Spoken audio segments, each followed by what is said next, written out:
Hello Munamun. Hello AJ. Hello Duran. Hello Bire. Hello Johan. Hello Mike.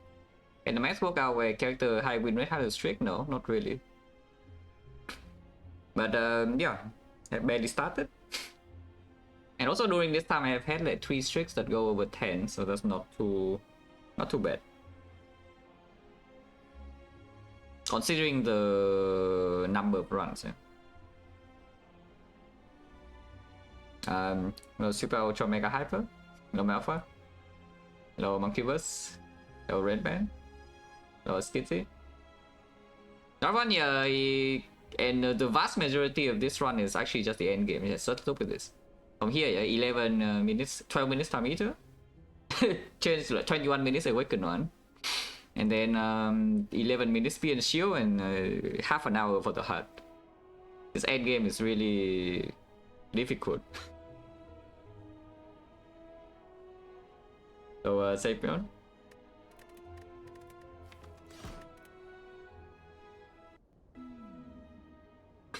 Okay, common relic remove 2. Remove 2 is higher value overall. Common relic is slightly stronger in early game. Only slightly. We do have a shop, but it's on floor 2. I mean, you can go to this shop, but like, why? The path I want to go to is probably... This shop is better than this shop, yeah? Because from this shop you go to like 2 fights, and floor 6 here you can go exactly the same path this way. Except from here you can pivot to the fire if you feel like this elite is not really so easy to do. And then of course I want to go to the left portion of the map, so this will be the only upgrade we get in the whole act. If I go here and then try to do 4 elites, we have 0 fire. You can of course pivot back to this fire and to this fire, or you do this elite first and go to this fire if your upgrade is really needed. In this kind of map, I don't think I want to remove too much, because it puts a little bit too much pressure in... yeah, it puts a little bit too much pressure in the floor 1 card reward, I think, with the remove 2. Even though, yes, of course, remove 2 strike to Guardian is quite okay. Yeah? They also make like some, like the perfected strike, for example, common card gets weaker. I just take the relic. Okay, we're farming. I don't know what you want me to do, yeah, but we are farming. With the preserve insect, maybe no floor 2 shop then. Can still run into a situation where we get horrible card rewards, but yeah, preserve insect is definitely helping us brute force the first elite, at least the first elite. And we can still decide here, yeah? So I'm definitely going to this floor, we go to advanced hallway, and then from this floor we can decide what to do. You can start here with the option to go back to the floor 2 shop, but I think we commit to the no shop path. Best possible outcome is one of the better ones for sure, especially with the path that we are going to like this, with 4 elites and no fire. I just outside think for the 716 message a lot. But yeah, start here, yeah. We commit to the 0 shop path in this act, and hopefully Guardian doesn't freaking kill me, or the whole way fight doesn't kill me. Because this Neo bonus is very good against the elites, but it doesn't do anything against these fights. It does not do anything against these fights at all, yeah. So we get bad card rewards, we will still get old. And 13 is a bad number.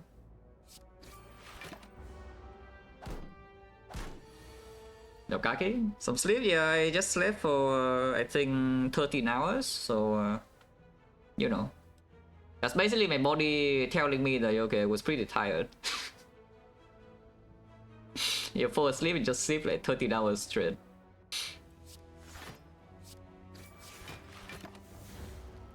I mean, so far these lines are totally clear, there's nothing to really do, you know? No decision to be made in this fight. Okay, potion, Iron Wave, sure. Yeah, Iron Wave.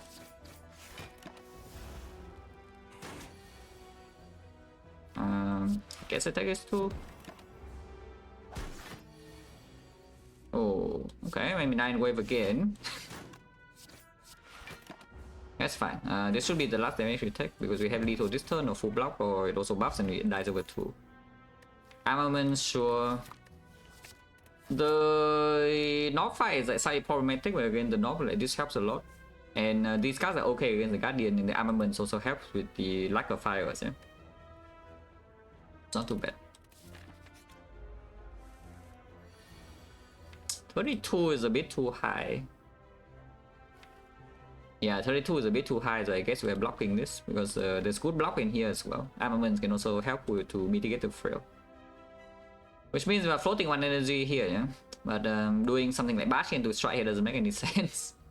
Because I would spend 3 energy on block next turn if I do not draw Iron Wave. But bash strike here doesn't kill. Yeah, like 3 energy on block. Bottom deck can shuffle out both Iron Wave and things, so hopefully... Yeah, I was saying that hopefully this guy attacked this turn. It didn't, but we did draw bash, so maybe it's fine. Now, one more. This is still full HP. Yeah, no problem. Still full HP. So if we skip, basically the Neo Bonus is doing nothing in easy hallways and we actually heal this time, yeah? So this is what people talk about all the time, you know, that Ironclad works in easy hallways and heal. For some reason I feel like the standard experience, actually we want to easy hallways and lose at 10 HP, but you know, this time I heal, so all good.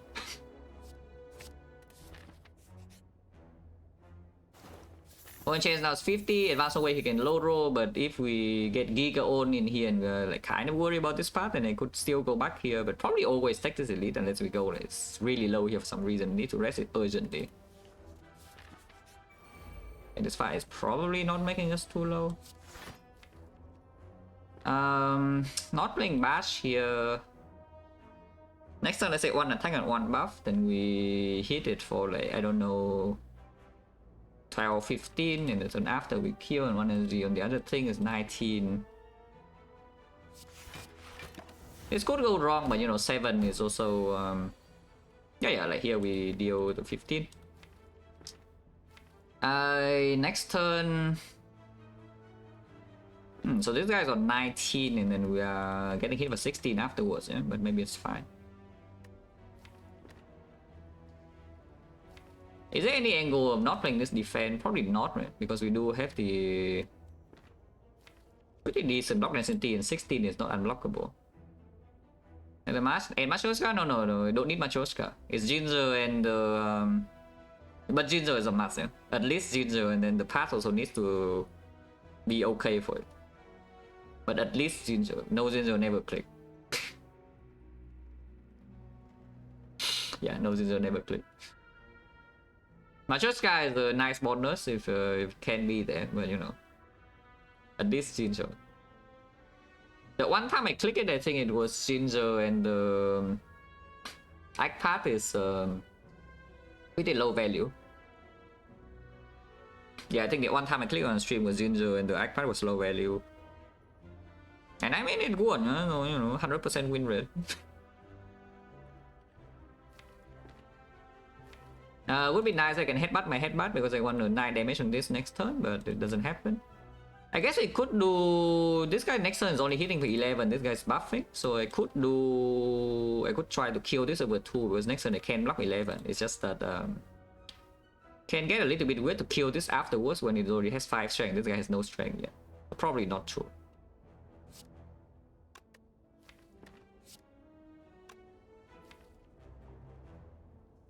Yeah, we're just floating one energy next turn. Yeah, I cannot do much about that. It doesn't matter what we put on top. Unless you tell me now it's time to change target to this guy, but it doesn't make any sense. We just kill this now. 19 is killable with headbutt, or we can maybe block this. Okay, we are blocking this then. So next question, do I take 3 or not? Probably no. Because next turn no longer vulnerable, so attacks again 11, we can still block 10 most of the time. There's no kill though. 19 is impossible to kill, so we actually must block. So we could take 6 next turn. You can take 3 right now to prevent this from happening, but it could also just buff. Alright, attack and we break, unfortunate. So we take 6.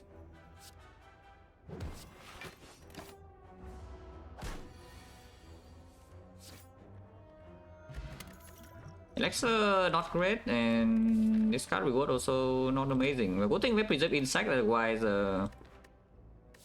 This elite is not exactly the happiest time of old times, yeah.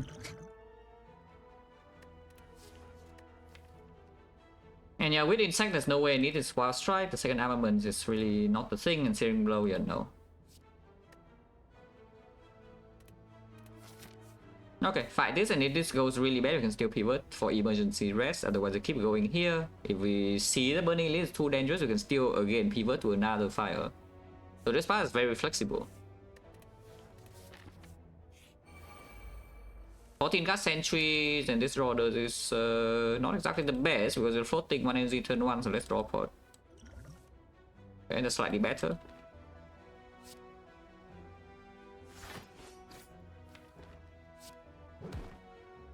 And yeah, we just hit, yeah.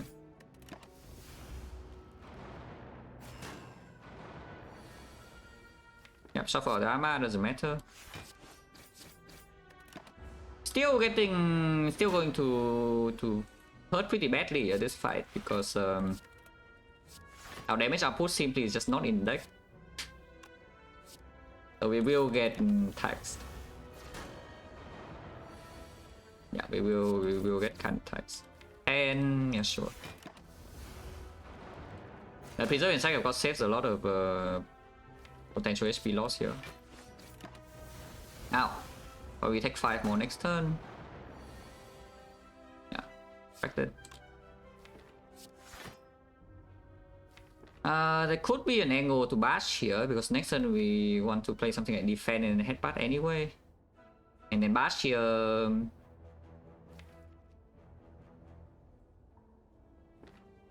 It doesn't make a lot of sense. It just opens bash redraw, but then if you spend headbutt damage on this, it's already +1. Let's just kill this.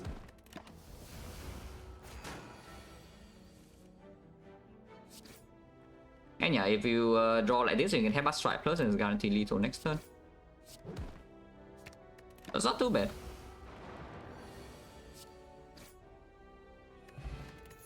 No potion, but relic is okay. 1, 2, 3, 4, 5 fights and 2 potions 50%. Yeah, Carnage we take. I win Carnage is really strong, but I think if you go to the fires here, yeah. Advance away is a little bit scary. This fight is either Lagavulin or Knob though, and Knob with the Preserve Insect hopefully can kill in 3, especially with the puzzle. And the Lagavulin, we do have decent block density and Armament helps a little bit too. Carnage main damage in the Lagavulin is always a little bit suspicious, but yeah, Preserve Insect can help. Okay, Exodium Wildlife, but this combination is fine. I want to headbutt the Iron Wave, so I guess we should do headbutt on here because we need Iron Wave to be lethal here. I mean, need is a big word, but you know, I would prefer Iron Wave to be lethal here.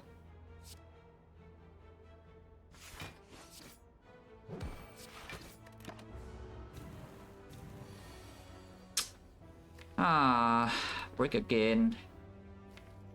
Yeah, if we draw Carnage, it's lethal. If we draw any of the block cards, we basically full block. But break.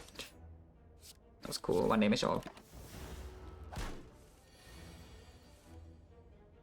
I guess I could have strike here and then headbutt and wave anyway because it most likely draws strike and then this could be lethal here. Yeah. So maybe that was yeah, that was probably the wrong line. Which punished by 6. Headbutt, no, I headbutt Iron Wave always. I always headbutt Iron Wave, but I should play strike here instead of the headbutt here. Because there are plenty of strikes in the draw pile, and I will just draw a strike. Because your Iron Wave is basically a defense, you know, so I play 1 strike lethal here, and we play Iron Wave defense here, is still full block. That's a minus, I mean -5, it's not actually -6. Yeah, I think on average that's probably -5 punish. It's fine. 160, evolve your complete hot garbage as force the sentries. Close line is working here. I mean, evolve into this is not the worst thing. If you fight this, 50% of the time is burning sentries, but we also have potion and 60 and 2 relics.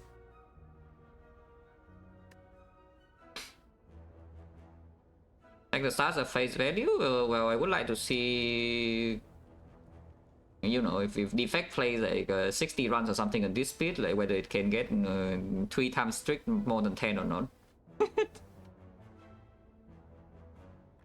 Silent probably can. Silent probably can. 10 string of silence is actually just completely free.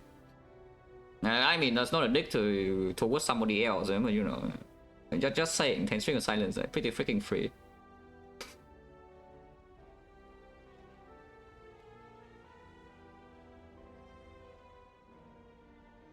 If I'm doing private fan last few days, yeah, very fun. Like very tiring because yeah, I didn't have enough sleep, but you know, very fun.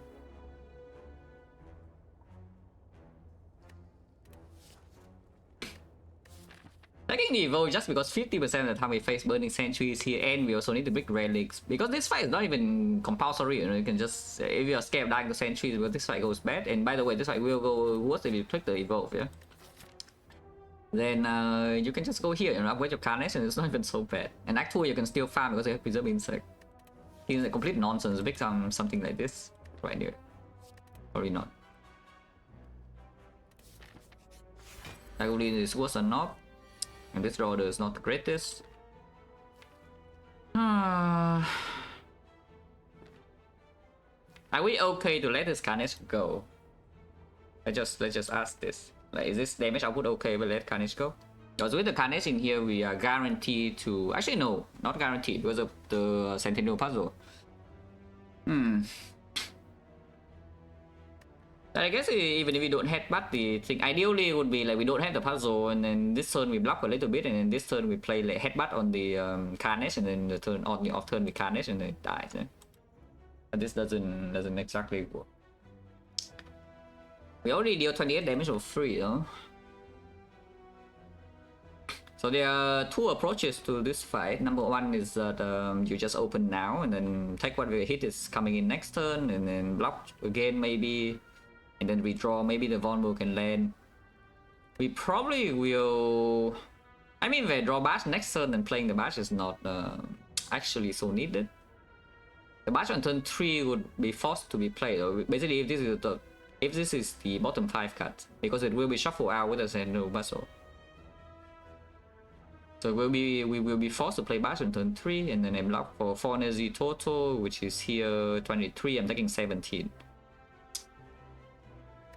And even then, we deal like what? This is only 26 and another 8. Doesn't make a lot of sense, right? Carnage minus is not good enough, yeah? So we let the Carnage go, and hopefully damage is actually okay. The Knob is definitely easier than this. The Knob is way easier than whenever this fight is. With the Preserve Insect. You could elixir away strikes here, but that seems also very strange.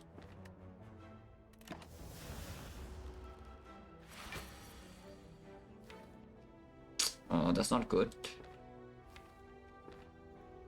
No bad setup here. Basically, Carnage minus is not that good.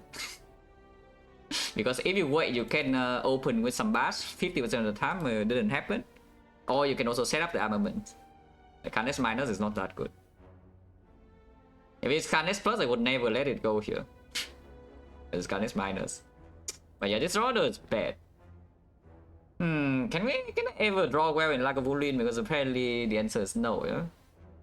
I think every single Lagavulin fight I can recall recently, it's just a horrendous draw in every single shuffle, so surely this one is not one of them. But it's like we never really get a good open, even if I have powers or have bars to set up or whatever, it never just is good. And then the redraw is just awful. But okay, the annoying thing about here though is that if we upgrade the headbutt, yeah, we have a very... Suddenly now we have a very high value attack, the one is deal 12. But this thing you cannot really headbutt itself. So I prefer to maybe armor a strike plus here or something, except this no strike in my hand. That's fine. We definitely do not armor a block cut over the headbutt, yeah, because after letting the Carnage go, the damage output could be low here. Let's do this.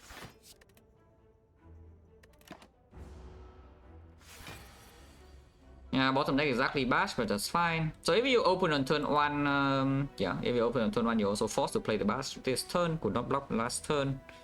Headbutt on the carnage doesn't really happen with this turn, you know, to draw bash, and then the fight is very messy. So the fight is messy no matter what you do, yeah, essentially. That's my chance of hearing a parent? No, like who says that I'm going to armament the bash? Like, do you understand like what I said? Like there was nobody that planned to, okay, I shouldn't say nobody, but certainly was not my plan to armament the bash. I was saying that we have bash to set up and armaments to set up. They are two different things, two separate things, totally separate. They do not have to come together. So either I draw the bash last turn and this turn we have a wood open, or I draw the armaments on something else. Ideally I draw armaments and bash last turn, but I would not even armament the bash. Yeah? I would play the bash and then armament something else. And then we have a full turn setup. That's the whole point. The point is not that I would draw armor with the bash and upgrade the bash. Like why on earth we upgrade the bash here? I mean, it would be good, but like, why? Bash plus of course is positive in this fight, yeah, but like why on earth do I do that? Over upgrading the other card.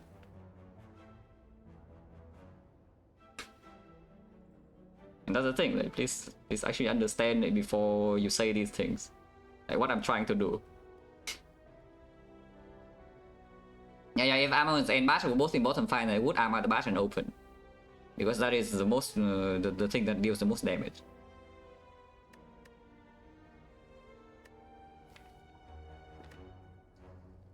When the bash is not open, no, yeah, bash plus is definitely positive, but the problem with the bash plus is that you manually upgrade, and the other thing, the difference is that you spend 1 energy to play the armaments on the same open turn, yeah? It's pretty big. It's freaking 9 damage, you know? I mean 7 damage. Okay, here do I even play the bash? Because I could play triple strike instead. Yeah, it probably doesn't make any sense because headbutt plus will be played if I draw into it. Iron Wave will be played. So we just need to play 1 energy worth of damage, and that's really positive.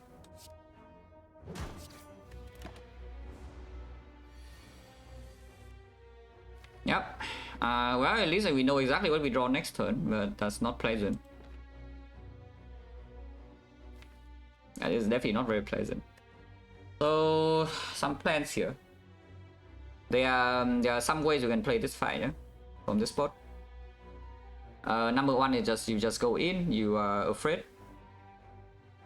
of the debuffs, and so you just go in, trade a little bit more aggressively. Next turn you probably also play like some bash headbutt or something, take 20. Other line is that you utilize the elixir. The other line is that you utilize the elixir and you play 3 energy this turn, and then next time you elixir away 1, 2, 3, 4, 5 cards. And then you have like just the armaments and the Iron Wave plus and the headbutt, and then you know some block cards. Holy.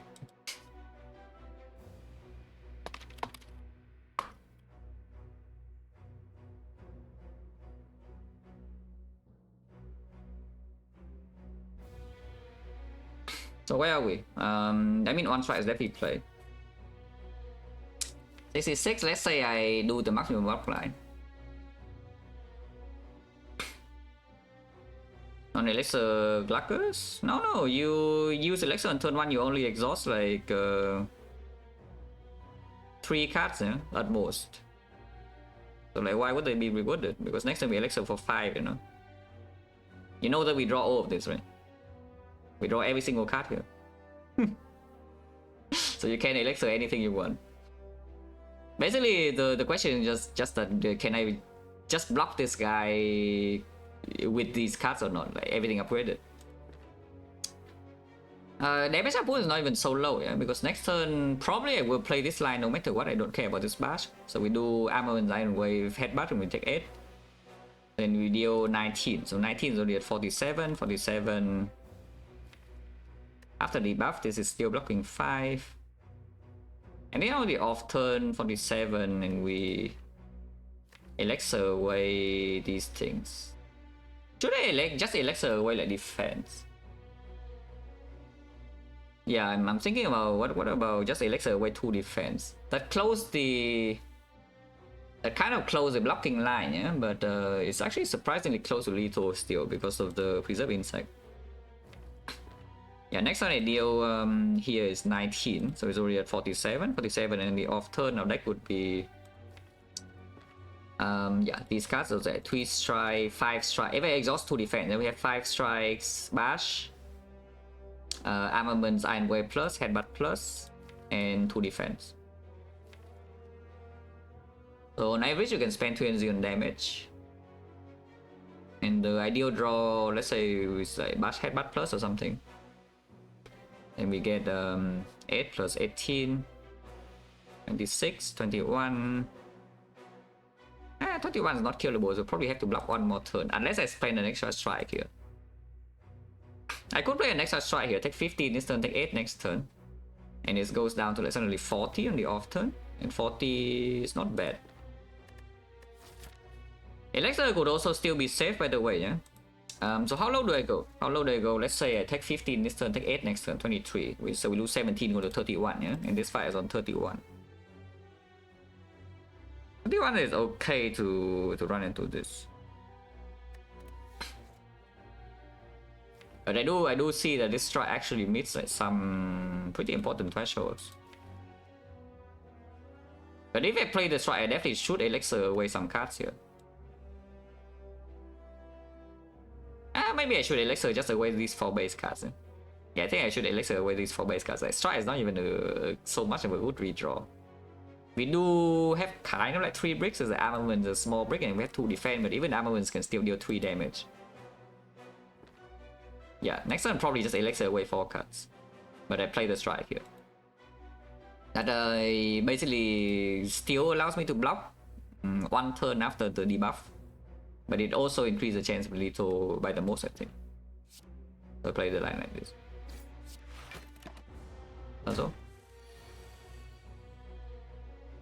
Also, next turn we have a guarantee Iron Wave plus top deck, yeah? Because I will... I play armaments on the Iron Wave, play Iron Wave, and then headbutt it. It's not too bad. Now that guarantees I don't have Iron Wave plus in the thing, no? But headbutting a strike over... I mean, headbutting a strike over Iron Wave plus is probably better. It's just 1 less damage. Yeah, it's just actually just 1 less damage, and then I want the Iron Wave to land on the attack turn if I need to block anyway. Okay, fine. Do I care about Bash? Bash would be nice if it's redrawn next turn. Otherwise, pretty hot garbage draw. If it doesn't get drawn exactly next turn. That's not even true, because Bash can do here is still reach. This is 6 after debuff, and this is 10, so 15 is a 21 reach. Yeah, it's like... Goes like this, yeah? Iron Wave. And then headbutt the strike, I think.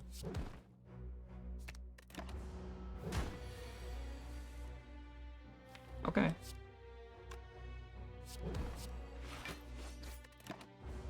Need to draw 1 attack. Little. No problem.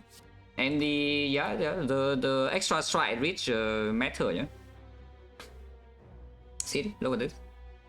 The extra strike reach in here exactly matter. Okay, we are definitely running in. This relic is not exactly giving me output, but it gives me HP to brute force this path. Point chance now is 50.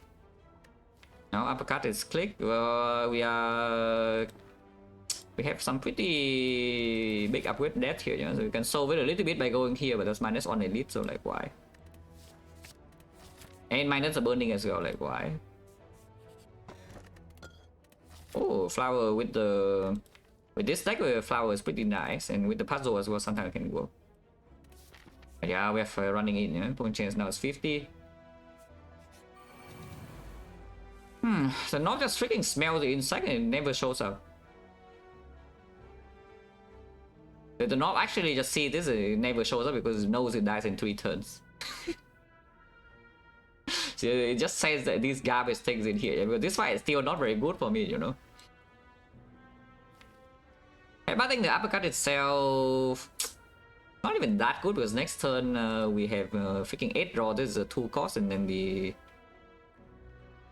other thing is here. You can also just not headbutt anything, don't play uppercut, and say the next time you always draw like Armor Carnage or Iron Wave Carnage. Regardless, this fight is long enough, I drink this pot. And I think I want to double defend here, to be honest. So let's double defend. Yeah, I don't want to headbutt to defend. No, I want to actually draw my Carnage next turn, ideally. So let's headbutt into double defend. Like 2. We use the strength modifier to our advantage. If we draw the Carnage, it would be nice. I did not, so very cool. That's not very cool, by the way. Next time we have 4 energy though, so we know for sure that we can at least play all of this, yeah? Armor and Wave, play and Wave, can I just block? Can I just defend? I mean, I don't need to Armor and Wave, we can also Armor and defend and blocks 1 more. Then we take another 6. So the Armor defend, play defend plus, and then play the Iron Wave here. And next turn is on 17, so 17 we can Carnage kill this, and then at least play a defend, we draw another defend, can play that as well. Lose 2 damage in the redraw potentially, but this 2 damage right now does not matter at all. I guess you can also play Iron Wave here, but that is a little bit it commits to taking 7 next turn. To not waste damage, it seems a bit weird.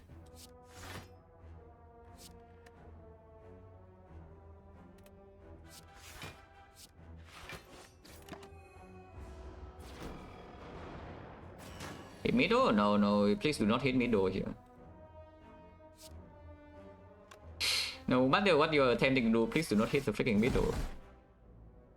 Because these things are strength sentries, you're being hit for 24 and we don't have any default here. And these guys still don't die, that's the thing. Even with the Preserve Insect, these guys still don't die unless you actually hit them with your freaking energy. 25 killing this next turn is literally impossible. I mean, not literally impossible, uppercut headbutt will kill. But you know, extremely hard. So I should probably just hit this and hope to go kill it for 2.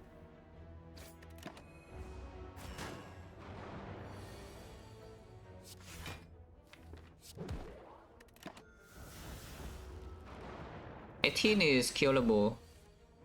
And yeah, we do get to kill.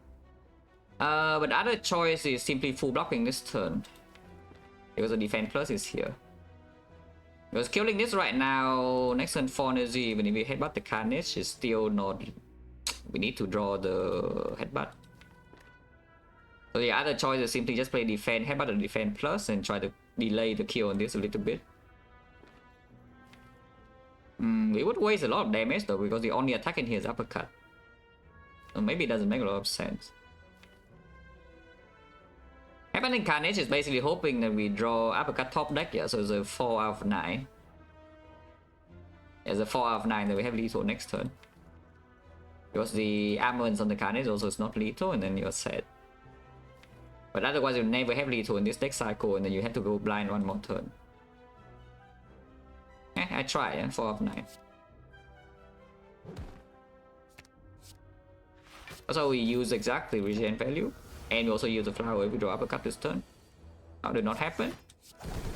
It's still kill in this cycle at least. Flower on 1 is not the worst thing, but your HP is a bit low. Even after using regen pot and the Preserve Insect.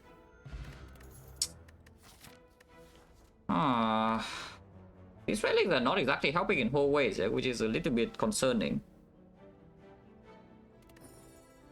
It's not like they help that much in the elite either. It's like pre-cast draw and the energy, okay, long fight is good, yeah. But turn 1 output in whole fights, they have freaking nothing. And then in Act 2, even with the Preserve Insect, something like Slavers or whatever, if it cannot instant kill, is also like not very good. Guardian is also around and I don't have that much HP, you know. I don't actually have that much HP as the Guardian, you know, from this position, and this relic is bad, it's not good enough. Pick up Zuzu, no, please don't do that. Please do not do that kind of nonsense. I can tell you, yeah, is that when you can make decisions in this game is better than not making decisions. And Zuzu does allow you to make a decision. And when you can make a decision, that's better, yeah. Instead of playing around like what I don't even know what the hell you're playing around. We don't even want to see fight as Act 2, so what about the feed? Cares about the feed. If you don't want to see events in the question mark, well, just don't go to freaking question marks then, because we have free pathing. just go to the fight, you know, you hate event so much, just go to the freaking fight. Suddenly now there's a pretty big concern, yeah, is that after we fight all these elites, and even with Preserve Insect, we're still this low as we roll double sentries fight, and the potions were not the best. I mean, potions were okay, it's like 15 HP, but only that. Elixir was not much of anything. And we roll bad matchup in 3 fights. Yeah, now I say that, and then we just draw the worst draw of all time the knob, and I cannot even kill it in 3 with the insect. Would be like very tragic, but it could happen. I know that the angle is positive here in all these floors. Into the Guardian, not as much, and yes, the Guardian right now is a threat, but I should probably just pick the angle. Yeah, especially with the puzzle as well. Sodium tax, I mean, at least the freaking cultist and not the thing. Next turn, yes, it does line up. Next turn, the thing does line up. The flower, I mean. Okay, so question, do we kill cultist or do we kill the slime first? Because this turn, I think I'm allowed to take 2 and not 7. Yeah, I think I'm allowed to take 2 and not 7 here. So we can do the armor on the strike. Do not armor and wave. If we armor and wave, we don't draw cut. So you armor the strike and then play strike and wave. It deals 14 damage on something. 14 damage on here is very clean with the carnage, but then this guy is going in. But you do have the angle redraw. The angle here and the angle redraw, and also the headbutt. Because otherwise, if you try to hit the cultist next turn, it still doesn't die, yeah? And then the slime here attacks you every turn. Doesn't make a lot of sense. I think we hit the slime. I try Square Rope? No.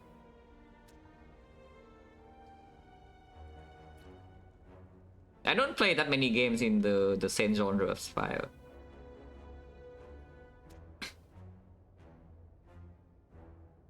I mean, I only play Monster Train because first of all, like some people I watch play it, you know, like Papa, Baylor, and I did get a free key.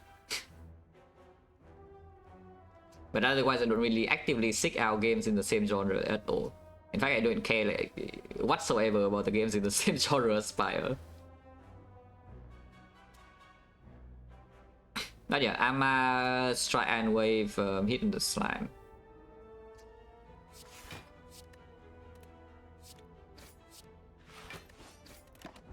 Yeah, there's some 4 energy, draw 8, and can't stop like, so everything does die instantly. Next one it hits me for 11. With this in here, I think I should play Angle, Headbutt, Defend. You can headbutt the Iron Wave and spend energy next turn with Iron Wave, Strike, Defend. So how much damage is that? It's 15. Next turn is like 11. It's 26, 24. That's still okay. I mean, you can also headbutt Anger.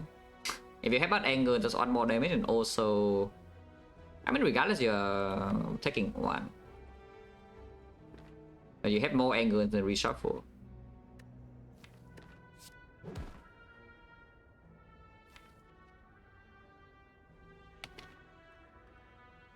I don't mind more angles, to be honest. You can also just not block this, yeah?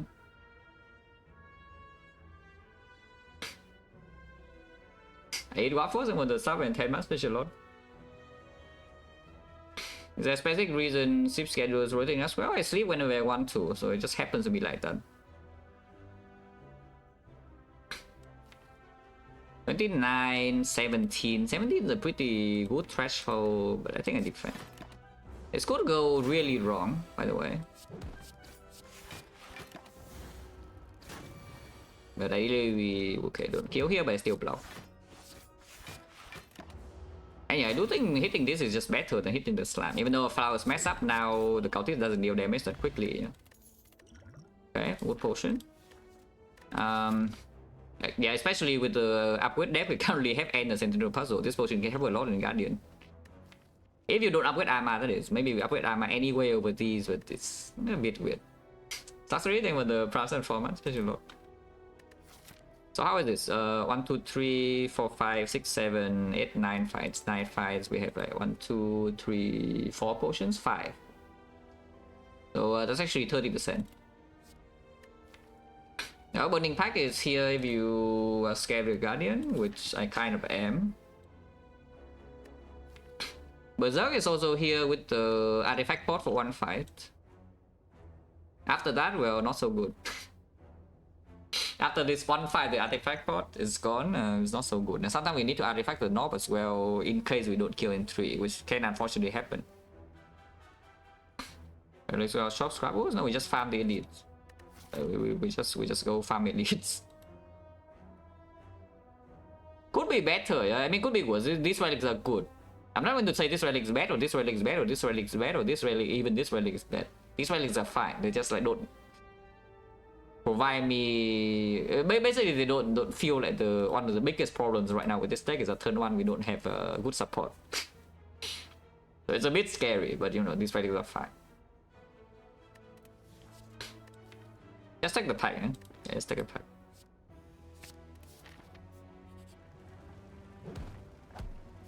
-8. Well, that's my pair already gone. Of course, we still have the current HP, yeah, but that's my pair already gone. -8. Fire elite immediately because one chance still 30. And we can maybe refill potion before Guardian. Yeah, why not? Elite first? Yeah, of course. Okay, here's the knob. I have been saying so for such a long time that the knob is free, yeah? And then here it's going to test whether the knob's actually free or not.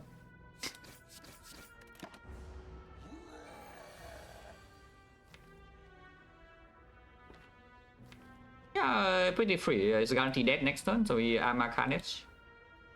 Can I armor uppercut instead, because it takes a little bit less damage? If I armor Carnage, it's already dead, so this fight is free. 3 turns, it's always dead. Hello, we ending with the red picture load. I'm pretty sure it's still Giga dead next turn because we draw everything in here. We have 4 energy, we can calculate just in case. This is 1335 and we draw all of these. Yeah, okay, it's already dead. Am I full blocking with this? No way, right? Yeah, okay, so we just armor uppercut and don't need to use pod. Which is, by the way, yeah, we can just see like, do this fight, you know, it's free like, every single time.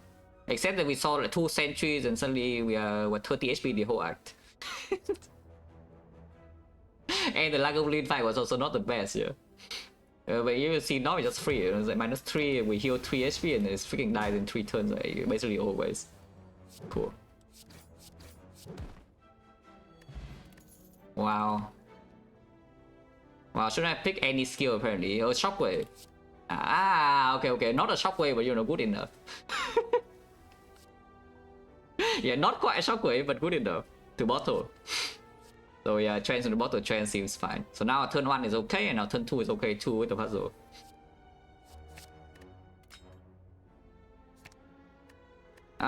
Fear Potion, you can save the artifact pot for a very long time, or you can artifact your trance, but yeah, Fear Potion probably quite strong, especially when Act 2 we also still want to farm.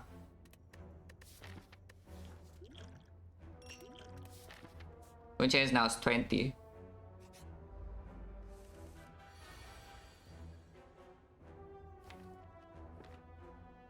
Don't think I care about spending 1 energy on pack here. Can take 3 damage here to not get old next turn. Should I do that? Can take 4 damage to deal a bit more damage. We want to as well with the uppercut Iron Wave. If we uppercut Iron Wave is a lethal next turn because then we can set flower to the good number. Yeah, this deck kind of wants like what 3 upgrades or something, maybe 4. Yeah, this deck probably wants like 4 upgrades, and the armament upgrade is very nice with the trance and the headbutt and the central puzzle, like freaking strong. Uppercut upgrade, of course, amazing. Harness upgrade is freaking +8 in the early game, like, absolutely insane. And then if you have made all of those, freaking bottle trance, better trance is bottle, so you can upgrade that as well, +1 draw. And then after all that, you still have something to do, and you can upgrade Burning Pipe, but you know. Yeah, I am thinking Armament Plus is to respect the Guardian. Slightly worrying damage output in early Act 2 potentially though, but we still have some potions and a billion gold, so maybe it's fine. But yeah, if I uppercut Iron Wave here, can it die next turn? It is 13 plus 7, so it's 20. Is it 31? 31. No force energy next turn, so maximum damage is just bash, anger, headbutt, which is 30. 30 plus 20 is a slightly unfortunate number, so I guess it doesn't die. Oh well, so we just do this then. And I think I take 3, yeah? So here we can choose between dealing 6 or just burning packing away the thing. I just hit. It doesn't have that much HP. So in here, so if you didn't take the puzzle, well, you take 3 this turn. 5 energy. Yeah, let's just let me mod in a boss relic real quick. And then we pick another one. You know, of course, it also has no downside.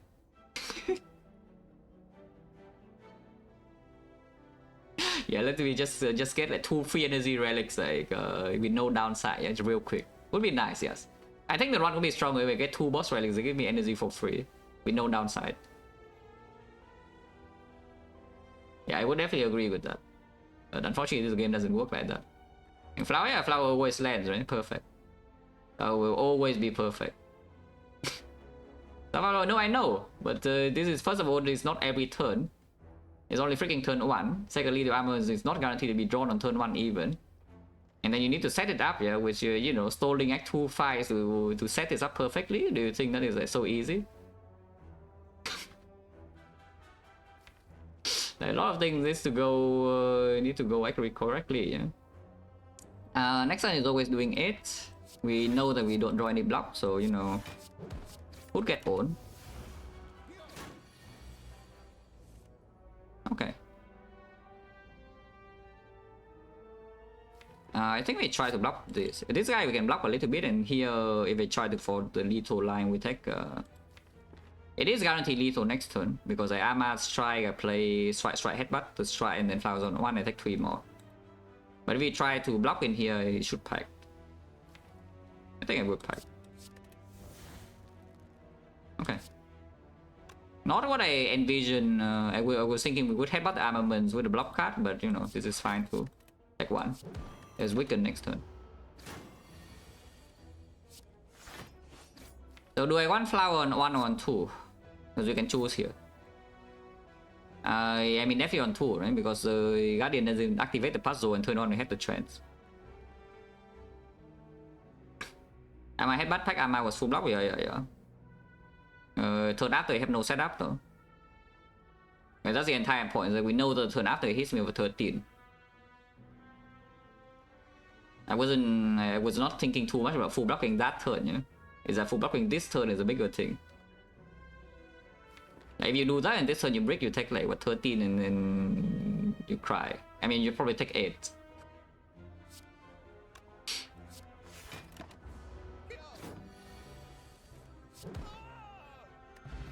Chance 30. Well, the most the biggest upgrade that the Ironclad has ever seen. Oh man, I think if every single Act 2 fight is a single blue slaver, Ironclad would also be stronger. Yeah, I would also like to fight a single blue slaver like every single hallway in Act 2. It would be nice, I think, personally. And you can still give like energy relics if that matters. You can still get your free energy relics, and then every single fight is a single blue slaver. The game would be like quite a lot. Be quite a lot smoother, I think, if that's the case. But okay, what about this blood for blood? Because bloodletting is for now just being picked. It's a bit worse with the battle trends, because of course if you trends into bloodletting, then it doesn't even proc your puzzle anymore.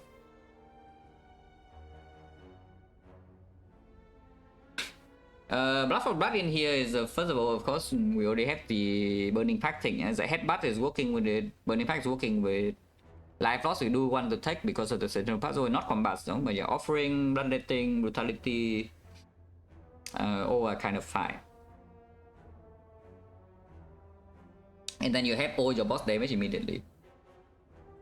Guardian boss damage is not so important, like, because armaments eventually will deal with that, and we have anger as well. And yes, Anger in the Guardian is still okay damage for the future split. Trying to bot, I think turn on first 3, yeah, sure. I mean, offering draw 6 though, so it's not exactly fair. Yeah, offering at this point would draw 6.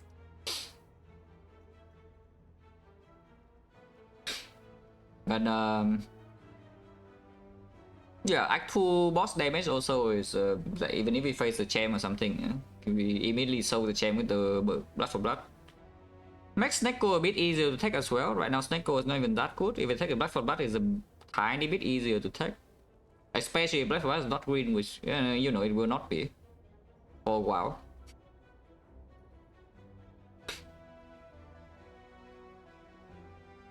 The best upgrade for Act 2 in this position is like so hard though.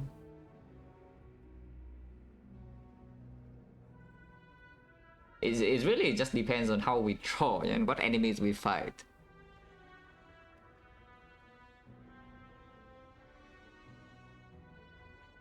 Because there's an argument for everything. The armor upgrade, uppercut upgrade, carnage upgrade, like there's an argument for all of these.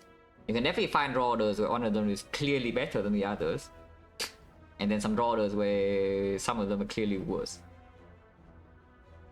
So honestly, I should not think about it so much, because, you know, whatever I do, it can be wrong.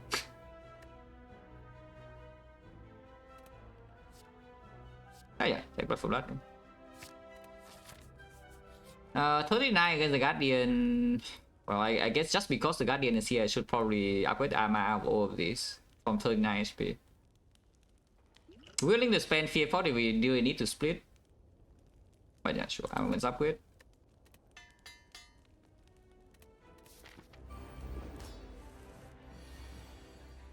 Okay, transfers. I don't think we waste energy on this pack. Ash is clear. Headbutt trans I think is clear.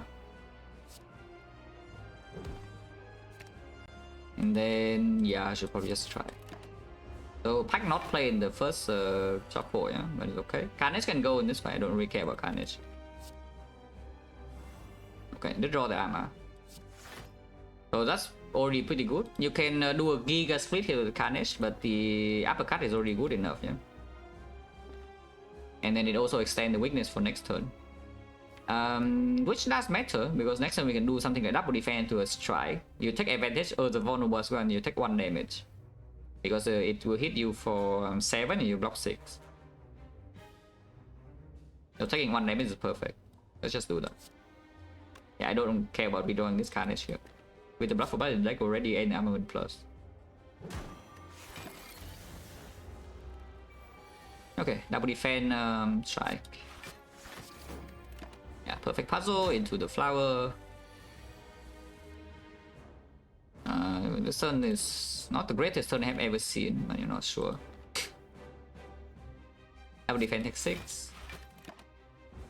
Ow.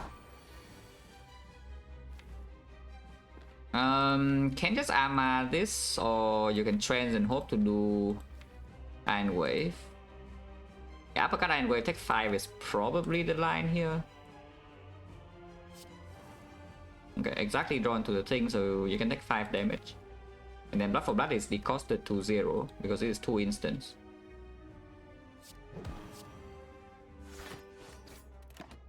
So now our speed damage should be like okay, yeah. I think now we start packing.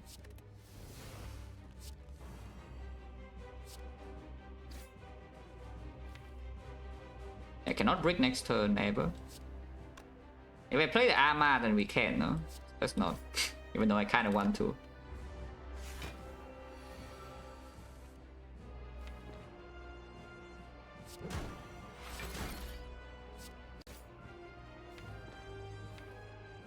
Headbutt pack is fine.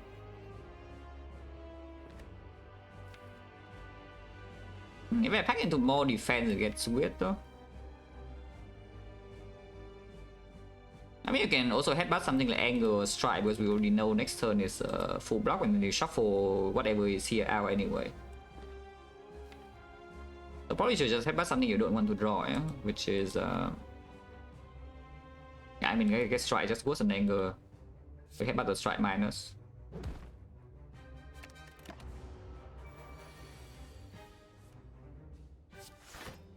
Like this, and you can headbutt the defense.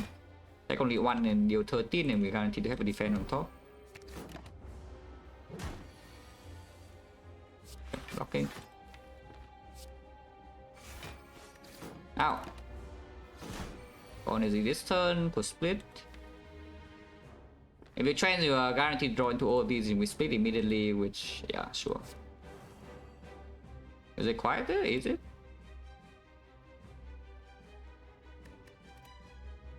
It's the same volume.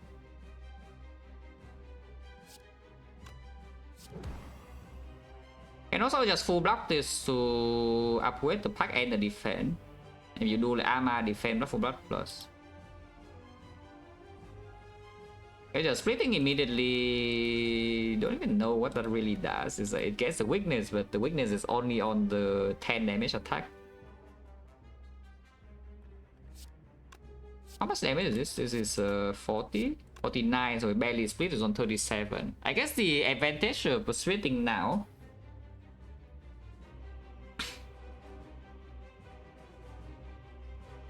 I guess the advantage of splitting now is that there's a decent chance that we can kill one flower on 2. And I do one flower to be on 2 first strike back 2 with the bottle battle trance. Yeah, if you wait, you never really get to do that. So sure, I guess we do split.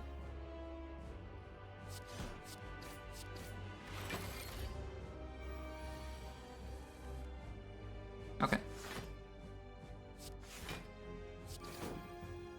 I'm to kill next turn, so I think I take this 2.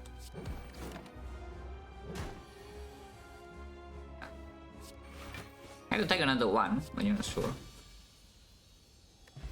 A potion, that's fine.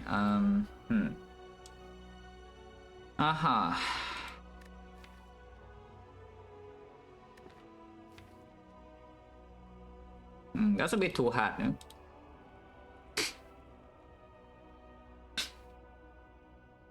Yeah, that's a bit too hard.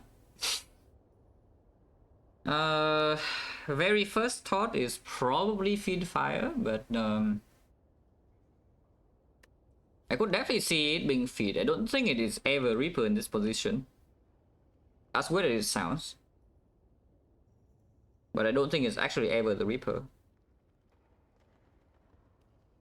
The feed fire definitely deals the most damage in Act 2, like, by far, yeah?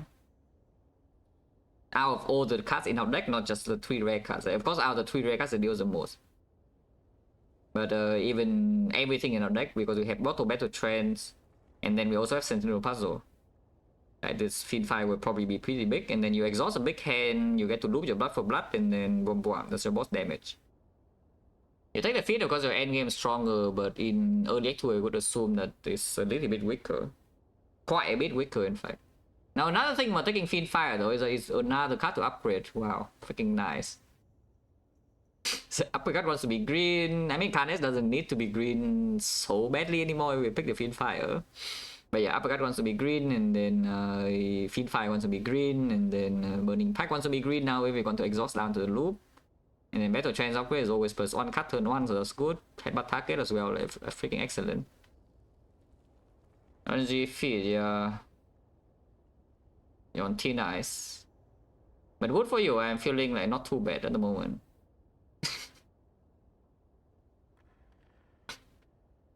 Yeah, good for you, yeah. I'm not in a bad mood yet.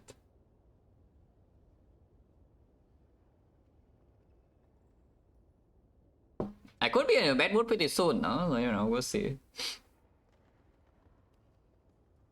Yeah, probably feed fire. And by the way, if you have low energy, please pick this card, because this card is allowing you to spend 2 energy and having an output of the 5 energy turn.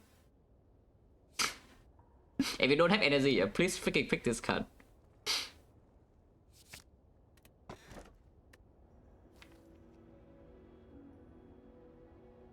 That is Slightly dangerous. No matter what I pick here, slightly dangerous. If we come back, what do you want to do with Reaper? No strength in this kind of act 2. I mean, it still heals you a tiny bit, but what about dealing like, what, 100 damage?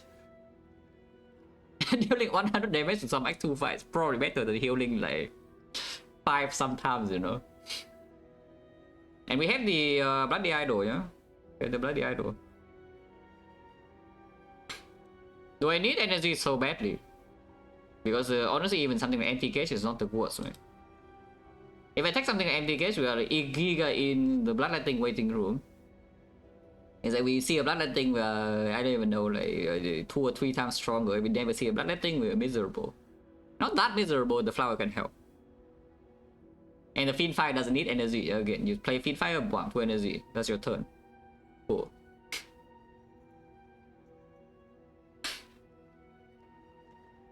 Smart Pain Relapse, but Smart Pain is okay. Smart Pain is okay too. If you can pick the Reaper, you should try to pick the Reaper though.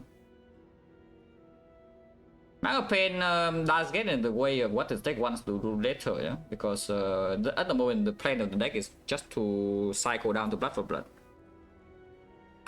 Is that you have Fat Load Burst with the Battle Trance Bottle, and then in boss fights you exhaust with Fiend Fire Burning Pack, and then you suddenly eventually have a 0 cost Blood for Blood. You just play every single turn, multiple times. And Mile Pain gets in the way of this immediately because you know you trance into some wounds and suddenly your Fat Load is lower.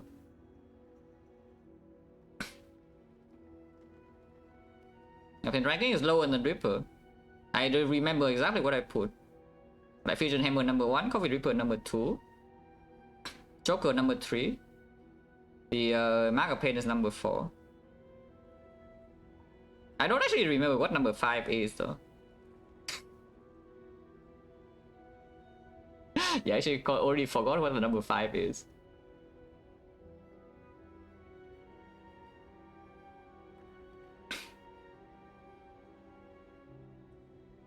And yeah, like we go events, eh? Don't we just go events and we have like bites in the Bloody Idol and the Juzu bracelet, and we have like 1 billion gold. Kuski, yeah, probably Kuski. Yeah, probably Kuski.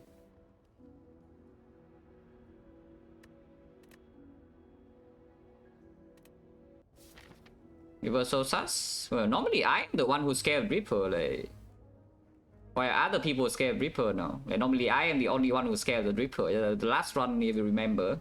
Freaking me and the bone, we heal 18 per fight. And they said the Reaper is unpickable. And then there were some doubts that they picked the Joker over the Reaper with 18 heal per floor. And then we rested like 3 times in deck 3. Like normally I am the one who tell you the Reaper is unpickable, you know, so like why are you scared?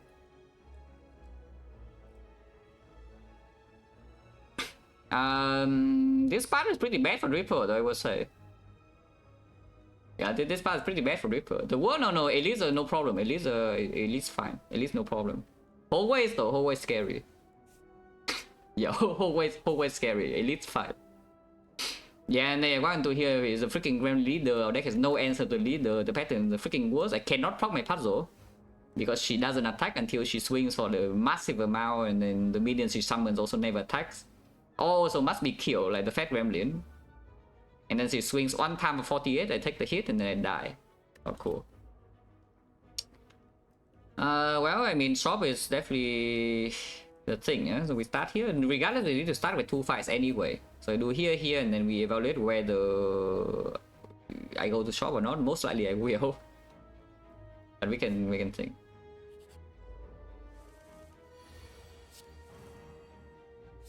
Oh, the feed, yeah? Yeah, load the feed, dealing 60 damage. Yeah, load this feed, dealing 60 damage. So we take 0 and we heal 6, and flower setup. To be fair though, if you get a feed, maybe you can feed on turn 3 with this draw. Dropping a potion here is not great. Who's the boss, by the way? Automaton. Yeah, Automaton. Kind of annoying, to be perfectly honest with you.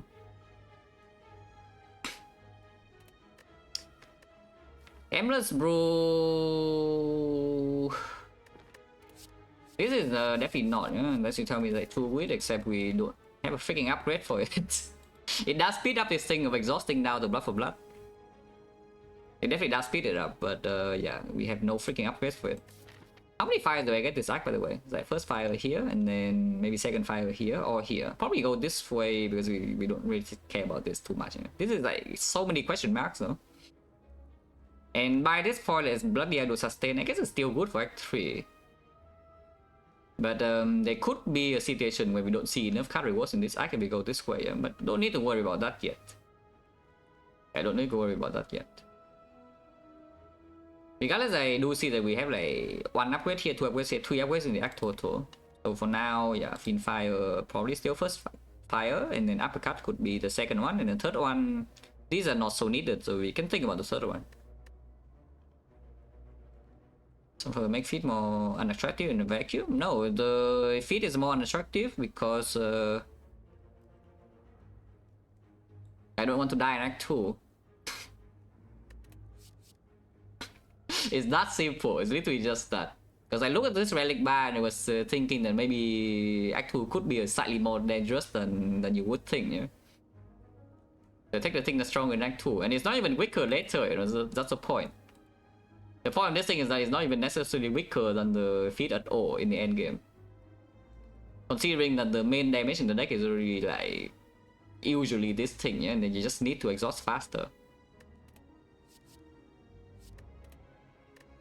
Yeah, what about the Endless Brew? Endless Brew on turn 1 doesn't work, but on turn 2 it works and it's quite strong.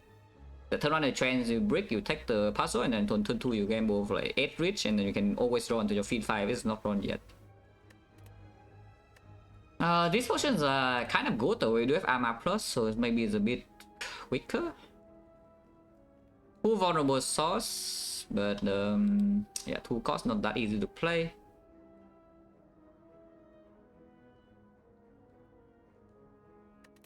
Yeah, probably toss away upgrade. Yeah. Hopefully not stupid. Yeah, this I don't think. My chance now 30. The Burst of Doom.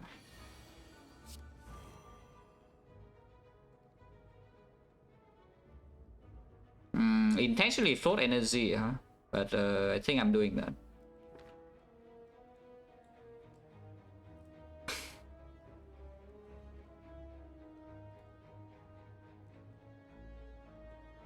Source deck? Yeah, expected. Following 1 month ago. Yeah, you're asking this guy a question. I expect you to be a newer viewer, yeah? But True just slow. Essentially, True is just a very, very slow cut. And we don't have Dark Embrace yet. And we also don't really need the True Wit for longer fights. So like for now, maybe worry about shorter fights first. And longer fights, we do kind of have things sorted out already. I mean, I say that it's not true, yeah, but you know. Right now, I think we are slightly better prepared for longer fights than shorter ones. I mean, short fights, as in 1 or 2 turns, we are still good, yeah, because we have better trends and the puzzle. The fights I'm talking about are the fights that last maybe around 4 or 5 turns in Act 2, like specifically the elites. And just we are running to every elite in Act 2 here. Yeah, this is not the greatest thing. What do I headbutt? I think it has to be trends, right? I could see headbutting the armaments itself. But basically the order is just, we cannot even down 1 bird here, which is quite sad. But the order would be Iron Wave first, and then you play Armor, and you play Strike, and you play Headbutt, you take 2 damage. And the Headbutt target would be either the trends or the armaments. If you headbutt the trends, you most likely will draw to the feed fire, and then you know this bird is done for.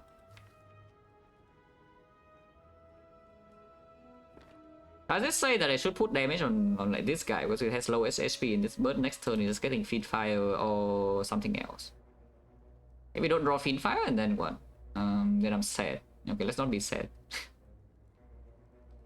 Yeah, let's hit this guy so I can kill him when flying if we can knock down with the feed fire.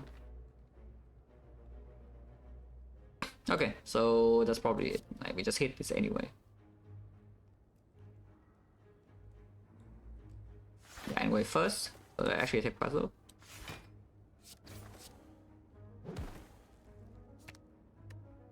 Don't play that.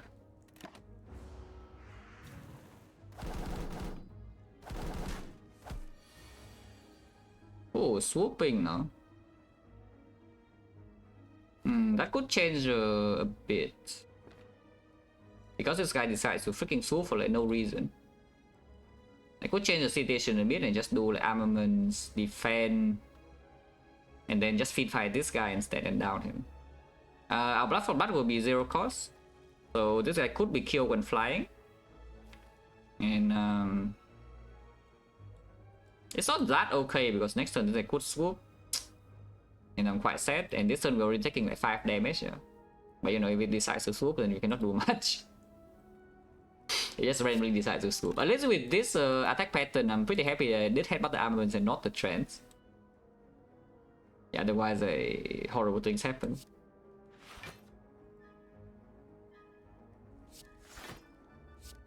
So you can kill here now, you can just down this. Making 2 more, but this guy has strength. And we know this guy next turn never swoops, so at most he deals 6. This guy's on like 2 HP on the ground. 2 HP on the ground, anger kills, maybe it's fine.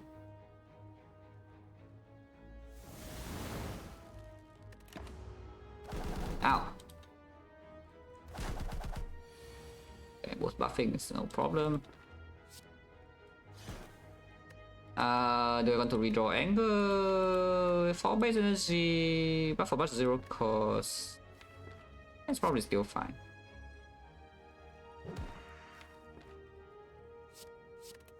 Yeah, Kindness kills here when he's flying.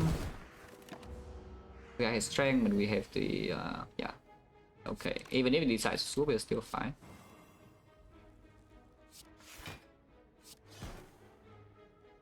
Do not actually want to kill next turn, no. But not drawing the headbutt in here means that usually I'm forced to kill next turn.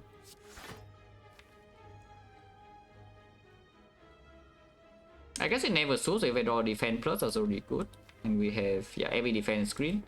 If I don't draw defense plus, you can down. This is 6, this is 3, this is 2. So if I don't play anything here, we could down next turn without killing. Okay, fine. Hopefully not stupid. Yeah, we full block instead then. Yeah, 2, 3, 6. No guarantee lethal with the headbutt, so I guess we just don't headbutt anything then. I mean, I know we have kill in hand, yeah. That's probably not true. I should probably still headbutt like something that this try is killing, otherwise I can still block.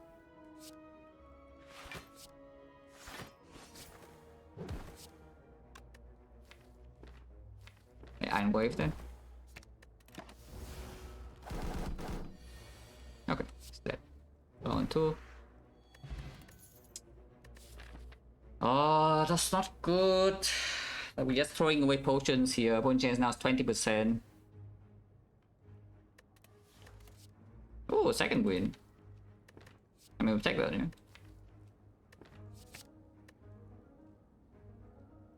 Yeah, Mark of Pain is a bit better. Reaper so far is still, of course, free. But Mark of Pain is a bit better now with the second win.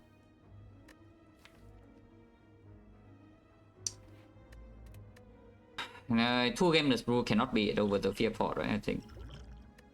So skip. And yeah, it goes shop 500. Oh, Mark of Pain, the medkit. On the other hand, no, there are pretty interesting things here.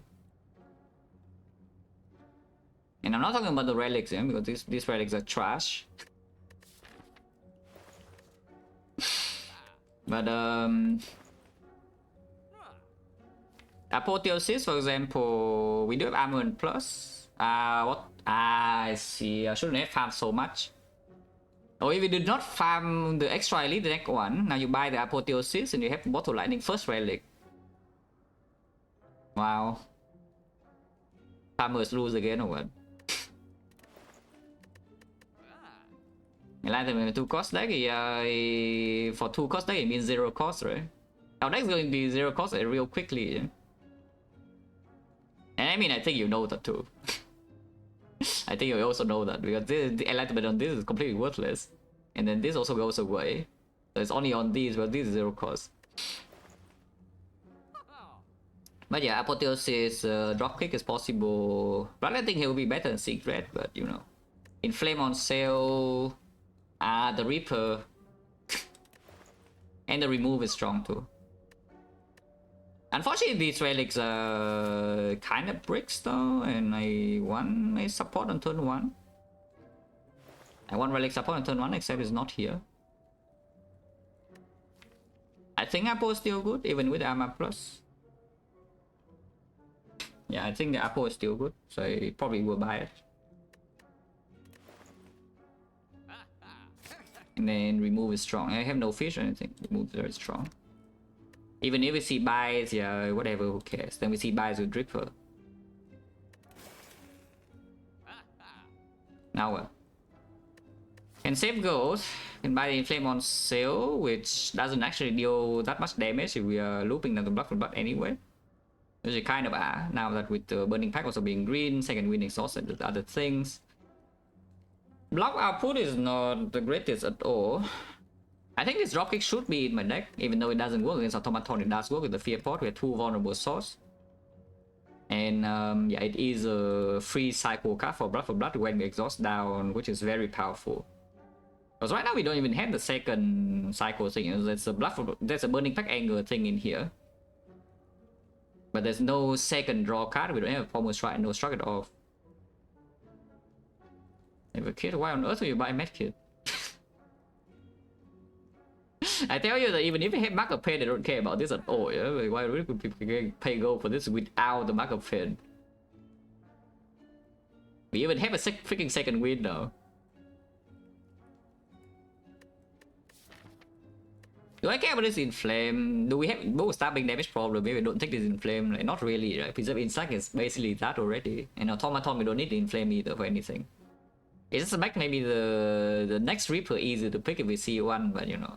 That's a long time away from now if it ever happens. Yeah, next floor I see a Reaper. But I should dropkick here. And then move on. I think I save gold. I don't care about this on sale. If anything, you can maybe argue seeing red. Which honestly is like not too bad, but also not that good. Yeah, let's just move on. The shop is okay. It could be better. I would say it's probably maybe a 6 out of 10. Mainly from the fact that we cannot buy any, there's no good relic to buy. The cards are not bad and the remove is strong, but yeah, it doesn't improve our consistency at all. I mean, remove it does improve it a tiny bit, but just a tiny bit. Holy dropkick. 23 damage on turn 1 is kind of rude.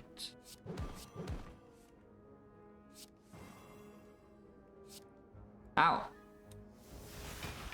Minus 13. In this fight, I think we play Carnage.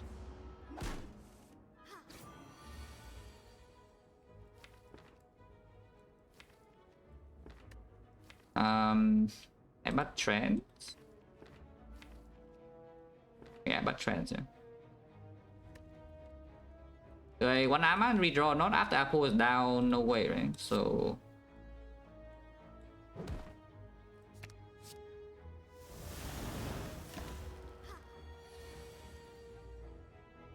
Yeah, and we know that even when Freya is full block this turn, no problem.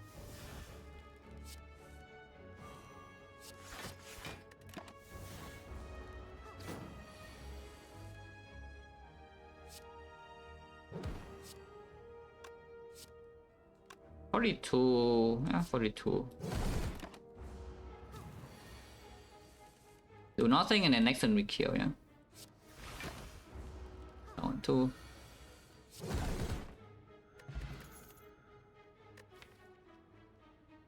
Okay, here's the second card draw everyone. Pommel Struck. There's also a Sentinel to go with the Burning Pack and second wind, but I don't think it should be picked. Struck It Off does give you... Well, basically a Pommel Strike is a lot more damage, yeah? The Pommel dropkick blood for battle loop and Pommel because it's drawing 2 and Struck It Off is only draw 1. So the pommel dropkick thing actually can get the bluffer butt in between. And then because you can bluffer butt pommel. Yeah, maybe the +1 roll does manipulate like much better the bluffer butt loop. It still doesn't. It still means that after you exhaust down, you cannot block the enemy though, because the shock of if you do shock dropkick, you block a lot during a turn. Yeah? You block like 32. Sometimes flower you actually block like 40. But with the pommel strike, when you exhaust down, you are forced to kill. And some enemies cannot be killed, and then you're sad. And pommel strike on turn 1... it's not a bad draw. I guess it's okay. Yeah, I think pommel is still better. Even minus. Because minus is also like half plus because you have apple. Yeah? Oh yeah, it's shock plus. This is actually 44, it blocks a lot. But yeah, I think maybe damage output is still more important. Don't even know. Shock is just a good thing to draw because a front road block is also not exactly here and it improves second win as well with the shock. In short fights. In long fight it doesn't improve anything. Because we need to keep the shock around. But in short fights it definitely does improve the second win.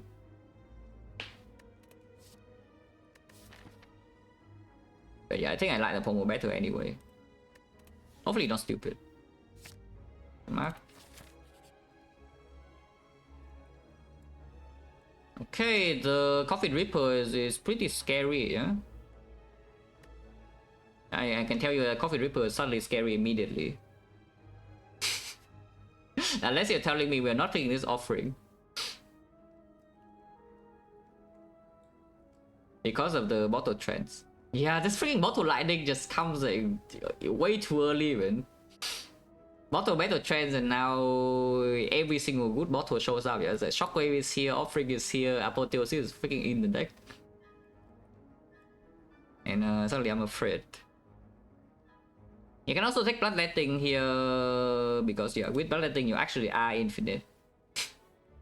As long as you have HP to spend, you can do the pommel burning pack loop with the anger and you'll go sneak in some dropkick here and there. You run out of energy, play Bloodletting plus 1 time, bomb. Deal like 400 damage or something on the turn. And of course it activates the puzzle, but yeah, this is probably just an offering. Yeah. Only other choice that's maybe viable is a Shockwave, so it's just between these two. I don't think there's anything else that you should remotely consider over this. And the Shockwave does apply debuffs to Automaton, and right now of course upgrades freaking minus. And the offering is a little bit awkward with the Coffin Reaper. So you could say that whenever you draw offering, you don't mind drawing the Shockwave instead. How true is that? That whenever you draw an offering, you don't mind drawing the Shockwave. Because on turn 1 is definitely better, yeah, the Shockwave. As in, if it trends into under the 2 cards, the offering does freaking nothing, and then the... I mean, offering is just a really bad Bloodletting in that case. On the other hand, the Shockwave is, you know, Giga debuffing every enemy, strips artifact against Automaton, and then... wow. The winner, of course, is still great. The problem is that it's not up against Skip. Yeah, up against Skip, of course, it's picked. But it's up against one of the strongest things possible here. Now, I think we take debuff. I think we take the debuff. Yeah, the next floor is the second Shockwave, and then third Shockwave shows up. Offering never shows up again. I don't have draw consistency. I want to act for and then freaking die. I do have Gameless Blue to prevent this a little bit. But yeah, I think this is Shockwave. It also makes it a lot less annoying to play with the Reaper, yeah? Because you don't have secondary resources sustained yet. Take Shockwave.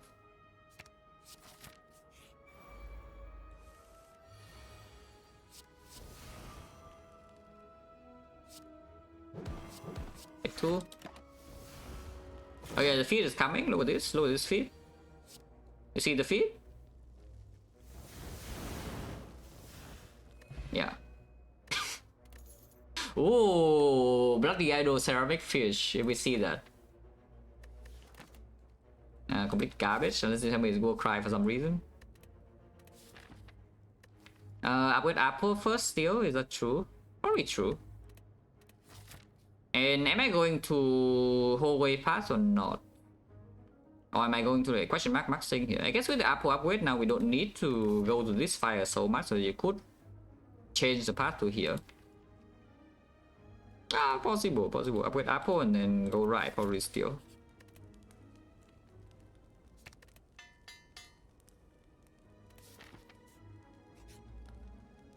The Cleric. Well, here we will go to spare and we don't have the thing. And then we want to hear and see buys and I'm sad.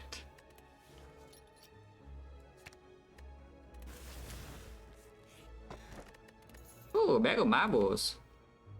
Very good relic in the first place. It improves the dropkick and then makes the automaton easier to debuff as well. So very good. Don't think we keep this.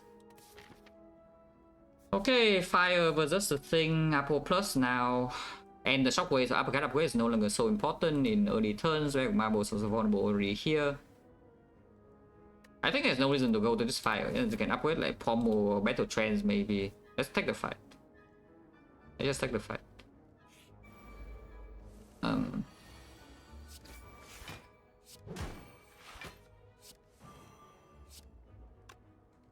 It's not enough damage, so we're taking 14. Ow!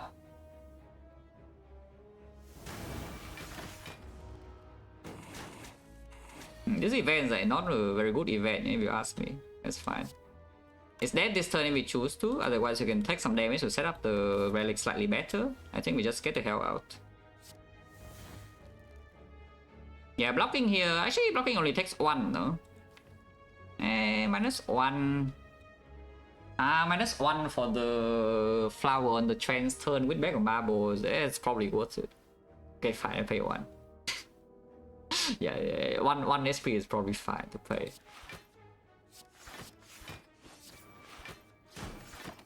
Ow. Is that very worth it? Of course it's worth. Of course it's good. If it's mortal, then of course it's a much better upgrade than usual, yeah.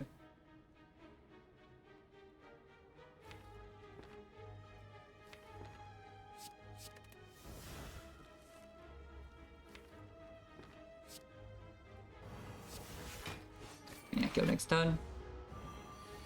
It's guaranteed.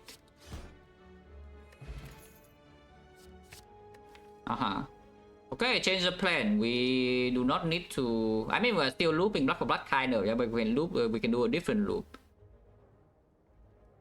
The upgrade, I mean, every other upgrade is weaker with this, and this upgrade is just staying relevant.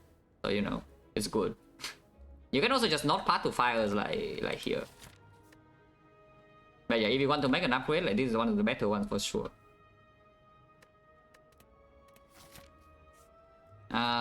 Avoid the hallways and just keep going question marks or what?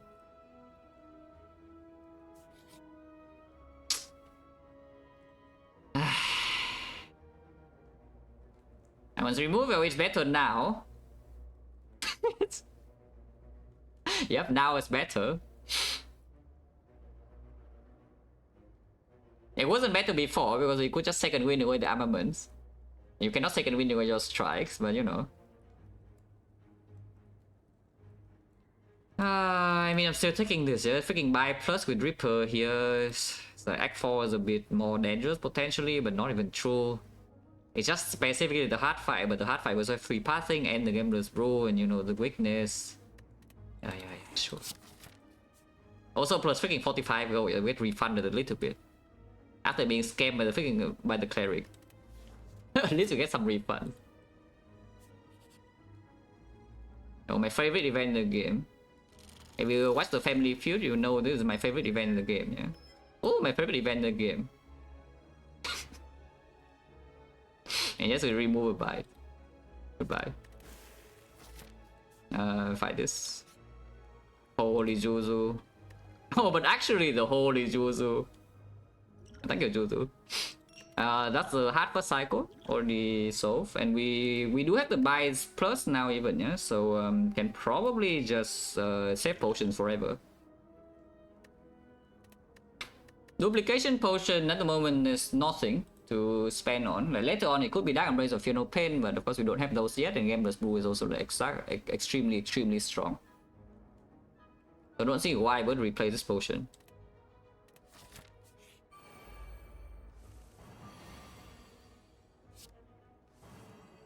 Oh, thank you, dropkick.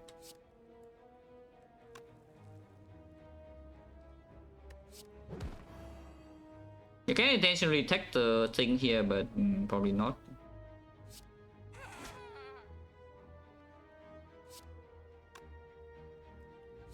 Doing 30 damage on her and not taking puzzle is probably okay. She doesn't swing. If she swing, it would be better maybe. But this turn is a bit scary if she does swing, and she does. Of course she does, yeah. Why wouldn't she swing this turn? Oh well, we have bite plus though, so it's not the worst. You can kill her next turn if you want, but we don't want to do that. We want to bite up.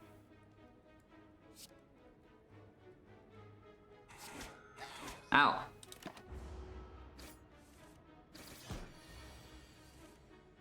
Are we regretting Shockwave over offering? Yeah, probably yes. But even then, Shockwave is still very good, so you know, not that bad.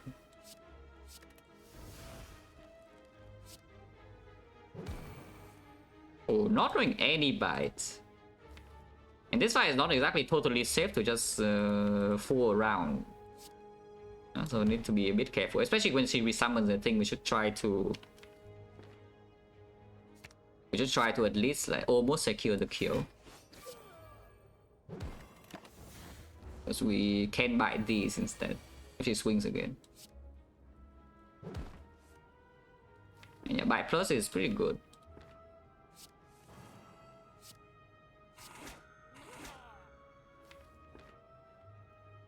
Maybe just get out next turn, yeah? So we heal to... I mean, she's already dead to buff a bot if I choose to, so we can still bite this.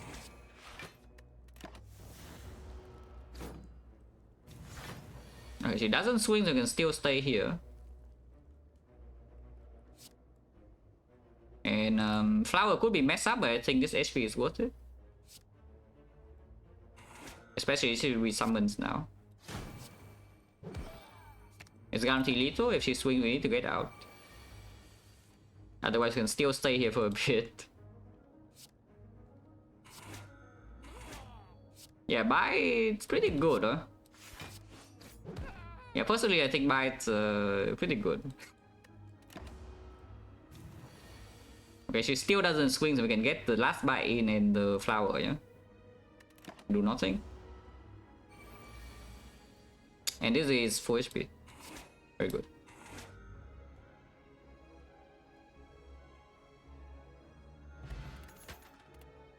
Disarm, yeah, sure. Can we call now or can upgrade the battle trance? Support, is it really support?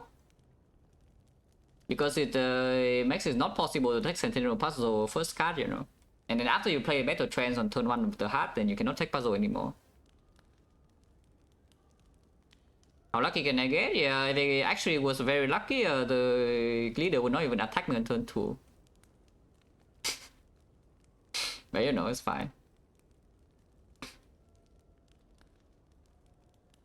Fusion Hammer would be picked here, and we already know Shovel is gone, yeah? So if you recall now, you do lose maybe 1 upgrade, at least 1 upgrade from the Act 4 Fire. I mean, Act 4 Fire you lose either way. But yeah, Act 3 Fire, I guess we have 3 path things, so we don't need to path to extra fires if we want.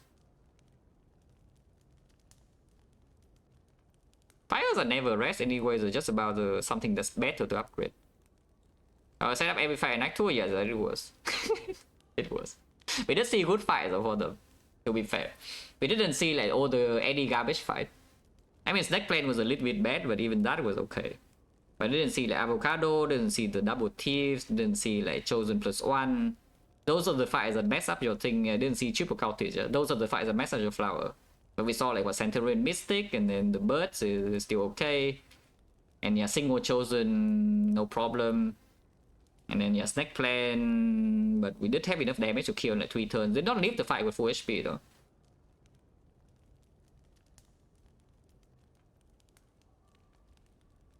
So what card would I like to upgrade later on? Because otherwise we are just playing around, like maybe Peace by Algeria, which admittedly is still, you know, it's possible.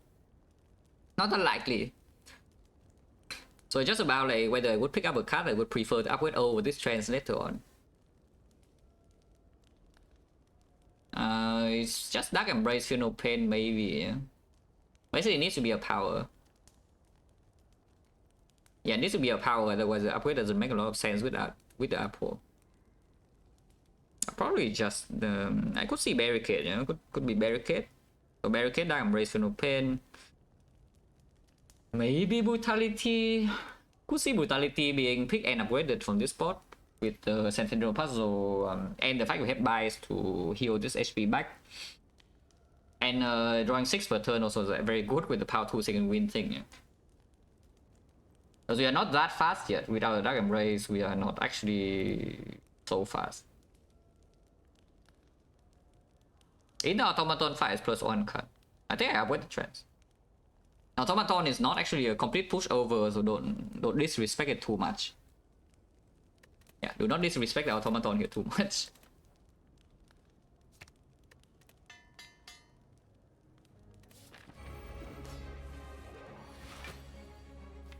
Don't need to keep this many buys, so let's do this first. Okay, that was here. Okay, every artifact is stripped, so the shockwave can land now. And then this amp can land later. Ow! I mean, that's what I'm saying. You don't disrespect this thing too much. Unfortunately, there's no way to make sure that my shockwave is not stolen. There is no way to make sure my shockwave is not stolen because it will steal a random uncommon card. So even if I put uncommon on top, like the burning pack or letter trains or the disarm, it's still on a 5 they get stolen. I guess we just put the Blood for Blood on top, it's already 0 cost, yeah? And if the shockwave gets stolen here, then we can just hit the Blood for Blood on this with some vulnerable and maybe it does die.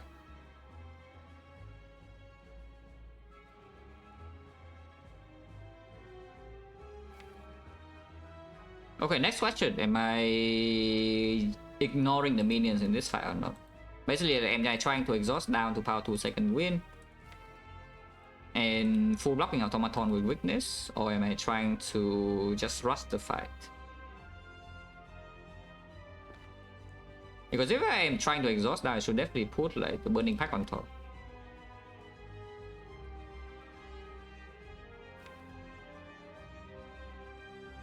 We draw 8 out of these, so yeah, burning pack away the anger.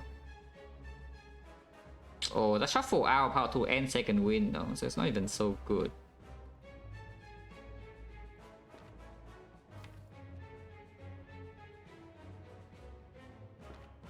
I could see putting this arm on top to just to you know mitigate the next time it attacks, but probably put like yeah, probably should put Blood for Blood on top. But for now, I think I hit the Automaton itself.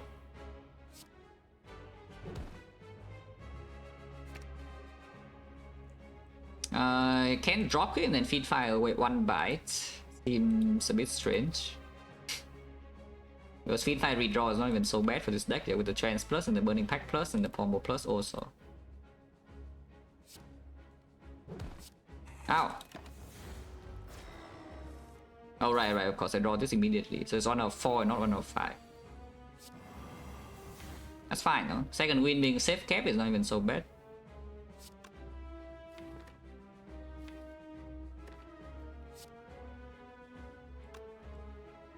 This is a lot of damage to... So yeah, am I committing or not? Am I committing to just killing the Automaton?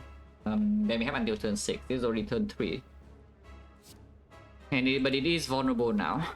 And I have yeah, 33 here, and we probably will play something like Bite, Anger, Iron Wave, and ignore the defense. But this blocks 3, so I'm taking 2 extra for 12 damage, but if I'm going in with the damage, I should do that. Yeah, 33, 12, 45, 45, 55, 55, 67 is a 200. 200, and then 1, 2, 3 turns with a drop kick in the feed fire. I think we can do it, yeah? So I will just hit the Automaton. I think we just hit the Automaton.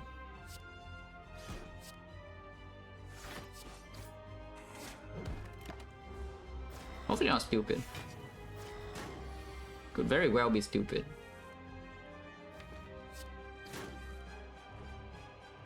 Taking another 18 here. Oh, it steals my blood for blood though. That'll be pretty concerning. But yeah, this turn going in line, of course, is just Carnage. We don't even block. So we do Carnage into Fiend Fire. That would be 102, so it's at 97. We have 2 turns to kill, which is possible.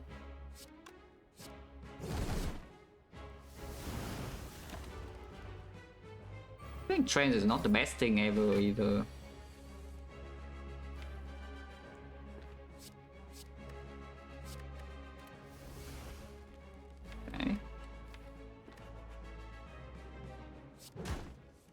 Okay, Blood for Blood being here probably saves the habit, yeah? Without the potion.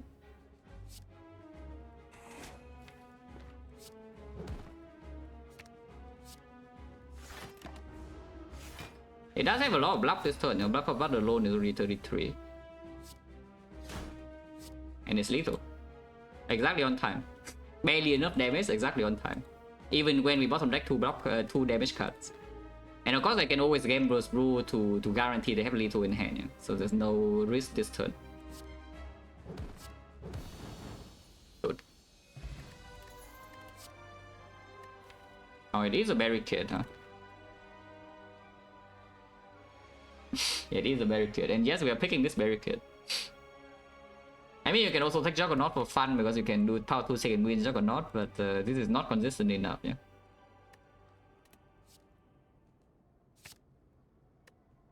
Big part definitely not with this.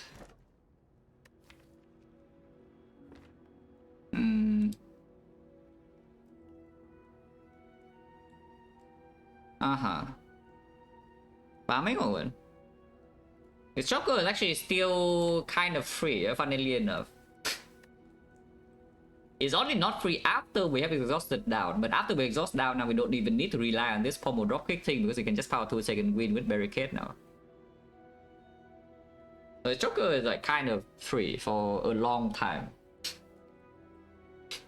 It stops being free when does it stop being free? I have a Dark Embrace and Bloodletting Offering, and it stops being free immediately.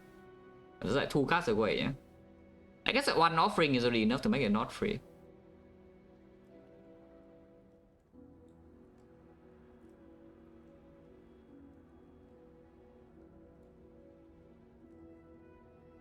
I cannot win more card. Whitmore is maybe my single most hated phrase in this entire game. No thanks. Okay, don't think about win more or win less, you just think about like when the cards needed. I don't think about irrelevant things. If the Juggernauts needed to win the run, yeah, please freaking pick it.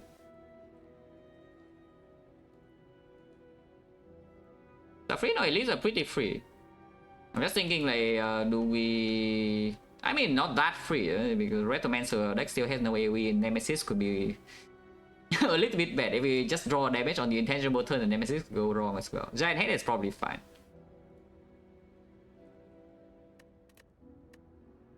I'm just thinking whether we need energy in hallways or not, but 4 is probably enough with this, yeah. Let's just take the Black Star. Why does it run so long? Just because we low roll the elite matchup in Act 1 and then some weird things happen in Act 2 or what? Well, 2 elites, no fire. So Trend is the only upgrade we get and we recall here and everything's good. No problem. Do not mind double shopping, and the second shop is not even forced. So if we see the Golden Idol event, then yeah, we can do the double shop. Or you see normalities, you can also double shop. You had to carry a normality through 3 elite fights, so with the Black Star, seems a bit strange. But sure, start here, yeah.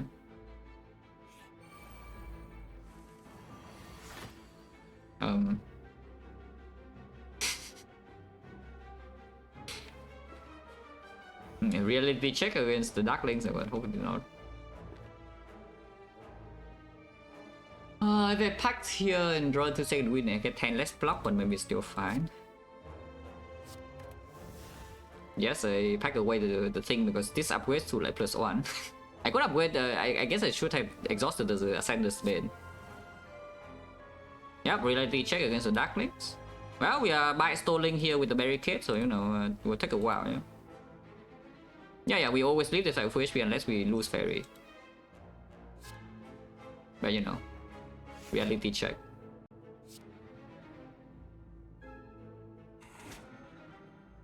Play this so we can actually freaking kill it next turn. Probably true. Ow! Ow.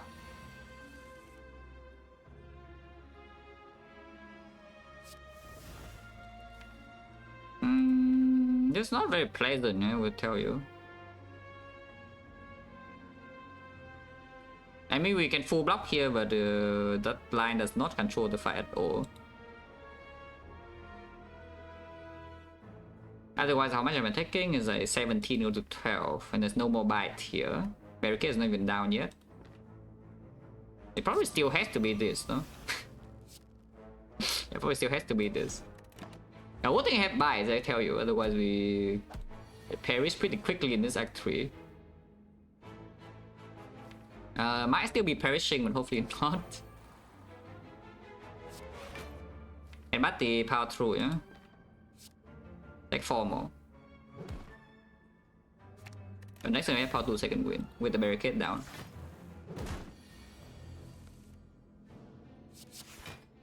Take win first and then drop kick, right? To shuffle in the combo.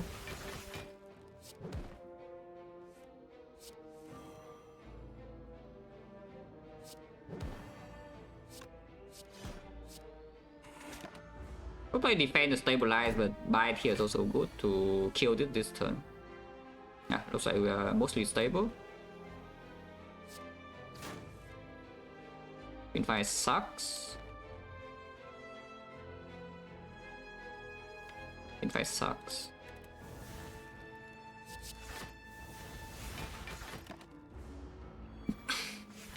Oh yeah, we are full HP. Oh, I guess this is why the run will be long. Yeah, this is why the run will be long, because it is kind of needed. It is kind of necessary, unfortunately.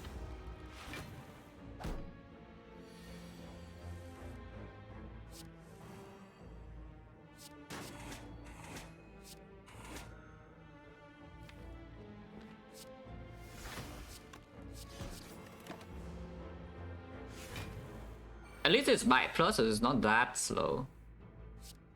At least it's bite plus.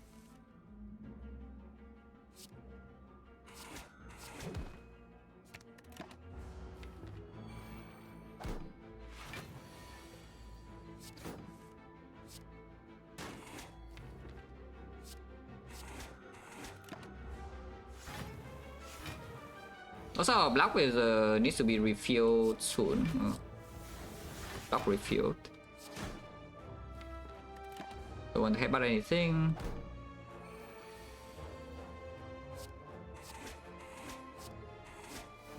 Nice order, but sure, doesn't matter. Turns exactly the same either way.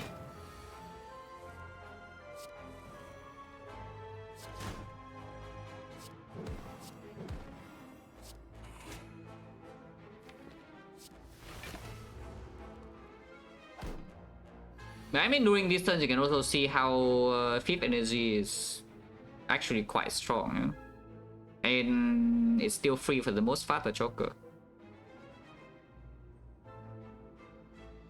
Consider the game won pyramid last ball, like why would I? Like, why are these questions even happening?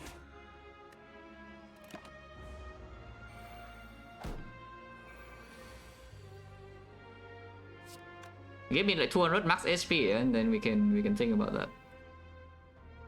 Yeah, give me like 200 max HP and then end the pyramid and then I can consider the game, the run to be won.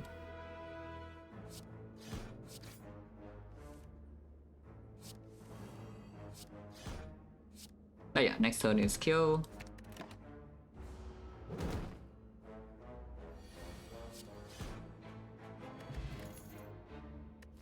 Shark is here to build up the barricade block, and we don't have fifth energy to play the second pack. It is slightly faster with the second pack. Don't have a bloodletting though. Which right now I would absolutely take, yeah, the bloodletting.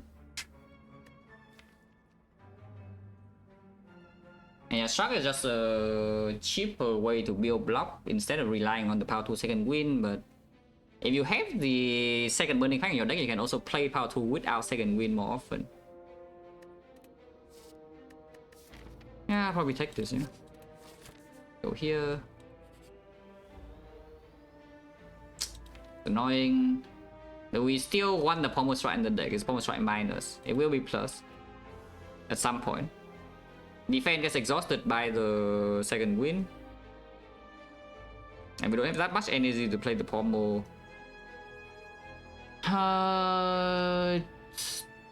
We don't need the Pommel to do Buff for Butt loop, because now we can do some power through Burning Pack, Buff for Butt drop kick or some order. And maybe you can pick up a body slam to do damage instead. Yeah, I would really prefer to remove a little bite here, I think. Or the anger. Or the carnage is also okay to go. Iron Wave can go also. Yeah, defense still sucks, yeah, I suppose. I suppose defense still sucks. Power plus probably still good enough. Especially when Blood thing just pick on side on this spot. Only good question marks left. How many question marks do I go to extra from here? If I go here, we go, yeah. This is force, and this is optional, and this is only happening if we go get Golden Idol go. Otherwise, it's only fights. I guess I can go to this question mark. Pwam, Juzu Bracelet. Normality in 3 elite fights with Black Star is maybe a little bit suspicious, so let's just take the Red Relic. Yeah, let's take the Red Relic. Normality into 3 elite fights with Black Star is, I think, a little bit kind of suspicious. The Burning Pack, I don't care. The Guardian. Really, the Guardian is fine, right? Even if we get hit by the Guardian, we can bite back, yeah. So I play Barricade this turn. Exact split. And then headbutt like what pack.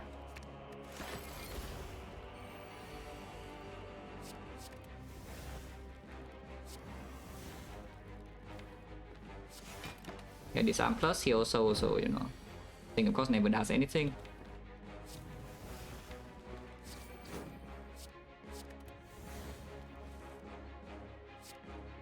Fight sucks.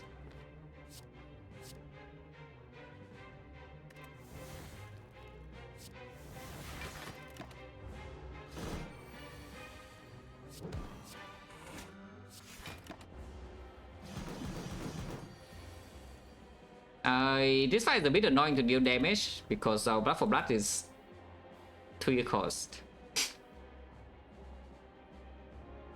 I want a Bloodlet thing. I mean, Bloodlet thing already makes us way faster, yeah, with the Burning Pack exhaust. And secondly, of course, it's you know, if we get set up Barricade early turns, and it does get to this cost Blood for Blood to actually deal damage. But yeah, I would like a Bloodlet thing. Would be nice. I think it would be nice.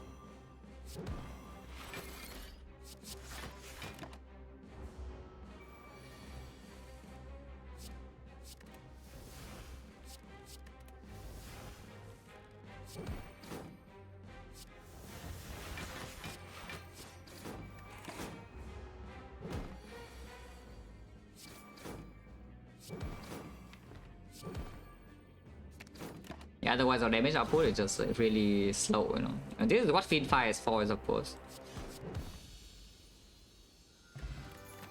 Oh, that's not bad. Yeah, Bloodletting is even stronger now. Which of course is not here. You can take second dropkick. Generally, it's not actually so bad. Probably not though. Probably not. Yeah, it is infinite. It is actually infinite second dropkick. Because it's not too slow as well, yeah?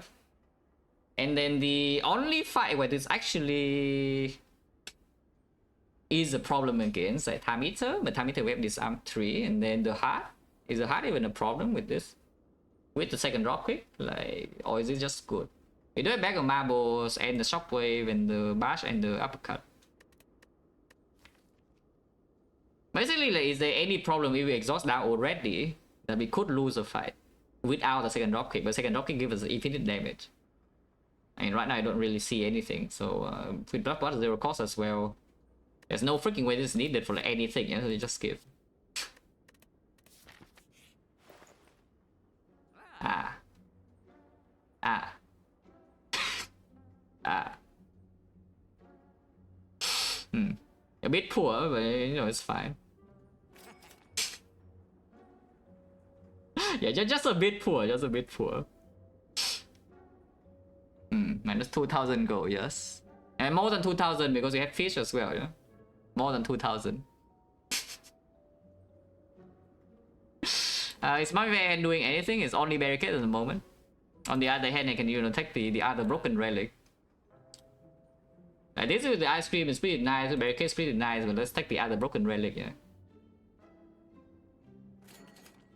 And then, yeah, remove anger. I don't think there's any way this anger needs to be in the deck now.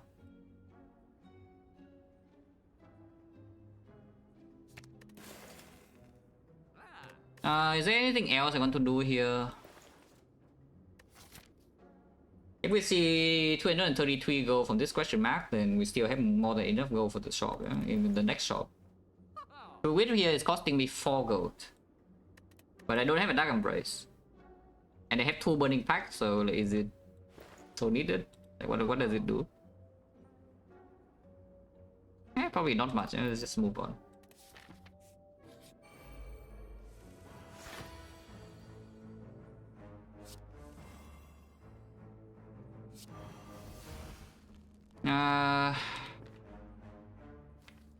Don't need that much energy. I just spend this.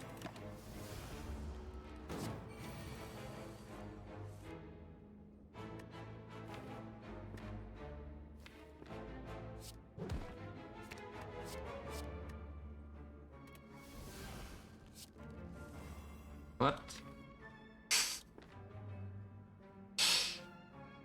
Where's my feed fire? It's fine. Next time we feed fire and it's dead, yeah. And taking 2 here is good. Just take 2. And just play like... I mean, we can take more than 2, it's fine, we still heal 6. We can do like this, we block take 5. And next time it's dead to feed fire. Can play like this as well, really 1-2 doesn't really matter. Why not? Ow! I feed fire. Evolve. Yeah, Mummified Hand. Good though. Yeah, it's actually still very good. So now we take it. And we don't care about the bricks so often because of Pocket Watch, yeah. And now it's already a portion of the run where the Evolve plays and we already have the power through. Yeah, Evolve.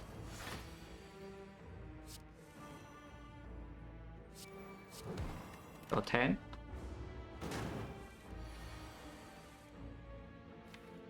It would be nice if we draw into like this or this turn, I think. I still think it would be nice to draw into this or this turn, but you know. Again, we have bite store here with barricade, the evolve second win, so it's not so bad, even if we get hit this turn. Which we will get hit, by the way. Ow. Yeah, it's full hand. Barricade is now in play.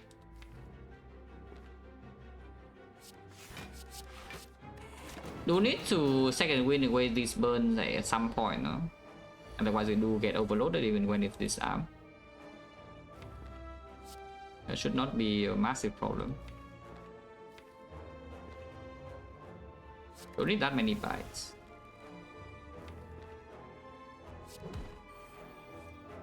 Yeah, okay.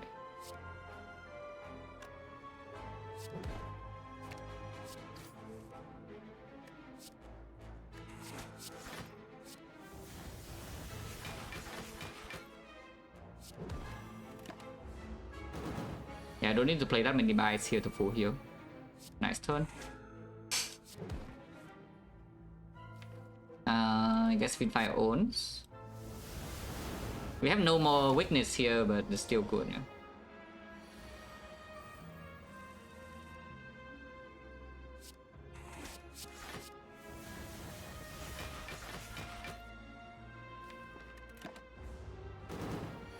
So next turn. Your next turn is easy. Yeah, full HP. Flower is perfect, and yeah, flower every fight now we 1-on-2 because of the ice cream. Yeah? Holy. Yeah, another set relic, yeah, freaking thank you. Strike dummy doesn't. Almost strike. Nunchaku energy ice cream, I guess it's okay. Well, which one? Entranced barricade or impervious barricade? Entranced does need you to kickstart your block first, but the moment you get your block started, you win. Impervious is a much better kickstart, but afterwards you need a sustain block against the heart. And we have found 2 second win with no feel no pain. I think we take Entranced, yeah?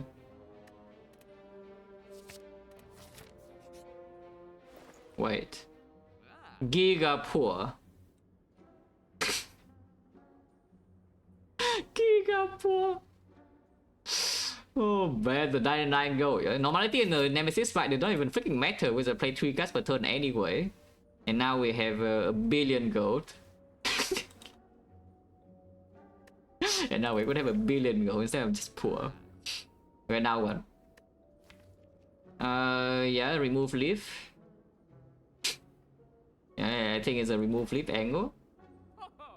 You can also buy the smooth stone. Honestly, smooth stones are pretty good.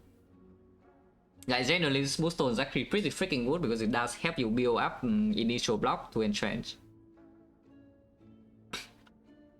And the one remove doesn't matter so much with Pocket Watch now and double burning pack.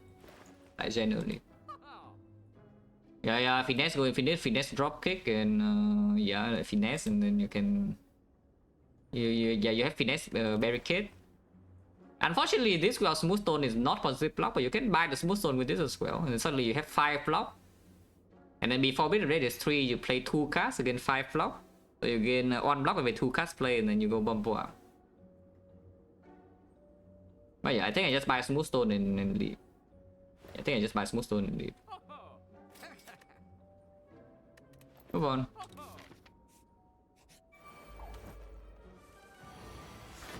Is this fight okay, by the way?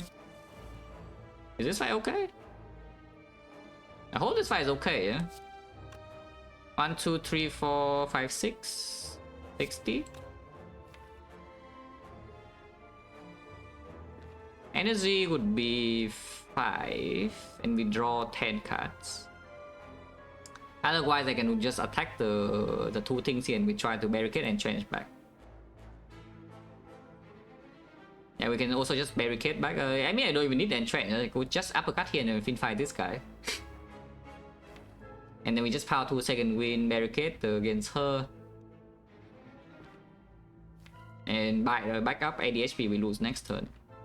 Other choice is going all in and we do uppercut on her and do fin fight on her as well, which is only 79 damage, so she's 63. And we have 5 energy, she's vulnerable. That seems kind of bad. It is killable if we draw like Carnage, Apple, Dropkick. But seems weird, yeah? I think we kill both daggers here. Just fin fight his hand.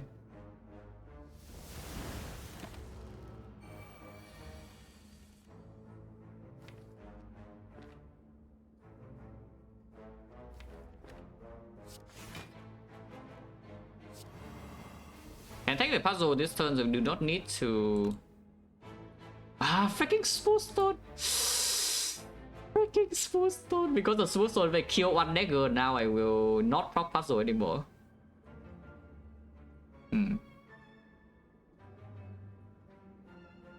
Oh, that's a small problem. Yeah, it's definitely a bit of a problem, to be honest. That's actually kind of bad. That's actually kind of bad. Because we don't really have good block next turn ever at all, yeah? I can still kill both daggers here, but the next wave is not going to be weakened. Leaving this alone doesn't lead anywhere though. I think I still need to kill daggers. So who cares? I care a lot about the puzzle. Because now we draw 5 cards, next turn only... To be fair though, I can put the... I can put the trance on top, but I think I put drop here on top and just kill this guy and we take the hit next turn, yeah? It's probably the line. You can also just headbutt this guy. I mean, next turn there's a very likely chance that she attacks either way. So you could just headbutt this guy and then do drop kick here, kill next turn into an attack, and then do like, I don't even know, we take 30 damage or something next turn. That also takes 6 this turn. That's not pleasant. Yeah, that's actually really, really unpleasant.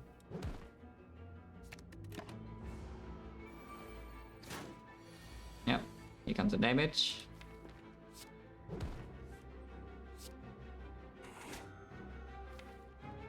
Oh, least life of us is 0 cost. Ow!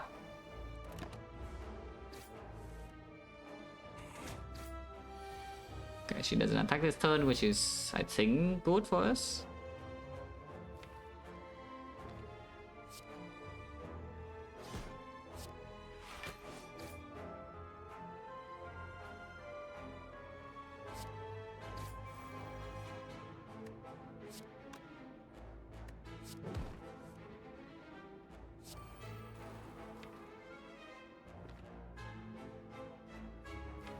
Uppercut is still here, so can burning pack away the bash, yeah? Okay, that's fine. So yeah, power through. Headbutt the power through. Down on her. Well, now it's time to be full HP. You know. Our favorite segment of the run, yeah? Like stalling to full heal.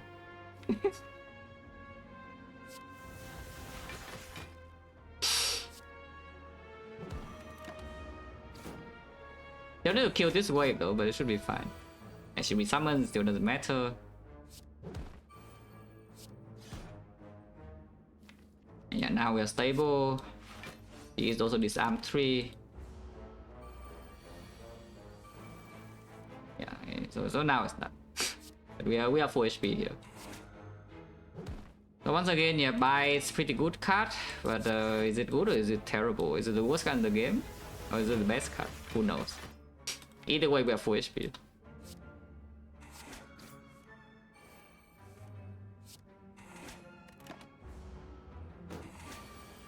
It is by plus, so it's not that slow, at least. It is by plus.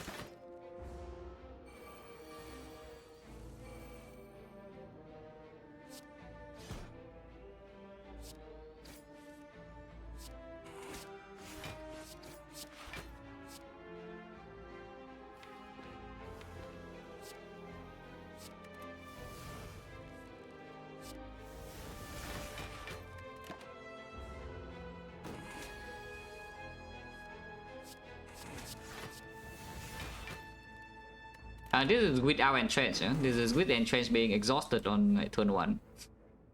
We can outpace most enemies still with the smooth stone and power 2 second wind. Cannot outpace the heart though, which is what the entrench actually is for. If you want to, you can set up Nunchaku to 2-9. If it happens, it happens, yeah? Otherwise too much effort.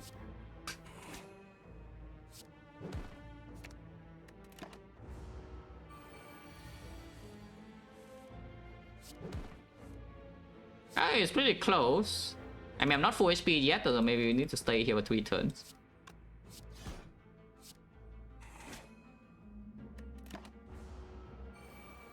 But this is actually pretty good, right? Yeah, I think this is pretty good.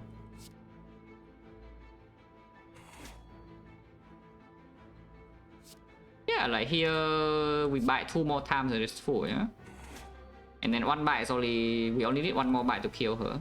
So we just need to survive this attack and the next attack, which is very easy, and we bite her to 2-9. Yeah, this turn pocket watch. Next turn 1 bite lethal. Perfect, 2-9. Full HP.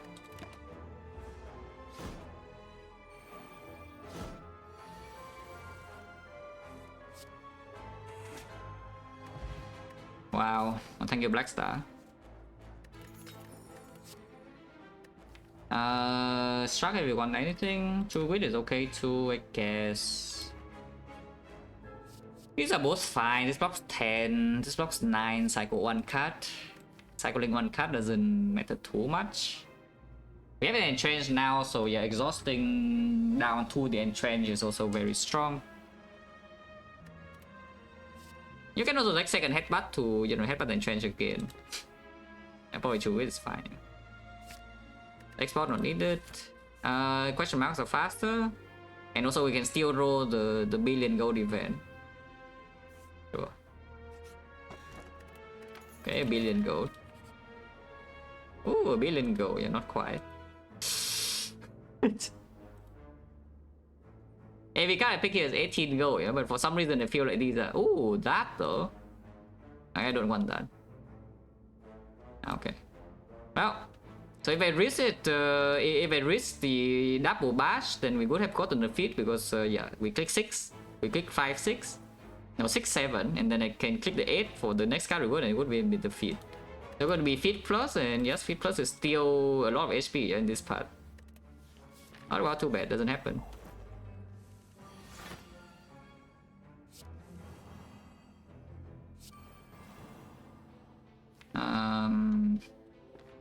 Or just shockwave.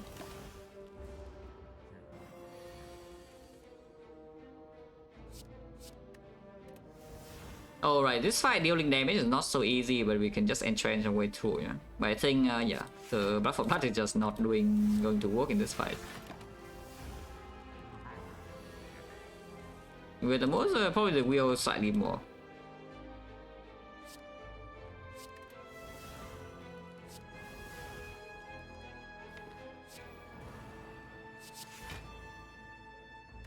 Let's just feed fight this hand away right now, right?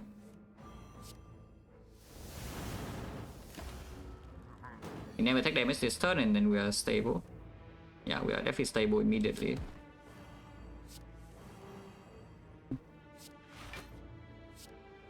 Don't need to bash.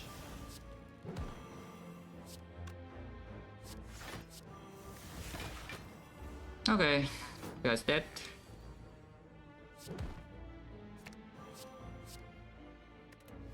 Just need to not exhaust literally every single one of my attack and then we can never lose. Yeah? Can never take damage even.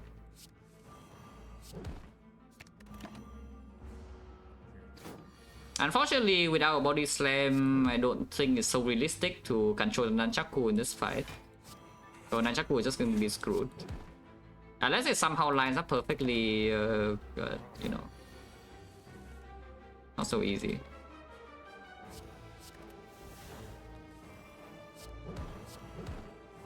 Could be done, no? Yeah, like here 6 attacks to kill looks pretty on pace, no? Yeah, 5 attacks to kill, like totally on pace. Over 2 turns.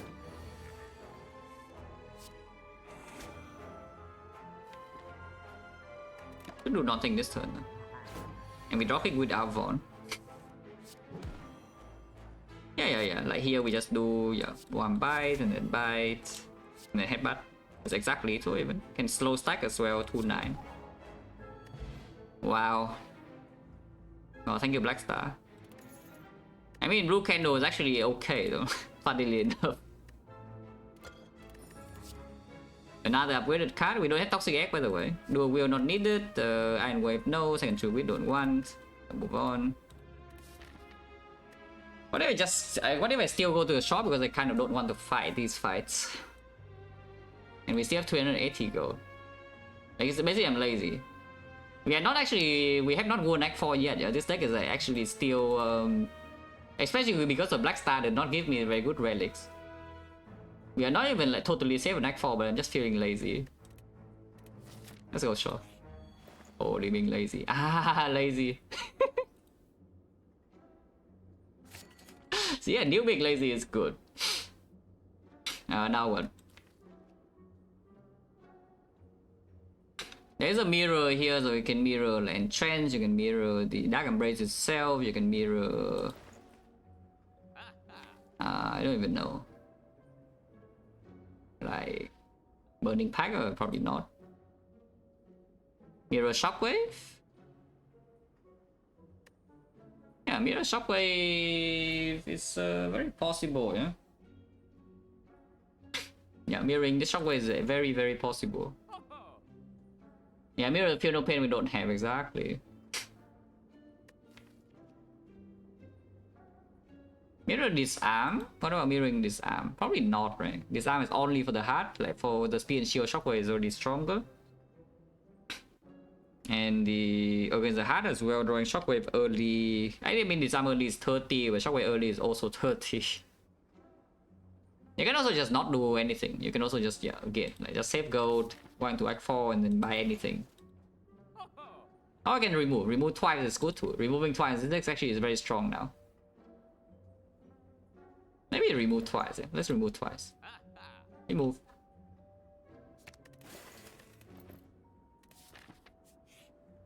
Rich. Okay, should have bought the mirror. Well, a billion gold now, and this question mark now is garbage. Let's just take the fight.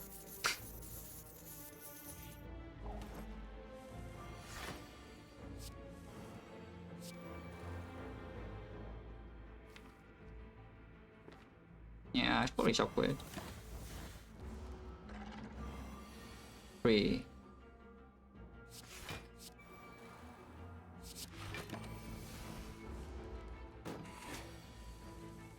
He's trying his best.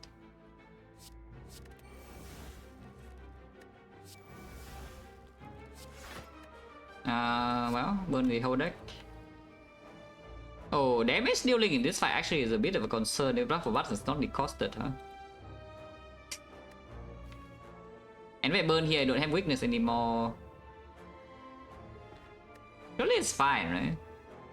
Or I can just keep the Fiend Fire for later, yeah? Like keep Uppercut, keep the Fiend Fire for later, because we're already kind of stable, you know? Okay, let's be safe, let's be safe. Just in case the Maw can do something unexpected. Like here you can Fiend Fire Uppercut.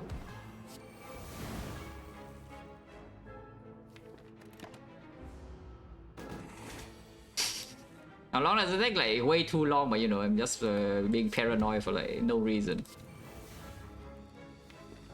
But better be paranoid than sometimes things go like, extremely wrong. Because the damage, her energy is not actually that high without like something like Body Slam. But yeah, this I could give a Body Slam plus, and then we don't even need the Blood for Blood anymore afterwards. But in any fight that doesn't discount the Blood for Blood, we can only make it go to 2 with the blue candle and cannot go lower. So damage ratio per energy is pretty low.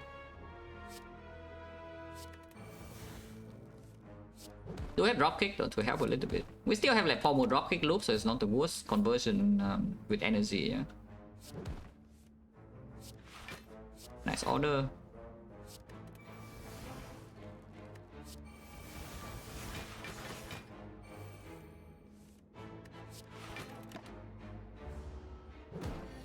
Not weakened now.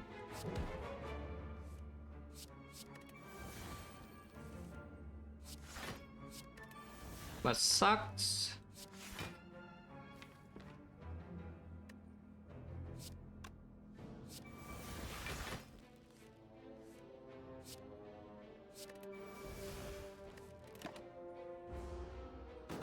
That's what I'm saying, yeah, right here.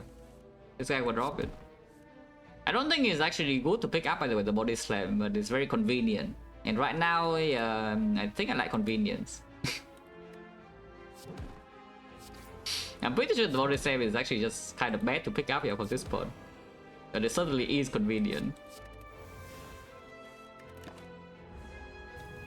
Killing this turn.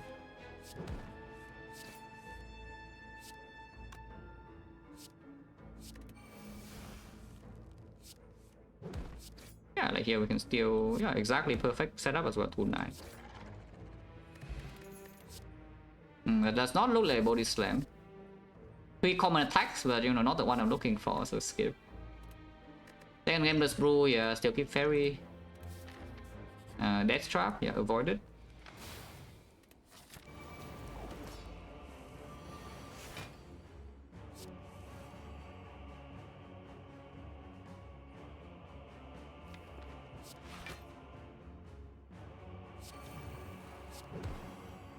Take 2.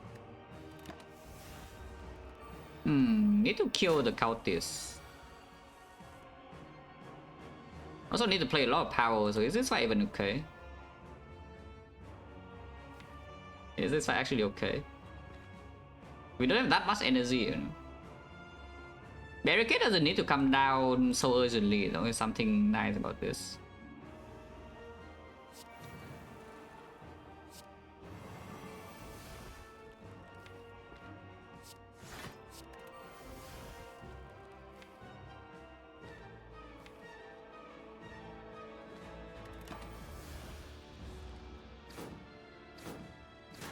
The weaken 9 times 4 is like pretty big, but sure. 6 times 4 now. You don't need to keep the bluff for battle around, but yeah, let's just do second win away 3 cards. Do not need these packs either, yeah. We true wit here is already okay.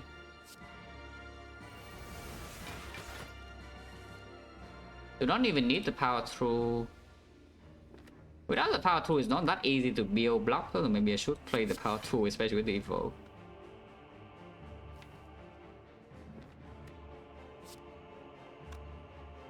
These cultists are actually kind of hard to kill, huh?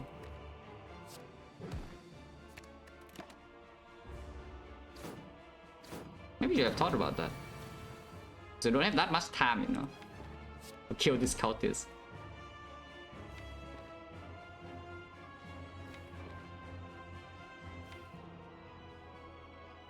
I can play this right now for 38 block, which is not actually even enough.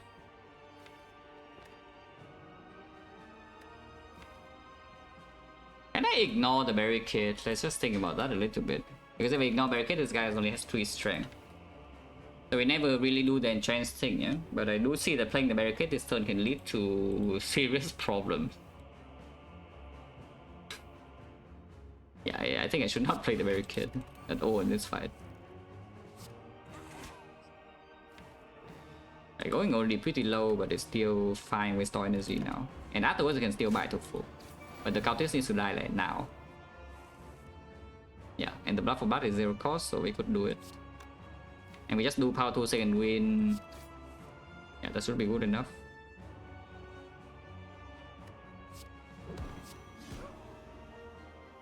Packs are gone already, so let's keep the 2 grid.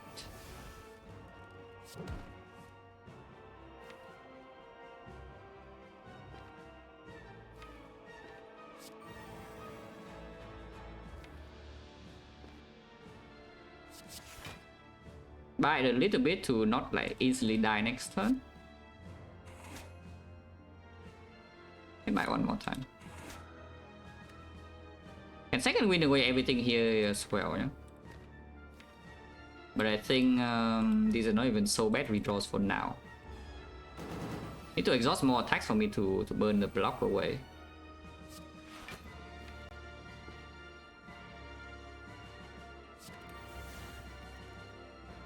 That's my last buy, so I cannot fiend-fire this hand if I want to keep uppercut around, which I do.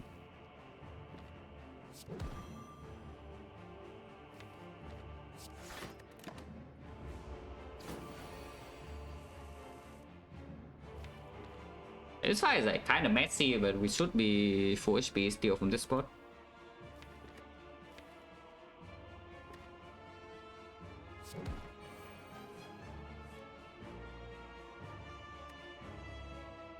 I should play second win like now though. It's not weakened next turn, it is doing 36, but that's still fine.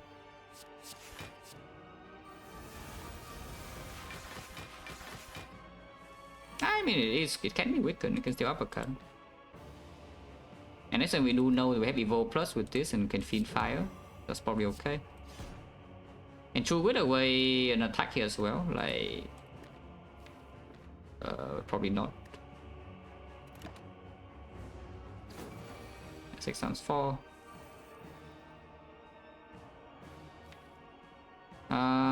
Double bite is here. Cannot feed fire with this away, yeah? And this needs to be kept. This needs to be kept. This does not need to be kept. Okay, so these don't need to be kept either, which means you could just field-fire this hand. You can just field-fire this hand and it works. Observing energy and biting, just bite until you cannot die to one shot, and then you save energy. Basically, you get to the point where you cannot lose fairy, and then you stabilize the fight afterwards by preserving energy. You can spend all this HP away, and then after you stabilize, you never take damage any turn, so you buy up to 4. But like here, you can just field-fire this whole hand, and it works. No pommel, the damage output is a bit lower, but you know, still fine.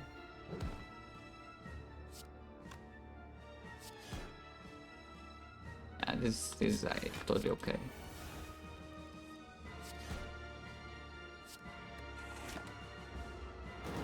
Now you can store energy, yeah? And every turn you just power 2 second wind. 2 wind doesn't need to be... You can also just buy the full now and then get rid of this buy also. Because you don't need to second wind either, you can just play power 2 and then 2 with the wound or something.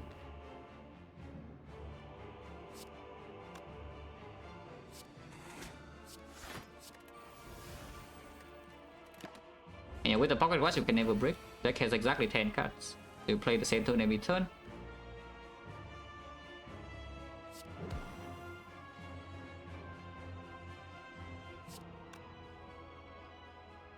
Probably just ignore, get rid of 2 grid now. Just power 2 second win this.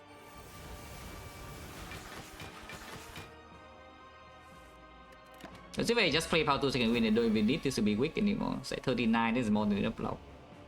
It's only 37, so actually not enough. But you know, fine. You can buy it one time.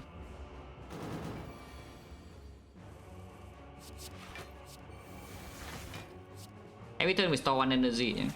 And of course if you want to, you can always because this draws itself, you know, so you can spend 4 energy this whole turn to full block if you want to. But it's actually 30, wait, it's 37, right? Of course, yeah, 37 is 36, so you can never take damage, so you can just keep doing this loop. And now you're full HP. Second half, of course, you can kill with these, yeah? And if you want to set perfect relics, you can, because this guy heals.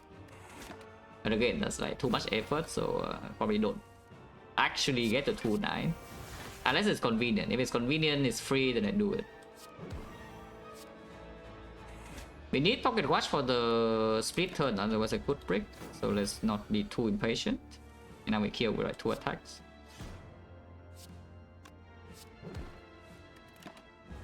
Yeah, and here's the 43. There's absolutely 0 problem. In fact, we only need 3 cards to block this turn also. So Bucket Watch once again just procs every single turn. And yeah, again you can see like 9 times 3, no problem. And we are already full HP, so you can just play uppercut instead of the buy, yeah? It's weakened forever. Energy is building up as well, even with the voids, there's never any issue. Also, whenever it's doing the void, you can also store the 2 wounds instead of playing the second wind here to get extra block after, if you really want to. Which is totally unnecessary, but you know, why not?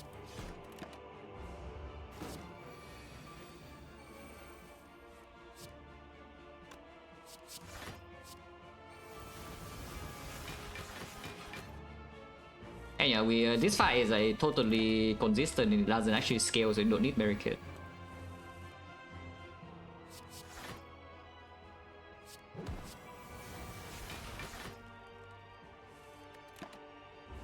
If you don't take pocket watch, you can break though, which is pretty annoying to set these relics.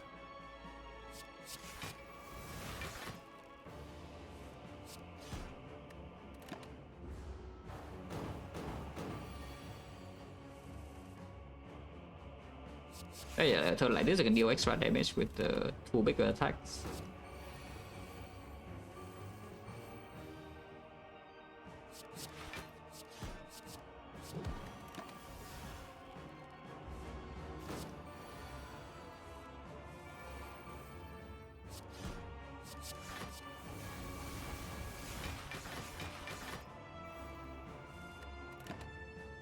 As you can see, a body slam is just not necessary here at all, but it would certainly be convenient.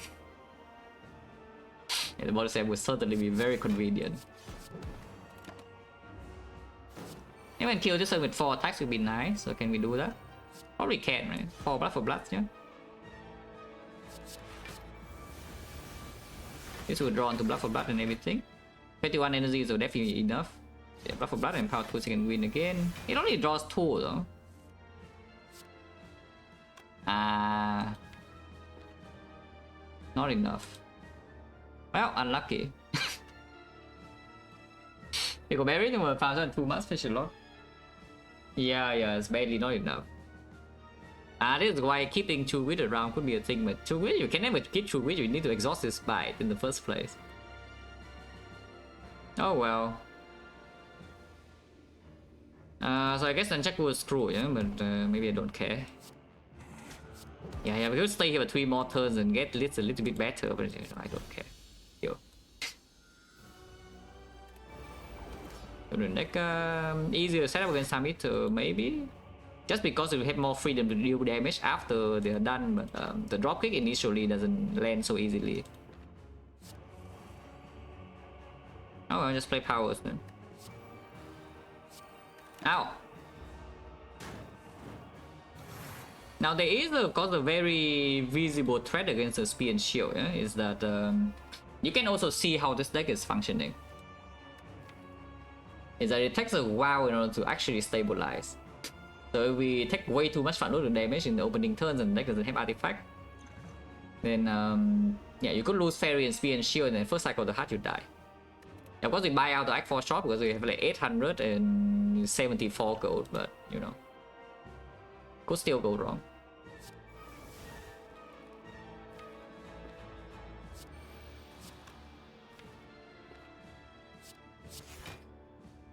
Only lose pocket watch, so I guess we discount buff watch to 0 now.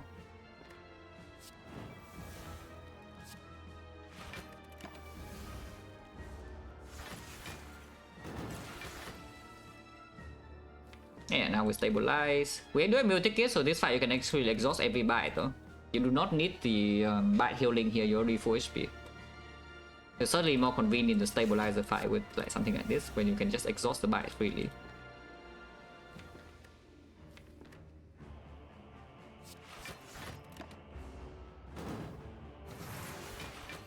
Insect, yeah, they can die. Sometimes they can die to insect and such, for sure.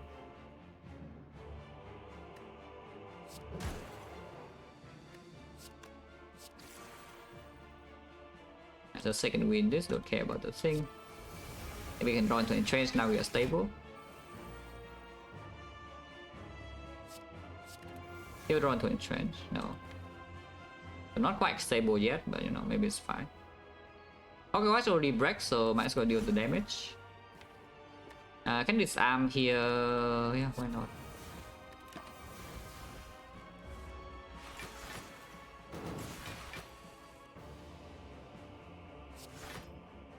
Wrong order, very nice order.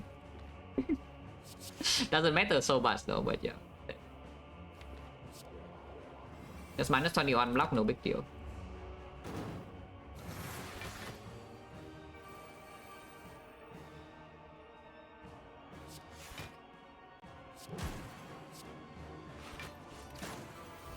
Okay, now it should be fine.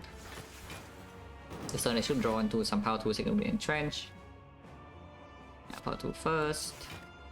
Do I have exhaust here? No. Yes, 1 pack. So yeah, entrench and the second win this whole hand away.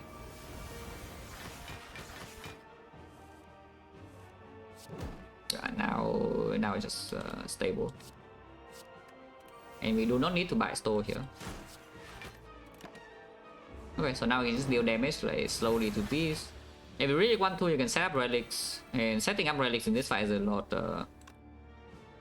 more annoying than the Awakened one, because this guy gains plated armor, so eventually you can get to the point where your attack deals no damage and then you can advance and check go for free. So that is annoying as hell. So not sure whether I want to do that or not, but you can do something like that. Yeah, you can do something like that.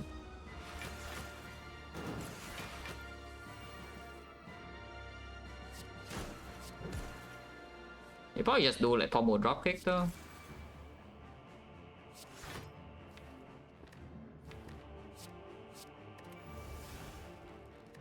Do not need the power through anymore. Yeah? I can just second win this whole hand away.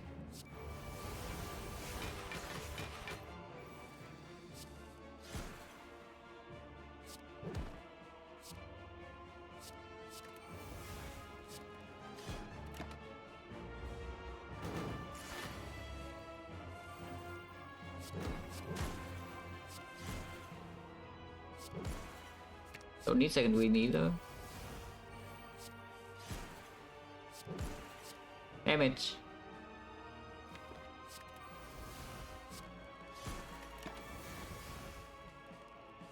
Five attacks is probably okay. We need to reapply this.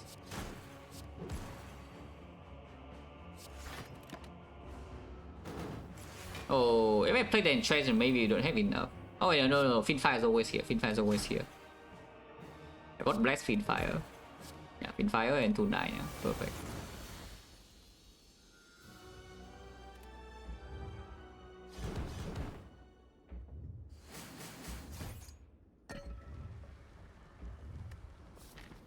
This one's so freaking long, yeah, thank you, bites. I mean, without the bites, maybe we're dead, but you know, still like kind of annoying. So what's the most important thing here? Like Barricade or Dark Embrace? We are definitely upgrading energy with the power, but yeah, which one is more important? If I only can choose under the two, which one is more important between the two? Probably Dark Embrace, right? Yeah, probably 3-1 is a better spread than 2-2 anyway, yeah, for this kind of run. Let's upgrade Dark Embrace.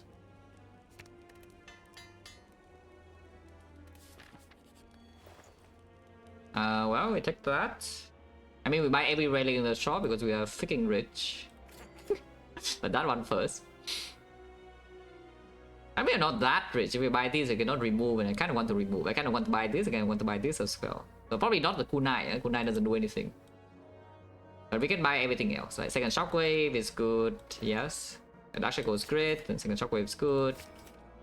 And then, I mean, you can still buy this because the fish is going in. But I think we just buy Waffle and remove and then move on. What's the worst card in this deck? Definitely an attack, but is it bite or is it the thing? Because it remove one more bite. Makes it more awkward to play Finfire if you're trying to store Spear and Shield.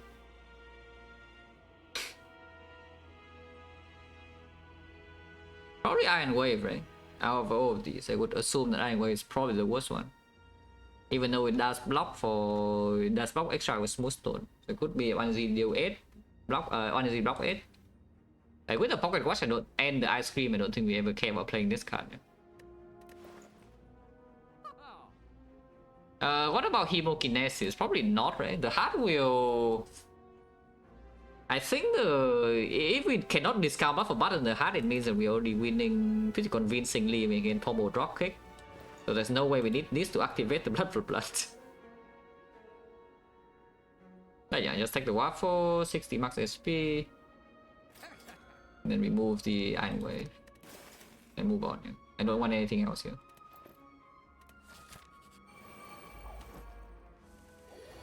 Okay, I thought the Iron Base is good.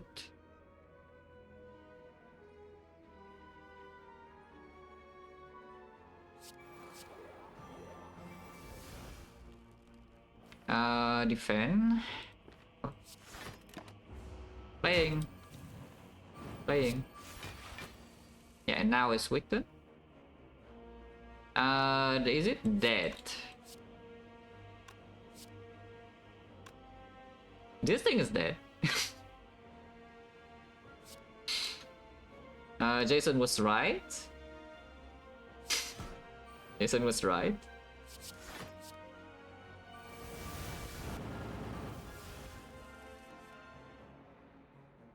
Now what?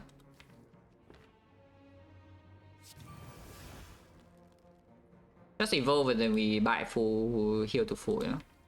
Thing.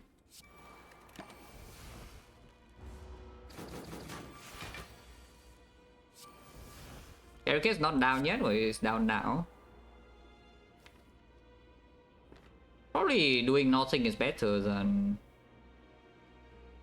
playing these shackles. Yeah, now we buy this guy to 4, there's no problem ever.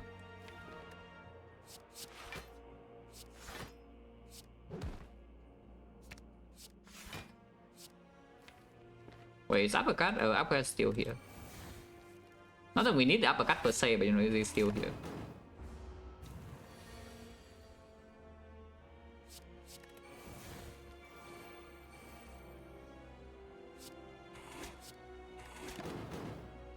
Yeah, with the buy plus, it should not be so slow. Yeah, the pack, so you could get rid of some things here, but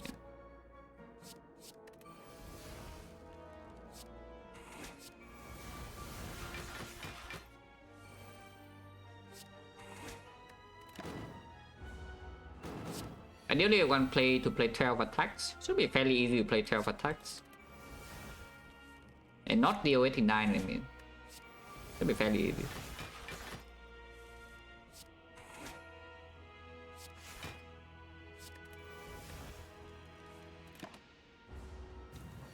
Yeah, 10 more attacks to kill. Each bite deals 7, and so we can just play 6 bite on blood for blood. And that totally works. Our turn is also 100% consistent, so we can never break. So perfect up 4 HP, yeah. Essentially is what's happening.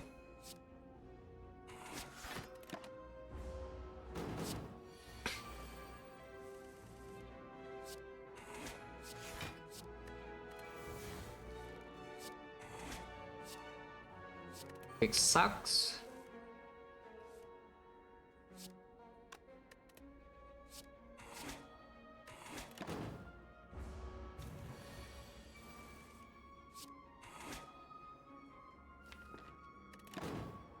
Okay, next on 2 attack skill, perfect.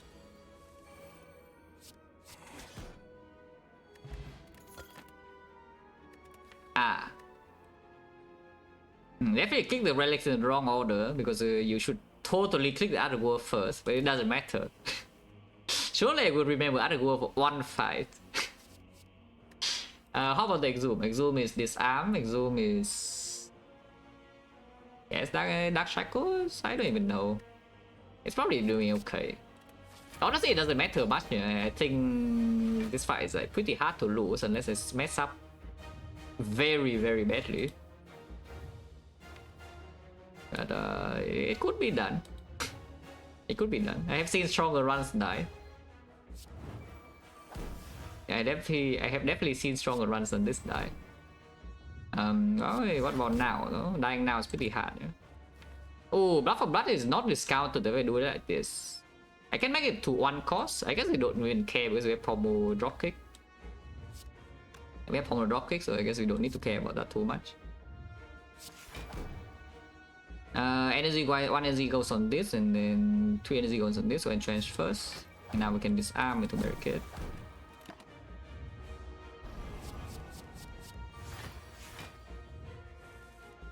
Okay, apples here. Need to keep both the pommel and the dropkick. Pocket watch now. I mean, you can also lose all this block this turn. Yeah? It's not even the worst idea. Losing all this block this turn and then deal it back again is definitely a possible thing. And right now we are losing 2 HP, so I don't think I even want to spend energy on this, and we take 1 more instance of damage. And the next time we can ping ourselves with the clay and then play the other setup. That should be fine.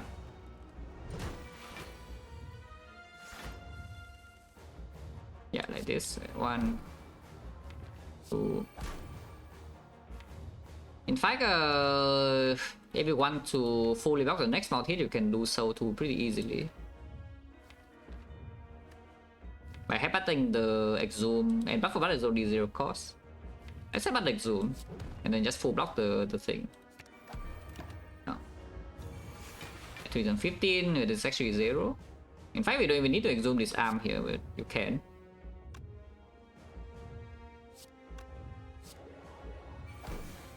Yeah, you can just dark shackles instead.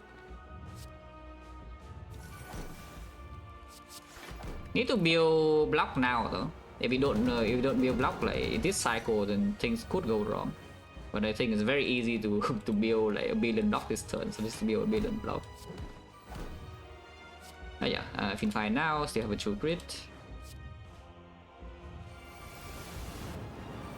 I is shuffling, but it doesn't actually matter, you know. Do not need bash, so true crit with the bash. And yeah, second win the whole hand. Draw into the entrench. Or not, no, not drawing into the entrench is fine. Doesn't matter though. Okay, fine. Entrench wants to wants to be bottom deck. It doesn't matter. But yeah, entrench. And now we headbutt the entrench. Now we disarm, draw into the entrench, and we entrench. And fight's done.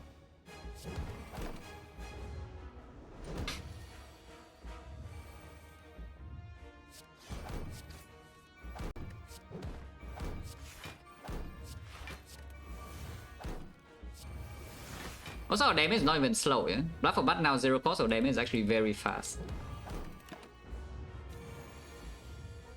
Yeah, nice potions. I just say that we probably would never use a potion again, and you know. We never use a potion again.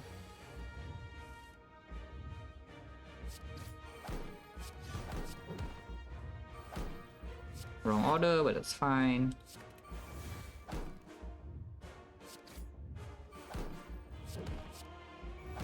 Yeah, our damage is also very fast.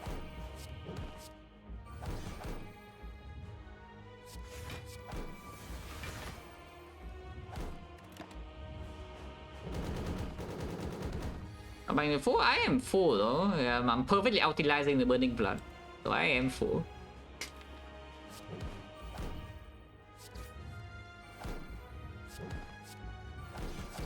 And yeah, page 2 is out of war, page 2 is out of war. Do not worry, I remember.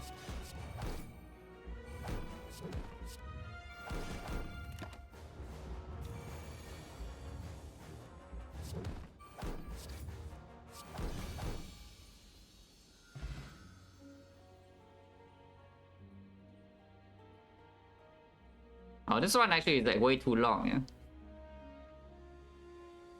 Like for the Insecta, it's way too long, mainly because the Act 1 is a little bit weird, and then early Act 2 is also a little bit weird, just a little bit. And then we buy store is cringe. Yeah, buy sucks.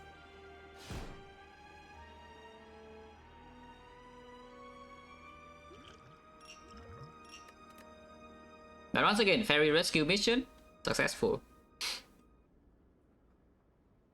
And we managed to release another fairy to the wild.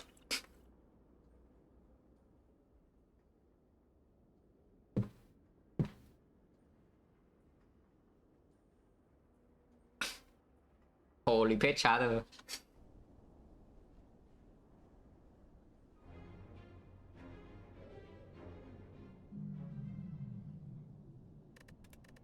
Basically, what happened in this run is that the early one, even with the insect, did not go that well, yeah? Because the potion drops were not the greatest. This whole wave actually went super well, though, but the potion drops were not the greatest, and then we rolled the bad matchups. So you can see here that we still get chunk, yeah? Like Sentry is 25, and then Sentry is here 29, like Wolverine 23. Not even that we get so much stronger relics, but yeah, we see a good matchup, and then we take 3 damage. Wow. Preserve Insect like Norm is just dead, yeah? But of course we dodged the Norm 3 fights in a row, and then they get a little bit low. Not that low, we're still at 30, but just a little bit low.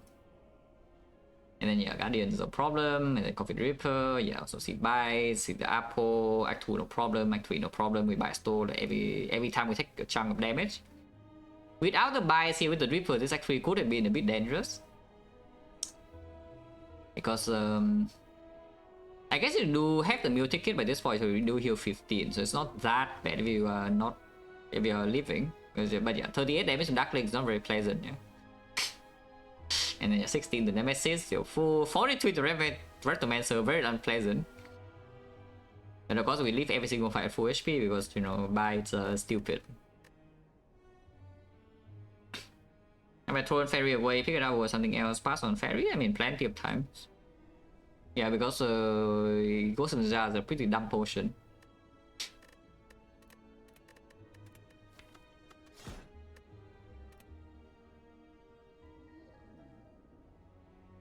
Uncommon Catalyst, lose or go, choose rare. We are probably going to left path. Shop is optional, it's a double fire 3 elite path with burning elite. Unless you cannot fight this and then you are just set, it's a 2 elite, 2 fire act then. But no shop means that this downside is mostly no problem, yeah? And then Uncommon Catalyst is okay too, because you can take the more aggressive, like 5 hallways here. But with the abundance of fire, I mean I shouldn't say abundance, but yeah, 2 fire is good enough. And the fact that the first elite is not even forced, I think I take the red card.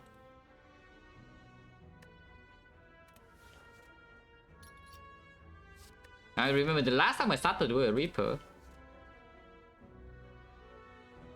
Lots of getting with the 7-11 month special lot, yes. You know exactly what I say. Yeah, Reaper start is not exactly the greatest in early game. It's still good. But if you are really worried about some nasty potential stuff, then it's like you don't have enough output in elite fights or boss fights, specifically like a Volin, yeah? Then the demon form could be stronger. Actually, Nana, I don't think you ever take corruption here with Reaper if you want to speculate on something that's broken. If you want to carry something slightly speculative, the Reaper is way stronger than the corruption. But what about demon form? Not a lot of fights to collect damage for the elite, but demon form it's only Laga damage, yeah. I guess against the Sentry is a little bit, but Reaper and Sentry is not the worst thing either. In the North fight, they are equally garbage. In hallway fights, your Reaper is better. Probably still Reaper, yeah. Probably still Reaper. Also, this is exactly in the questionnaire, you know. Isn't this exactly in questionnaire? It's like Bludgeon, Reaper, Corruption, Demon Form, and some garbage, like Impervious. And the order I put in that questionnaire was Bludgeon number 1, Reaper number 2, Demon Form number 3, Corruption number 4, and then Impervious number 5. So this is the ordering, you know. I have to actually follow the questionnaire. Otherwise I'm lying out my... yeah, otherwise I'm just lying. Yes. Cannot lie, I must pick Reaper. Yeah, exactly. Other questionnaire must follow the response. Exactly. Especially when it's exactly as in the question like this. Still 125. The questionnaire is literally feel like last week, so yes.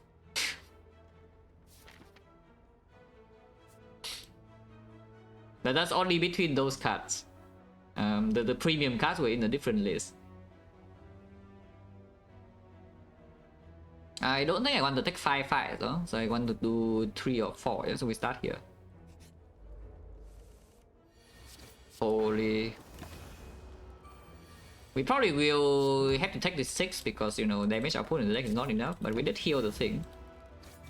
If we kill here, it's +4. Ooh, easy +4. Twin Strike, sure. I don't think I should take Flame Barrier with the elite coming like so early here, and we already pick up any strength for the Reaper, yeah. So Twin Strike gets slightly better as well. This is better into Guardian, and it's probably strong in hallways as well. And like Bird Solution, but this also is not too bad against the birds. Ah, this with Corruption, yes. Yeah, 5 hitting Sentries, sure.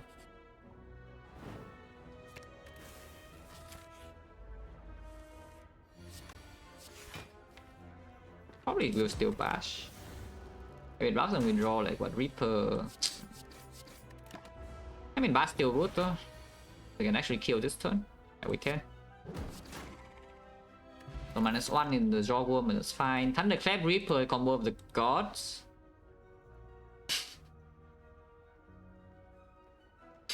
But actually though, it's like probably overskip, yeah? This Thunderclap I don't mind overskip nowadays.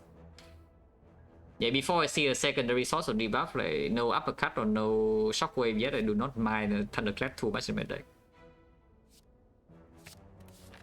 Advance always? Probably true. Yeah, especially with the potion drop not being a damage potion, we probably take advance always.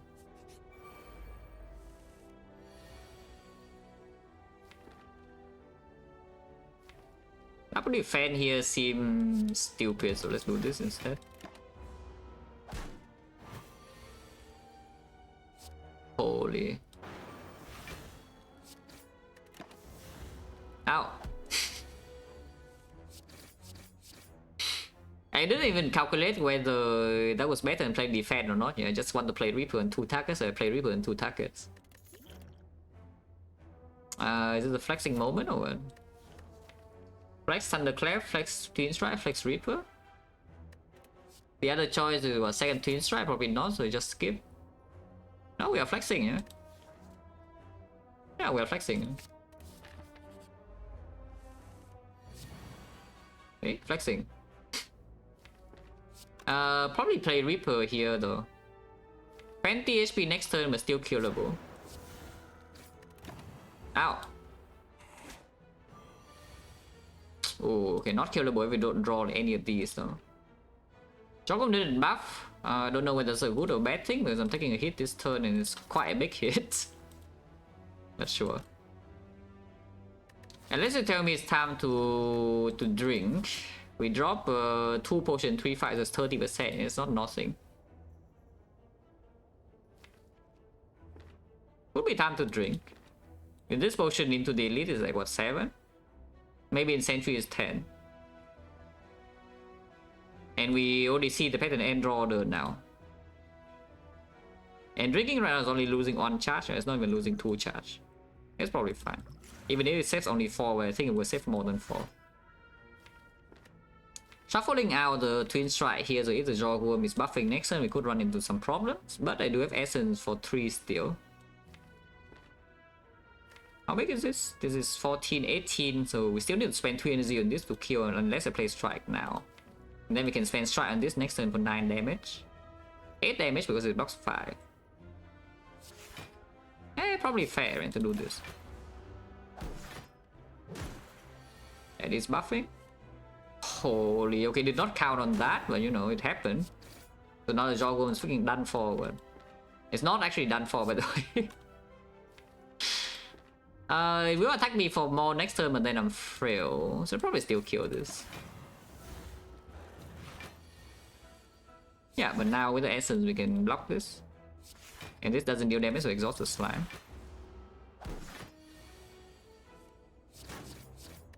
Yeah, not horrendous value for this potion. No potion back, potion is 40. Ooh, number 1. That's not exactly the best thing to go without flex though. It will be okay with Thunderclap if we see 4 energy. But it is an easy way to get damage immediately in the deck, which right now we kind of don't have. On the other hand, you can do Headbutt because Headbutt can pull back the flex, can pull back the Reaper. General, very good card. Yeah, of course if I lead. I'm willing to spend a weight pot if we draw the bludgeon like this turn for example, but we didn't. That turn to survey, yeah, it was used in the Family Feud game show.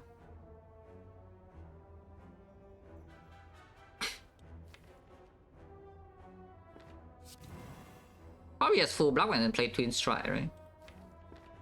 And then if we draw bludgeon, can kill. If we don't draw bludgeon, I'm sad.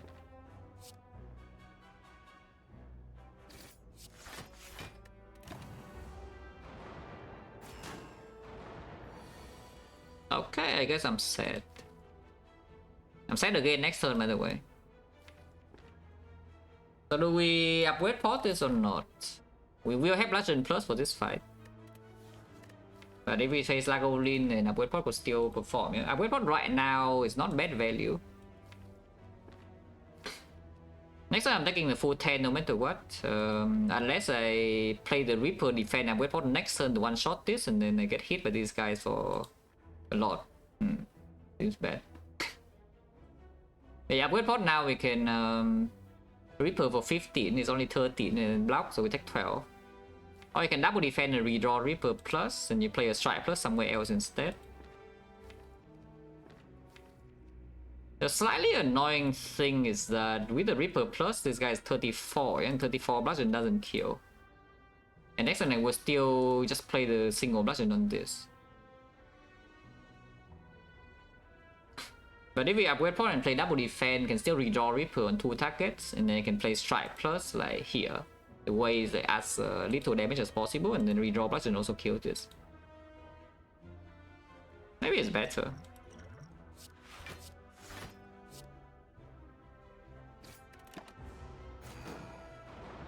Yeah, this one take 10. Cannot do anything about that.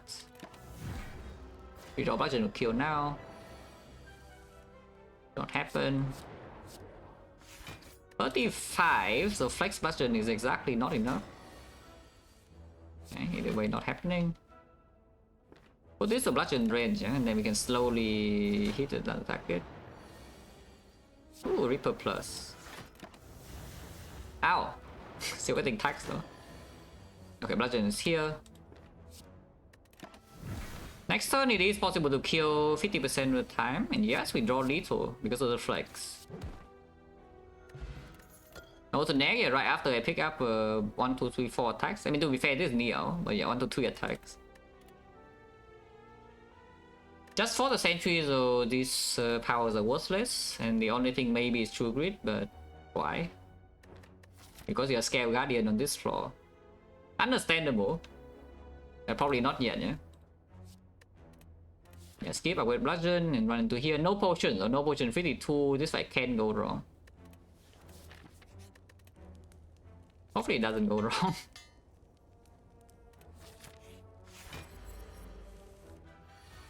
Only going wrong, by the way. Because we know for sure the Bludgeon doesn't land with vulnerable, and if we open right now with the Bludgeon, it takes a very long time to redraw into it, yeah? So you could also wait with the Bash. You could start with the Bash here, and then if you draw Thunderclap next time, you can still play to extend the Von. And then you open with some maybe Flex into damage. This fight is pretty bad. I mean, to be fair, the Knob is not even so good. Maybe if we draw like this against the Knob, we can kill in 3 sometimes still. But either way, this fight will be bad. Yeah?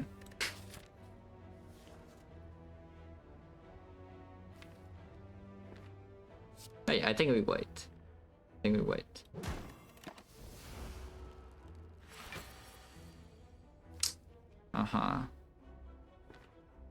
That's not great. I guess I can cash in with the Reaper now. We do Twin Strike Reaper. That's not great though. Next turn I don't even get to spend 2 energy. I can just exhaust the Reaper now even and not open. But then the vulnerable is just wasted completely. Oh, that's really bad. Let's draw order. If I did not do the Bludgeon first card, that is, because now if we draw Bludgeon in the second reshuffle late and shuffle it out, we suddenly don't have enough damage here. And then we can die.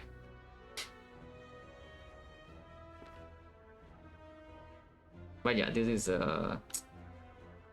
oh, Flex missing like both to try and the Reaper as well, yeah? How many cards do I have? If I exhaust Reaper now I have 13.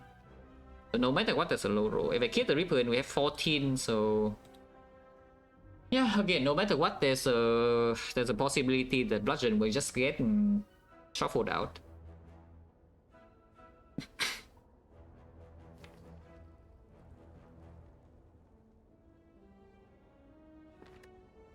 If we open now, the next turn, what's the turn? We just flex into strike, defend one.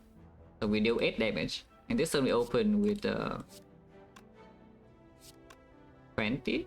I mean, maybe you are really scared of slacking damage and you do this and not exhaust the Reaper, but that seems weird. Because exhausting Reaper right now, exhaust the card.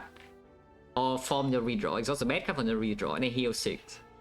Of course the damage we deal is 12 less, but healing 6 and also exhausting 1 card is probably still worth it, yeah. And then the damage total is how much? This is 20, so 12 only. 12 only next turn. It's at 95. That is so freaking hard to kill, 95.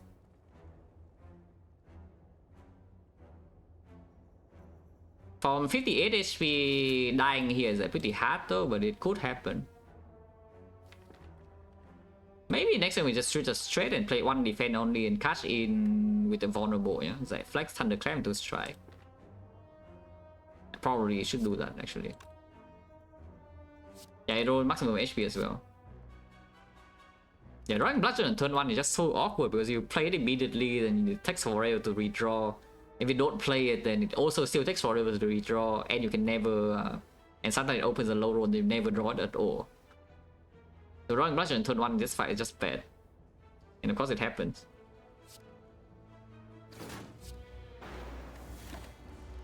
Yeah, I think we should trade.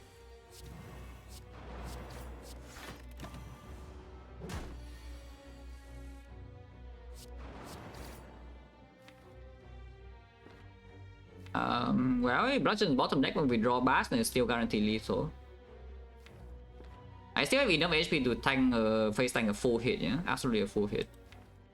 So the bad case, the only bad case is if we bottom deck both the bash and the bludgeon. Because if you bottom deck bludgeon but draw bash next turn is good. And if you draw bludgeon next turn but not bash, then does this open some lethal? Because we strike here, it goes down to 56 and leaves at 14. It does, right? It does.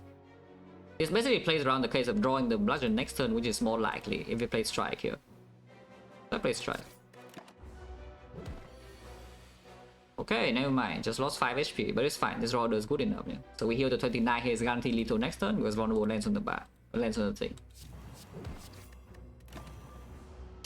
Roasted bit of potato. How's it? Getting a little bit on in this early game is okay. The opponent is very strong on bludgeon. Yeah, and then we want to sentries and it doesn't do anything. Upgraded. I mean, everything's upgraded. We know that. All plus 2. This dropkick is giga powerful. On the other hand, he's a headbutt. We even have fear pot. Yeah? We have thunderclap bash. The dropkick comes freaking green, and we have a fear pot. On the other hand, he's a headbutt. That's, you know, also quite good. Very good, in fact. We just keep adding attacks to the deck, and we have no relic support, and the Guardian is coming, and you know, not going to be so easy, yeah, the Guardian fight.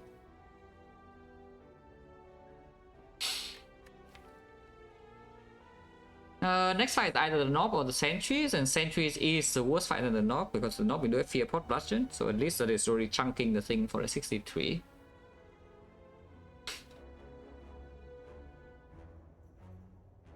Probably should still take the headbutt, right? I think.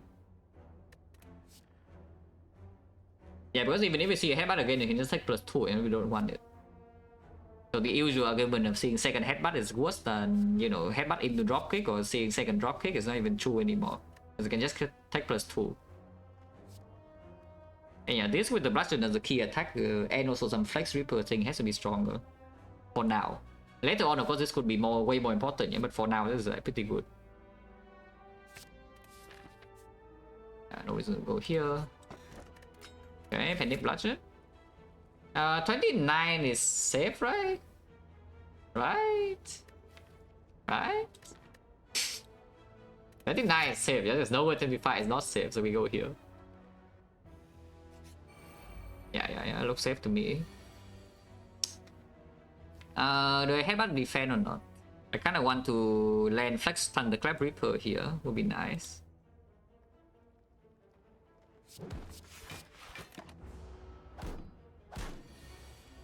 Okay, not quite that, but you know. Bwam. So we heal here, yeah? Unless somehow this turn goes wrong, but I don't think it can even go wrong. And it's not properly set up, but 5 is good enough. Yeah, we heal. Ooh, second Fear Pot for the dropkick. What's the potion chance? 1, 2, 3, 4. What the hell did I see here? Oh, I already forgot what I saw here. Don't think it was a 5. Like, what the hell was it? Or was it a 5? Eh?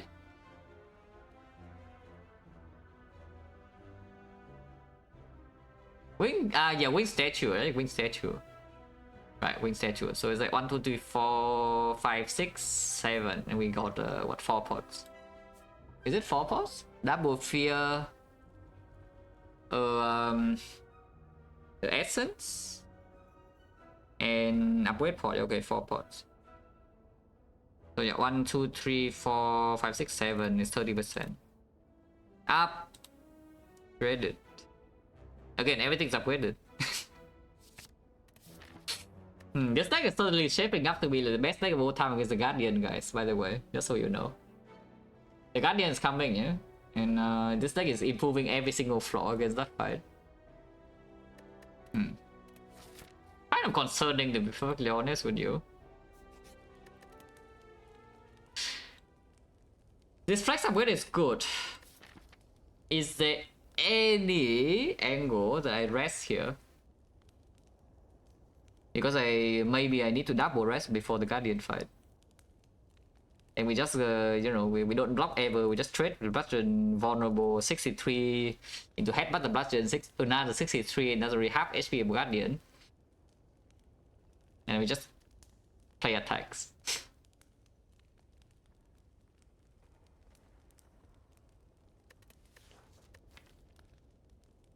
The flex upgrade is like kind of good though. Especially with the penny as well. Like Reaper already small combo, and then we even have this to line this up, and then this to line this up. This is double payoff, this is AoE. Burning, yeah, of course we're thinking of burning. Of course we're thinking about burning and not this, because the shop is not even doing anything.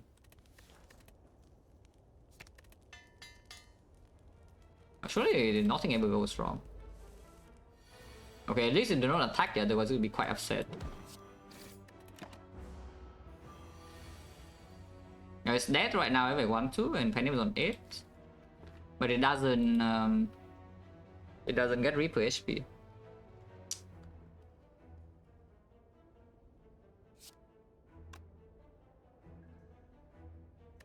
We do heal to 45 though.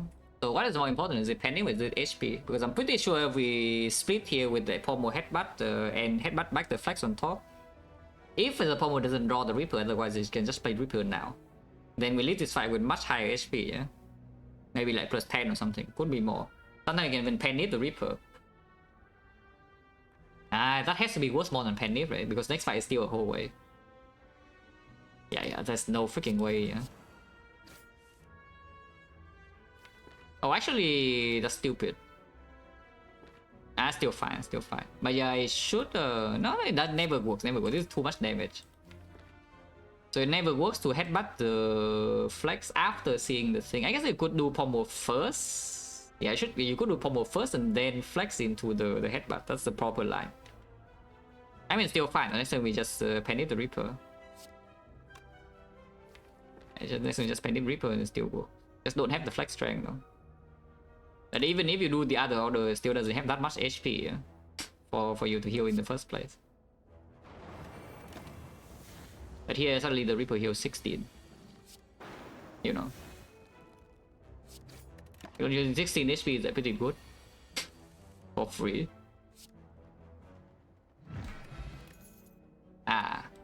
We change 30%. Upgraded, yeah.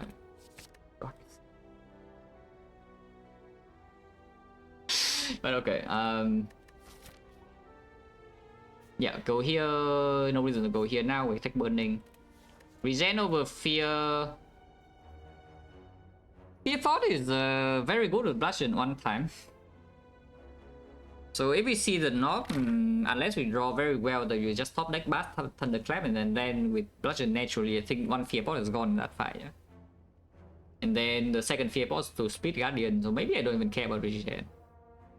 Even though this HP is quite good against Guardian, I think the regen is worth basically as much as the fear pot is worth as much HP anyway in that fight, because it cuts the fight down by a couple of turns. If we cannot block on that fight at all, then cutting it down a couple of turns is very good. I think we keep double fear pot because you know, if it is burning knock, we will use it here. Yeah, and there's freaking burning sentries, max HP sentries, but there's another one shot. Now I don't have regen pot and I die. It'll be quite sad if that happens.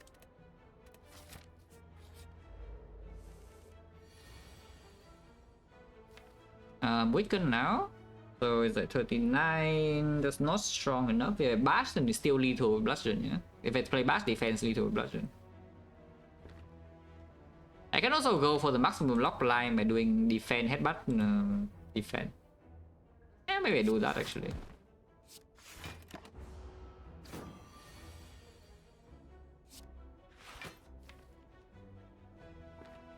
So 36, 42. Even Flex Bludgeon would not kill, yeah? So I guess you just don't even play the Reaper here. Okay, now Bludgeon. You can also seal double defense and hold to redraw Reaper in advanced Penny, but I think 6 is fine. Normally Singing Bowl 9 class a +2 every card reward, but I guess I just take a card every card, yeah? Or is a massive knock, and I can pour more into my thing and cry, but you know. Oh, I don't cry. Heal 12. Because Fear Paw is already good enough. We have Bludgeon, maybe even Panic.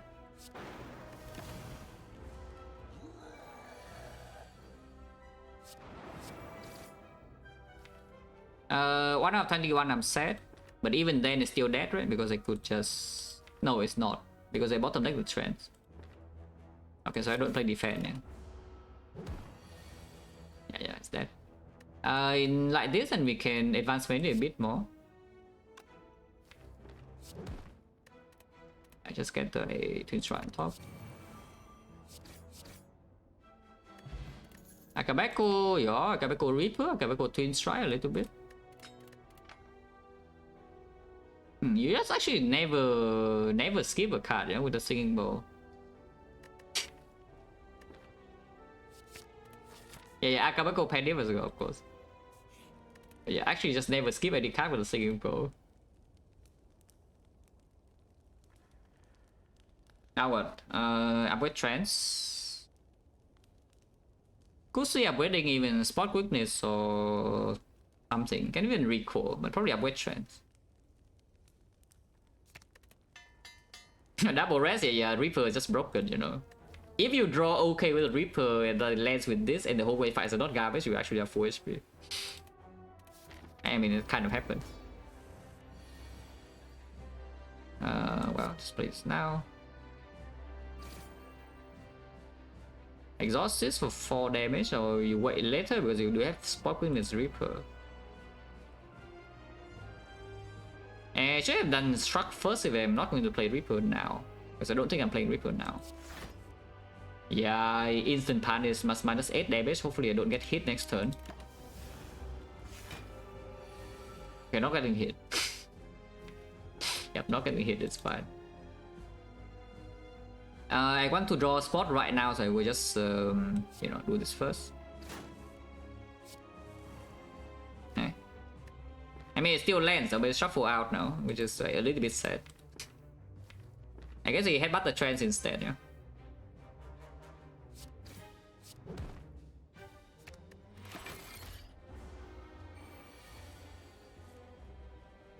Do I even Trance now? I guess I will. Yeah, I mean, trancing 2 these for next turn looks to be quite decent.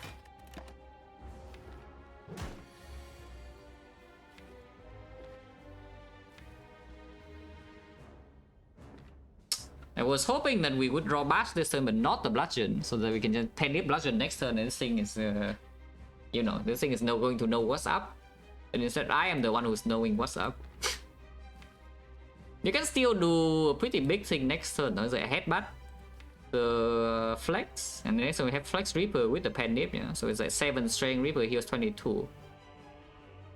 And take 12 immediately because, you know, play Shock and attacks you 20, but you know, something you can do.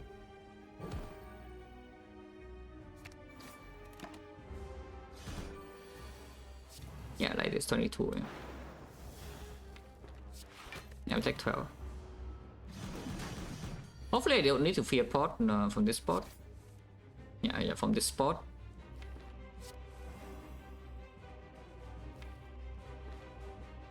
I believe in Bludgeon draw next turn, so let's do this.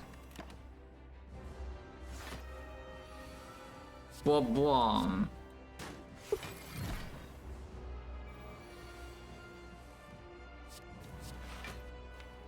Should I even play that? Because I kind of want this to be set up. So now with 6 attacks, it's still possible. It's pretty hard though to play 6 attacks here.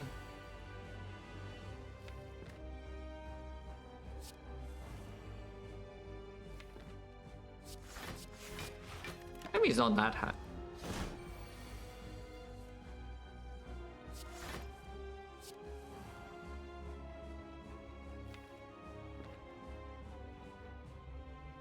69 damage in 3 turns with 6 strength though. I should probably trade a tiny bit here, you know, just to make sure I don't get split. Okay. Intentionally not deal damage to set up Penny back I think it's good. Intentionally play the lower damage line, so that it doesn't die to one attack and we take like 3 damage this turn. That's okay. Okay, Penny setup. Aha. 2 up 3 or are we a little bit breaking here with the flex and the spot weakness and the Reaper? Oh, I can take +2. Taking +2 on this screen is a little bit degenerate though. Let's put it that way. Yeah, taking +2 on this screen is a little bit yeah. I think it's too much, yeah.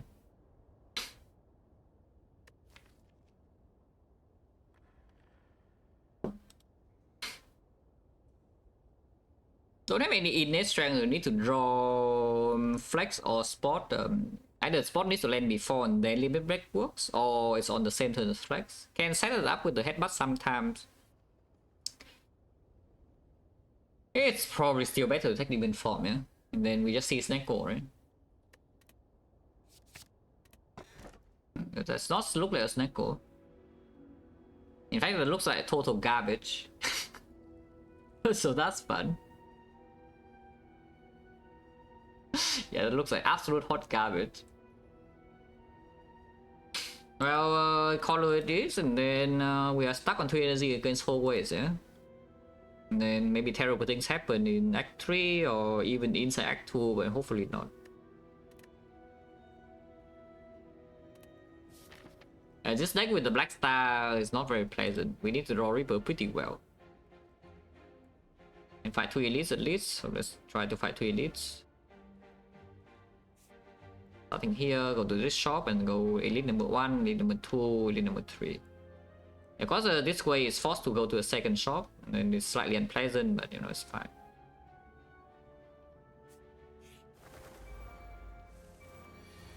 I mean, at least one bird is dead. 100. Interesting. At least one bird is banished to the Shadow Realm, yeah?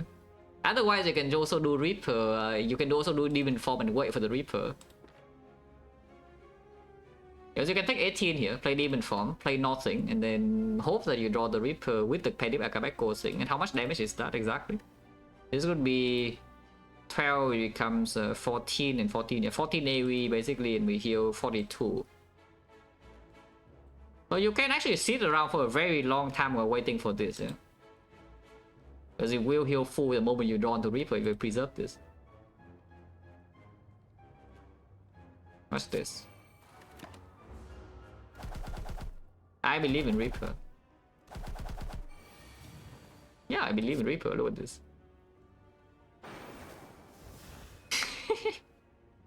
Still losing all this HP back, but you know, it's fine. It looks nice.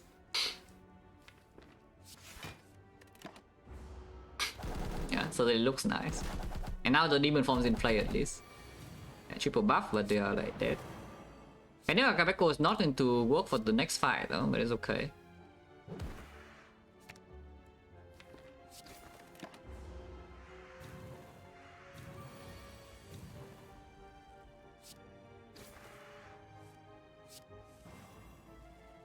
I mean, yeah, at least Penny was on 6.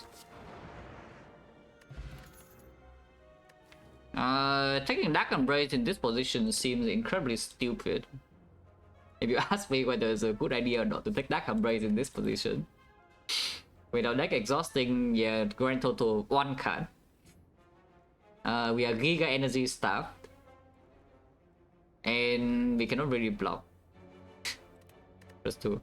Unless you tell me when the 6 strength pay off like now. Which is fair, you can take strength pay off, but I don't think... It's probably not needed yet, yeah? And it's common, every attack would come green either way with this. Let's take +2.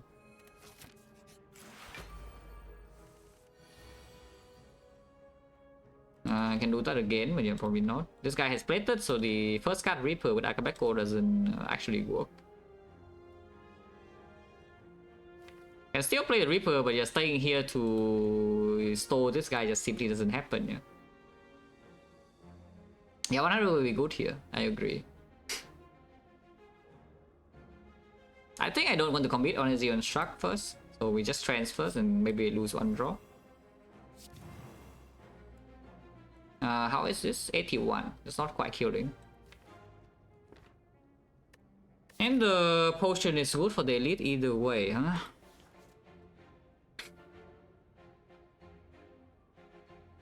Potion gen is 50 though, to be fair.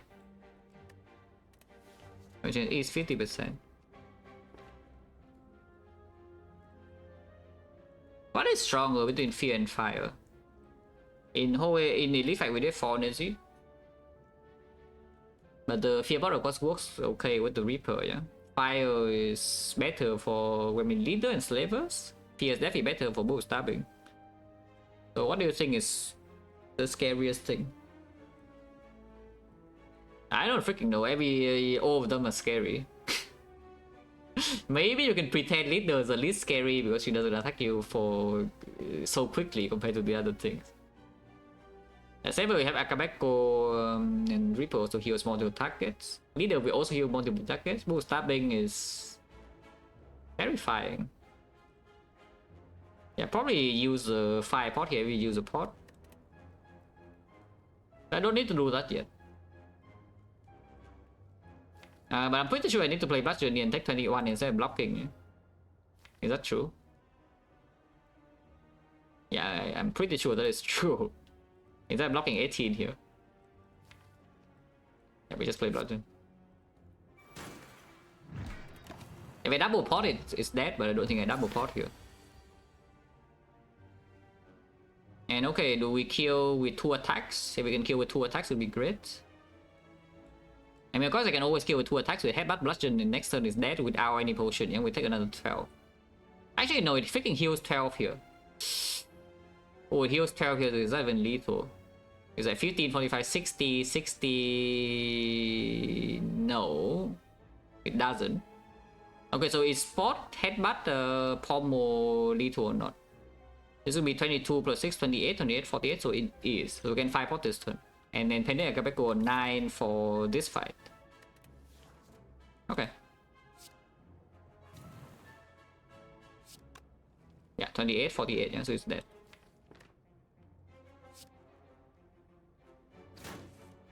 Oh, we can even draw this. It doesn't matter that we are 5 potting. A potion, 160. The mid millennial and with the red pitch a lot. Upgraded. I mean, everything is upgraded. Debuff.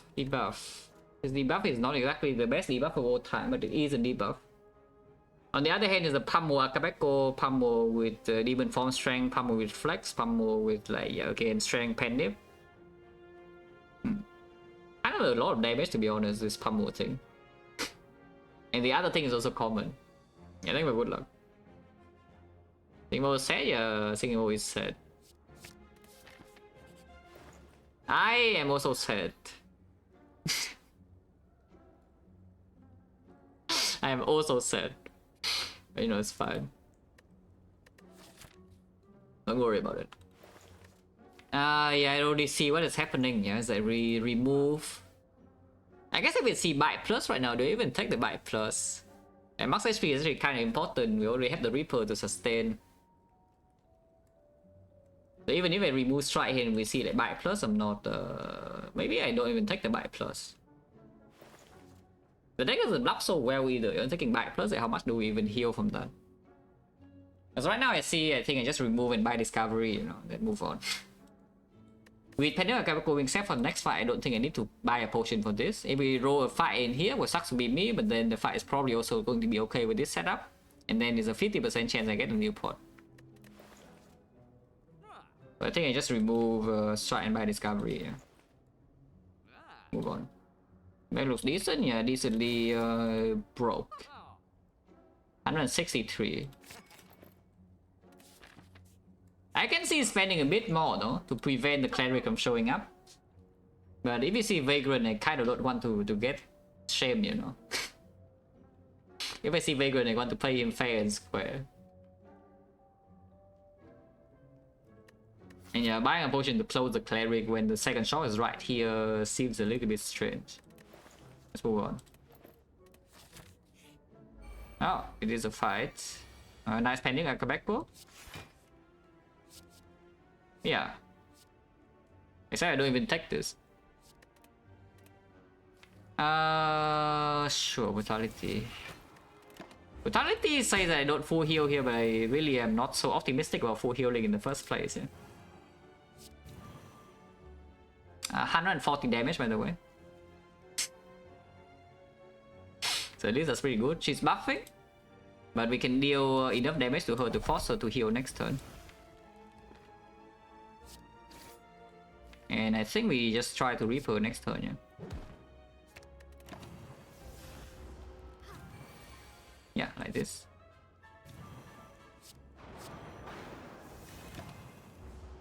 Ideally, we set panic to the thing, but I'm losing 1 HP per turn here. It's still worth it. But we cannot take an attack from her. It's like, what, 8, 12, 6? Probably do it like this order.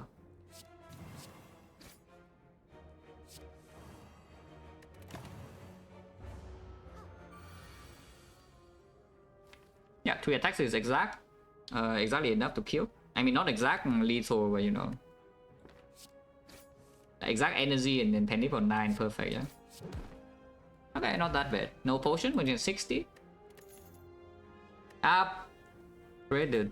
Yeah, +2, yeah. This is not good enough, right, to add in the deck. it blocks a little bit, but you know, freaking save and block like cupboard. And we don't even have any relics that play with this. It breaks Akabeko. Seems horrible. Unless you tell me it's time for the cleave. Because the first AoE, and yes, normally cleave doesn't deal enough damage, but this one is green.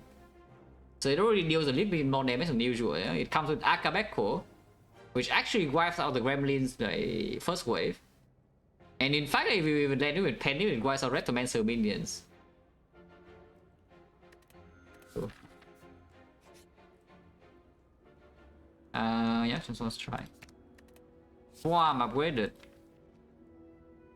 I mean, it's fine. It's better than Strike, I think.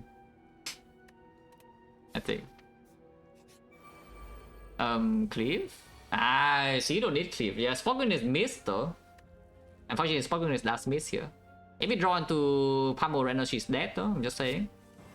Did not happen. Now, this is you know, full heal, but unfortunately, we also don't really care about that. So I guess you just do this, yeah. You know, it's fine. She's dead either way, it doesn't really matter.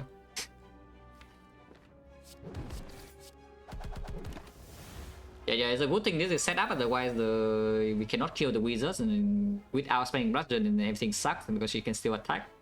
And because it's set up Pandemic Capital, the Thunderclap alone is enough to kill both of these. Which is quite nice. Discover. Double Fiend Fire.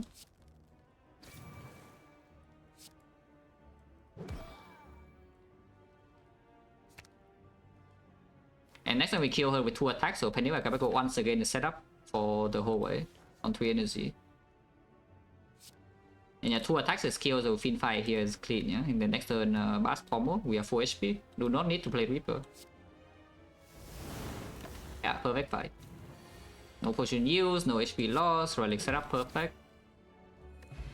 Meat on the bone. Okay, so Act 3, I guess Act 3 always get a bit better to play, maybe. Upgraded, yeah, +2. Okay, now the Signal is playing, yeah, because upgraded attacks are very appealing in Act 1. But we have left Act 1 and we still see, you know, all the upgraded attacks. 100. 100. 100. Personally, I think 100 is pretty good, a pretty good amount to deal to Chosen turn 1. But you know, maybe some people would debate otherwise. Die. Next fight is an elite. Is Fire doing anything? I guess can upgrade a demon form. And otherwise the fire is not even so doing much of anything really. Let's see.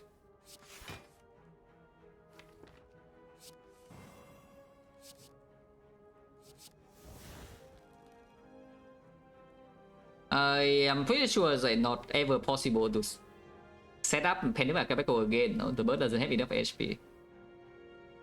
I mean, sometimes you can just keep doing Thunderclap for 2 damage, but you know, the bird will attack you eventually for a big number you cannot block, and then you cry.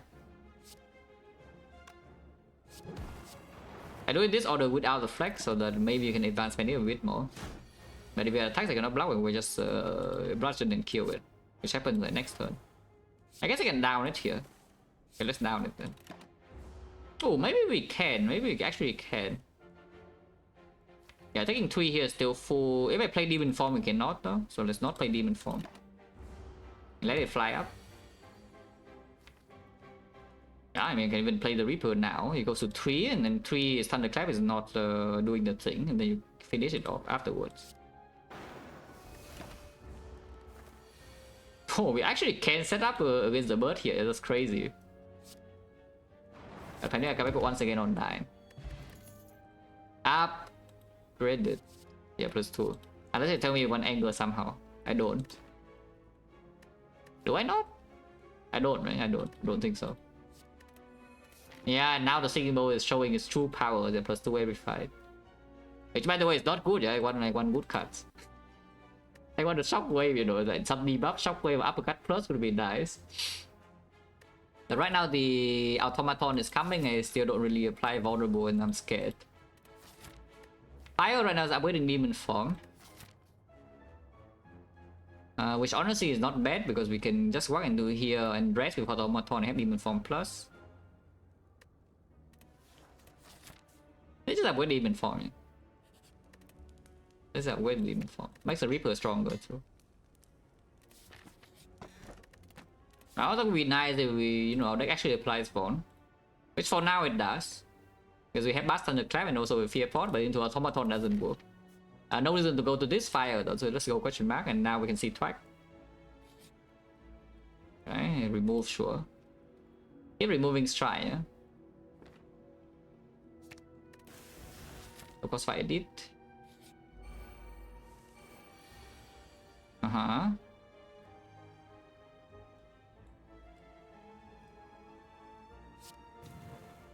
AoE by the way, Thunderclap. After that though, like how much is this? 13 and 13 weaken 9, 22. So it's actually 52 is kills this. Oh, easy. Die. Exactly so, yeah. Oh, kill 2, easy. So free fight. Okay, now set up for the next one now. So this is the first time we want to elite without the relic setup. But yeah, it's impossible to set this up from here with only 29 HP and 3 strength.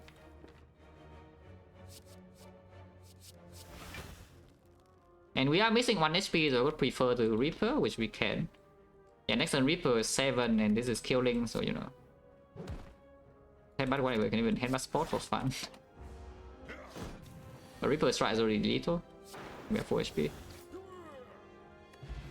Ooh, bag of marbles with the paper frog. +2, unless you tell me it's time for Havoc. This Havoc is green, yeah, so it's not bad. And the deck doesn't have anything disastrous like the Fiend Fire, you know. And of course, Havocing away the Reaper when you're stalling is a bit bad, but this deck right now does not stall. And you can headbutt Havoc 1 time. It's not bad. Upgraded, you know, it's green. And this green is actually kind of good. And then Entropic Brew over the Fire Pot now, or not. Fire Pot I think I still keep just because this guy is annoying as hell. Can buy a Potion Bell in the shop right now, yeah, it would definitely happen. Look at this, Potion Bell. Wow. That's kind of like a Potion Bell, you know? Not the one I want, but it kind of is. On sale, Shrug. Not the worst thing I've ever seen. Corruption is not exactly very good at the moment, but still can be picked if this is in the deck. Pick a technique for trance, for flex, for havoc, for spot weakness, but a bit too expensive. I think we just do like something like shock remove. Yeah? I think we just do something like shock remove. You can even buy War Cry, but that seems really strange. Even though the War Cry does play, you can War Cry on top, like some expensive card, and then havoc. You can War Cry to set up the lethal or set up the Reaper sometimes. Use my blast, but unalready though. If your deck is big enough, this thing with Akabeko Penny is on-shotting speed and shield for you very consistently. Oh yeah, probably not. With the last strike, deck has no strike now, so it must be broken. Yeah. When your deck is 0 strike, it just mean it must mean your deck is 100% consistent and also very, very strong. There's no way that's not true, yeah. Okay, this deck still doesn't block at all though, so we need to figure that out at some point.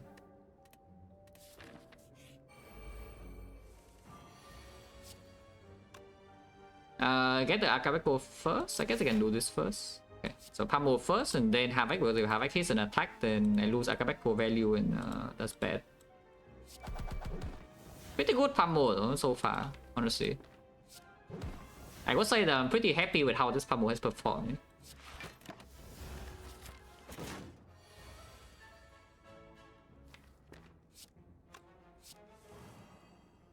Now it's dead, and we have Penny Akabeko on 9, perfect.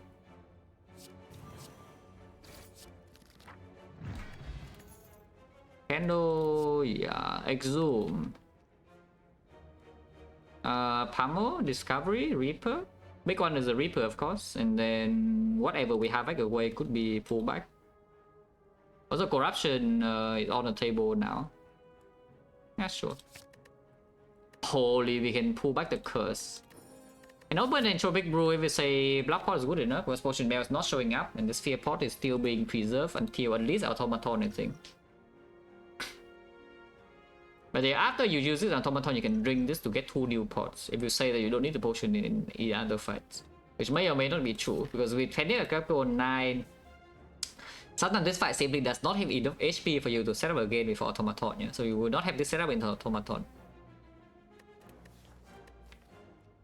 And then that fight could be like a little bit weird if you have to actually block Hyper Beam without this potion. I don't know. Yeah, probably just drink this now. Ah, I see. Oh, is it that perfect? Yeah, move on. Yeah, yeah, we keep this. We keep this. Yeah, move on.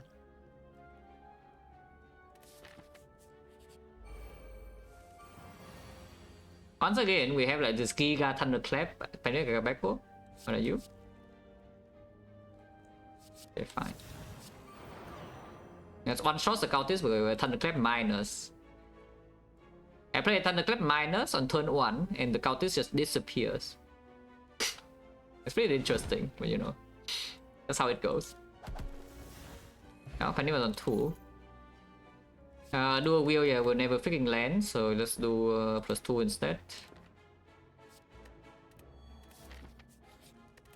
Enrico here, other choices, upgrading like Exhume. Upgrading Bash is okay, but I don't think it's so needed with the Thunderclap also in the deck. And if we see a if we see an uppercut, it will be green. So upgrading Exhume for Act 3 hallways, it's okay, I think. We do have Meat on the Bone for Act 3 hallways and still the Reaper thing though, so recalling right now is also available. We do have free path things, so we need an extra fire, and actually you can also just path to that though. Probably not, yeah. Probably just yeah, probably upgrade the Exhume. Also improve the Discovery with the Exhume upgrade too. Discovery can get me upgrade the Exhume, yeah, got to Exhume so I can get another Discovery. Yeah, of course you can, if you discover plus, then you can full heal with Reaper and whatnot, but you know, don't need to do that, because if you can store a fight, you can already wait for Demon Form Reaper. So do not need to discover new Exhumes for this, yeah. Let's upgrade this now. Yeah, and Snecko Go comes in set, but actually I'm not that sad because I have Demon Form, Reaper, Bludgeon with Snecko and also Max HP. So I'm not going to be that sad with this Snecko. How like Demon Form? No. Close line here so that we can actually play Fawn. I think so. Yeah, and look at this. Do not need the Seeing Red right here, so I can take another Twin Strike just for some damage. It's double payoff with Strength. Yeah, sure. 50. Unless you want to preserve it for the minions, I think we just hit Automaton here. So strip artifact and then maybe use Fear Pot to get Frog.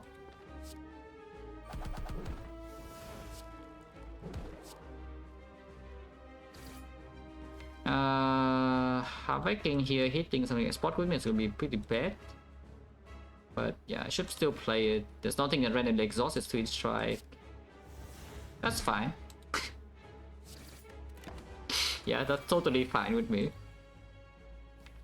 My Demon Form and my Reaper are being stolen, so we don't get Strength. A nice draw. Wonder what I play this turn.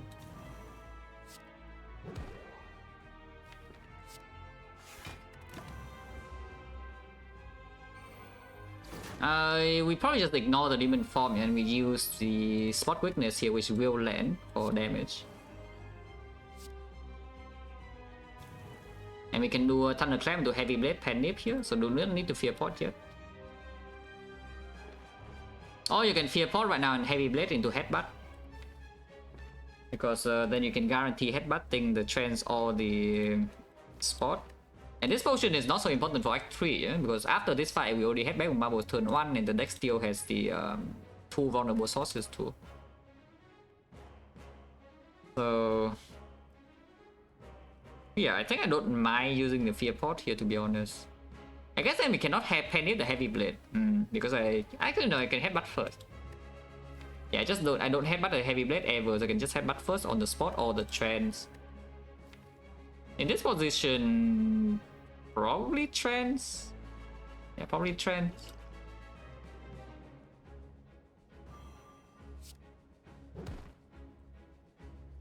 Hey, trance in order to draw a spot, though. Let's just take the spot. Yeah. The main thing I do here is I hope that maybe I can draw bluff next turn, but the actual thing I want to draw is a spot weakness. Let's just get the spot on top, then move on. You know, it's like 100. And take a damage this turn, but it's fine, yeah. I accept that it seems to be freaking dead. So let's just kill it instead then. Oh good.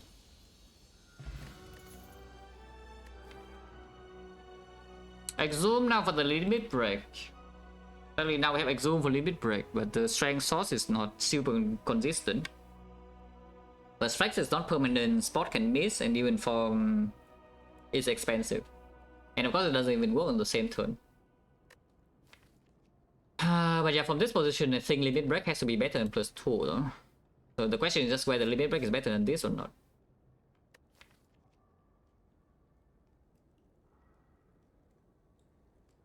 Bad draw in this deck is not even that bad, yeah. It's just that it's a really strange situation and we don't have any block. We just can never block the enemy. But that's actually the much bigger argument for the limit break over the brutality for this spot. Because limit break actually gives you full heal Reaper fairly consistently over time. And then if you need to rush the enemy, like specifically the hard fight, the limit break would also just do better. Sure, right? Limit break, eh? Amid. I mean, Amid limit break, no complaints. Unless you tell me it's Reaper time. Because this is 3 energy pyramid into Act 3, yeah, with Silver Scholar. And there's no like burning there's no anti-hand clock, so we could definitely run into some issue with Bludgeon is just stuck in hand forever, you know. Of course this pyramid, if we survive Act 3, then it should be much stronger in the end game compared to 5th energy for this deck. Is that true? It probably is true, because it makes sure the Flex Limit Break will land and we have Reaper like Giga heal. Yeah, it's pyramid. So come back now, we have no energy to play the dual wheel Reaper ever. So I do not want to do go to come back, I will take +2 again. Not a huge amount of interest into going to 4-way fights. The 3 elite path is either you start here, ignore the shop completely, or you go shop here and go double question mark. If you go here, you have to go to 2 advanced hallways. Question mark number in the act here is a lot. Like 1, 2, 3 here. I guess these 2 are forced, but this one's optional if you want to do the max elites. Don't need the shop so urgently though. And we already know the incense burner is no longer in the shop, yeah? At the end of this act, and if Act 4, yeah, Act 4 burner is not so good anyway. And however, why on earth do we take curse kill with the coffee dripper in this spot? Like, I could understand if the curse kill is up against freaking nothing, yeah, but here's a coffee dripper right next to it, you know, also plus 1 energy. So like, why why on earth you pick the curse kill over the dripper in this spot?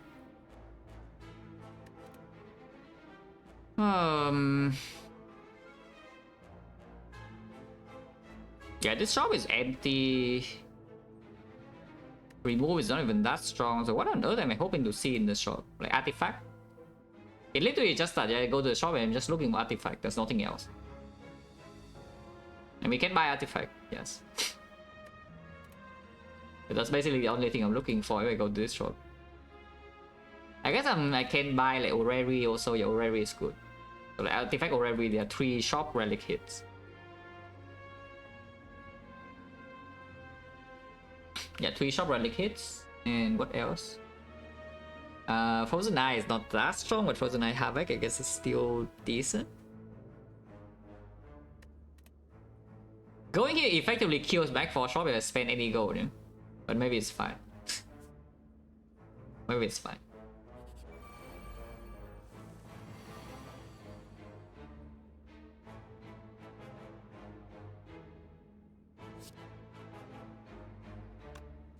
I can also just kill 1 right now because the spot never goes away, you know. I just kill this now. Now this fight will be a bit painful, yeah? But maybe we can be full. So it looks like we are full.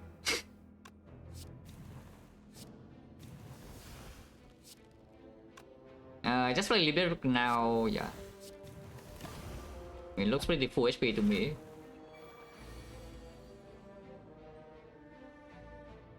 On 130, that's pretty good. And the Clap Reaper is lethal no matter what, right? Because this would be, yeah, way more than 56. So I can just store around for the penny where I go to line up. Because yes, all walkers can be here, so I definitely want it to be on 9. And setting up to 9 here is completely free. So just take some damage. There's absolutely no problem with taking all the damage here.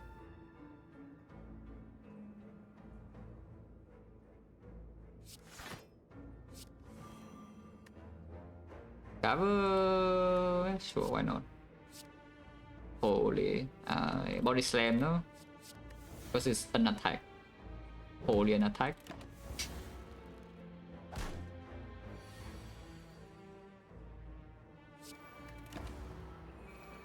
Does that even do anything? I don't know. But, you know.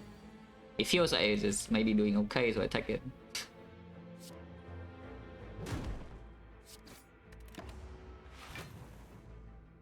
This guy always attack this turn, and next turn this guy revive Reaper one-shots all of them.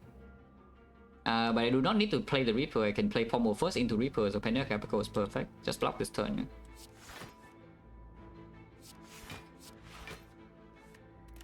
Yeah. And next turn we have full HP.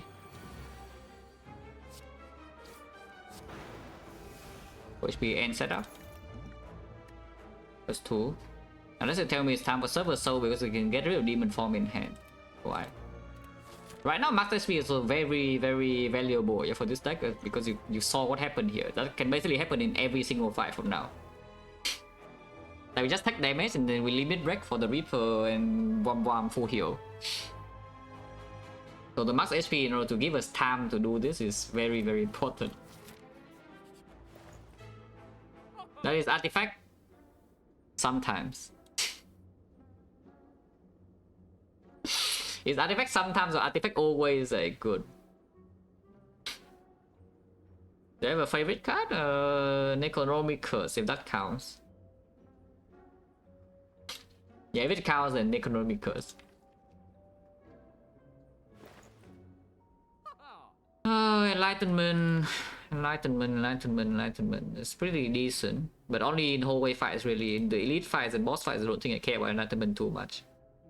It's still pretty decent. It's still pretty good. It's like 1 energy here, 2 energy here, 2 energy demon form. Basically, it's either late energy or demon form, or we top rate demon form, and then we top rate demon form, you know, so it's like not even bad. But yeah, it cost me either 2 bucks or the artifact pod. If we say that actually is absolutely zero problem, we can take artifact pod right now and just, you know, keep it here forever. Which honestly I kind of think is the case with the pyramid now. I hope I'm not stupid, you know, that we just walk into these fights and they get destroyed. And then without 1 potion sword and some go I get owned. And it's probably time to just get the artifact pod. Is this race doing anything? I don't think so, right? Yeah, race minus, not really. Upgrade in this act is 1 recall, 1 upgrade, so 1 upgrade only. Burning pack is something as well. Probably not. Probably not. Just take the artifact. Can still remove, but yeah, let's save the gold. If you remove right here, can take red mask though. And red mask is pretty good for this deck as well. Strip artifact and don't deck end speed and shield, so the freaking paper frog can perform, which is kind of also important. And defense still hot garbage, you know? We don't have corruption now. What if we just take the red mask? What if we just play around red mask? Yeah, red masking. Yeah, look at this, red mask 15 gold. Wow. Eh?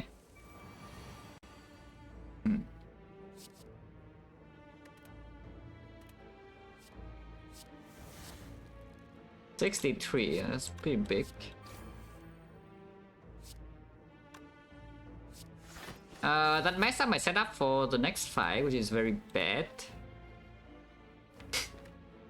You know, it's fine, don't worry about it.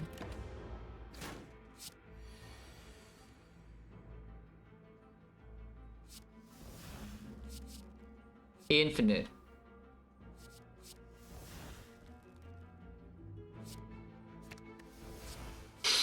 You're not quite. Now what? Twitch Strike is too much damage? Actually, no, we don't have a... we still have Twitch Strike. And Pommel. Yeah, setting this up to 9 is just not really possible. Yeah. Don't think. I can try, I can try. But yeah, we don't have we don't have very quick attacks in here to do something like that. 4 attacks for this, maybe it's still doable. Maybe it's doable. Because we can headbutt a quick attack here, maybe. Should play spot to make hand space though instead. If we play spot now, it will actually work though, which is not what I want to do. It's just Reaper and then flex out though. Crab, yeah, pyramid sucks, so is the thing. But this works, this already works. Yeah, now we're on 9.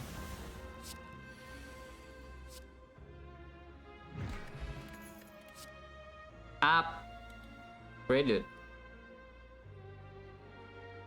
And yes, it's Act 3. It's now Act 3, we haven't seen any debuffs. And it's here upgraded, so you know. I guess. Unless you tell me second spot is stronger. And the clothesline plus here. This clothesline is kind of important, yeah. This clothesline is kind of important. Even though the spot unit does improve potential of this limit break thing a lot. Because it's plus 12 strength, you know, you play it 1 time and if you double limit break, it's plus 12. So the Reaper actually kind of full heals. But I think this is more important, yeah. Blood pot is stronger than block, so you know, sure.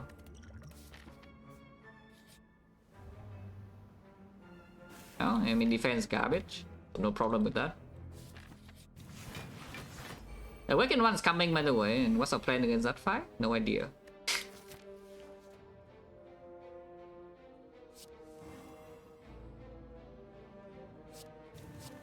$73, that's quite big. 112. Okay, that's also quite big. That one I want to set up a little bit, but the next floor is 4 energy, so maybe it's not so important to do alchemical penny, because setting up in this fight is super difficult anyway, so might as well just kill 2 of them instead.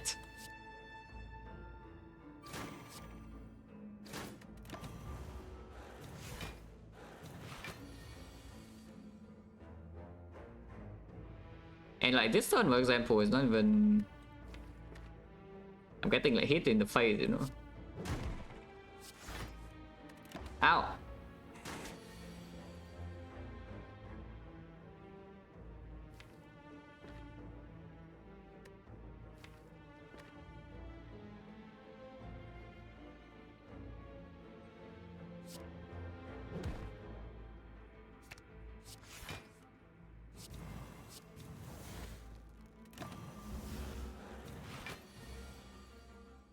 Yeah, that's fine.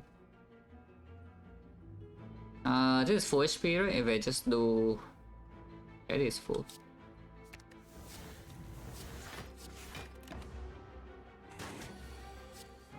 Oh, it's not actually full HP, it's -1. Well, we're dead now. Unlucky. Does that do anything? Without the way to exhaust attacks down, it does improve the wicked run fight a tiny bit because I can armor my structs. I can also pick another struct, but on the other hand, it's +2, and you know, +2 is better in basically every other fight, except Awakened one.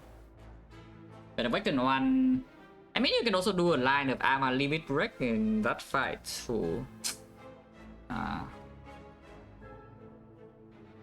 Yeah. Is that you armor struck with perma weak, and then you armor limit break, and then you limit break a bunch, and then second phase you just one shot with vulnerable heavy blade. It's definitely a Earth thing. It's an empty draw in every other fight, though, is the thing. I don't think this armament is good at all in any other fight, except Awakened one. So how scary is Awakened one anyway? Maybe it's not that scary, you know? It's like we can build up to 20 strength fairly consistently, you know? Even if we want to be fast, if we want to be slow, we can build up more than that, of course, because we can just play spot before these things. But even 20 strength, this is already like 120 something, 200 with vulnerable. So 4 energy is a Thunderclap, Heavy Blade, Twin Strike is killing already. In second half, like one shot. Don't need this garbage, eh? Because I do think Act 4 right now is actually still scarier than Act 3 by quite a lot.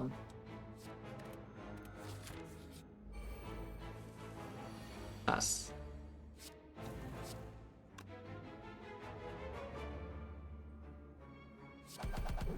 That's a lot of damage. I could say the same about this turn. Yep. That's a lot of damage. And left with no, never. Like, please do not do that. Because right now the limit break, exhume limit break thing is just a very fast thing, yeah? Like, please never, you would never upgrade this limit break here. I mean, I would never, maybe you do, but I don't. Like, this is by far the fastest way to get strength with the double limit break from the exhume. Now the hard enemy is weakened, I'm not vulnerable. So I go down to a bit low, and then I have max HP, and then Reaper full HP one time. So I have around 150 total to spend. And hopefully the hard dies before I do. That's the current plan, which is why, you know, I only buy the artifact pot like a few floors ago. So we could take 40 here and just play Demon Form Defense. I can hope to discover like something better. Covering. That's definitely better, yes. The Berserk, yeah, we can die. You want to die right now, you can take the Berserk. Warcry is -1 draw. It's not. Ah, Reaper is here. If we know the Reaper is here, then I can just play Demon Form, I think, and take 40. Take 45 to the face. Yeah, and now we do next time I can pen Demon Reaper.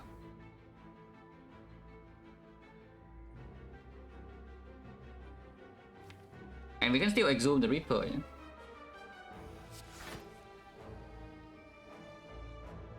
Clothesline is blocking 6 and Bash is blocking more than 6 because, you know, they're vulnerable into these Reapers are just bigger than that.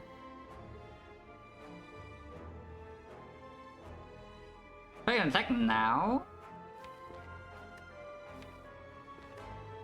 How big is this Reaper exactly? If let's say I headbutt the limit break. And 53 is not full heal though. But I cannot spend... Yeah, I actually have to play an attack here no matter what, so I guess we just headbutt the spot weakness or something.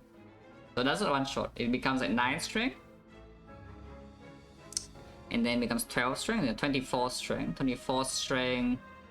With this 28, it's... Yeah, it's definitely killing. Yeah, I guess Bash doesn't actually help because it's already overkilling with the Panic. So I just lose 6 HP for no reason, because it's not full healing, but it's fine.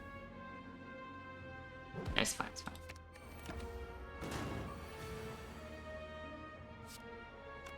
Oh wait, what? Oh, for some reason I freaking was thinking it was intangible last turn. And this turn is the turn we kill. Okay, I'm just completely out of it. I'm actually just completely out of it, yeah? So I'm just losing 30 HP for no reason here. That's fine, don't worry about it. It's okay. We can recover this. But yeah, I was literally thinking that it was intangible last turn. Now I know we can never die this turn. If I swing big this turn, we close line, drink this potion, we're chilling. Like, there's no 0 chance to die, 0%. But that was very bad. Yeah, there's 0% chance to die, but it's still extremely bad. So I even break my relic for the next fight as well. With this line. Is that perfect? I mean, even the bone plays at least. Calipers, yo, that will work. That would definitely work with this deck, guys, the Calipers. Plus 2, yeah. We go first. And honestly though, it could actually work. The funny thing is that this could actually work if we see something like a panic button into and then Trench certainly can play immediately. Yeah, we go first, yeah. And then this way elites. Darklings is a full heal 5. Could be.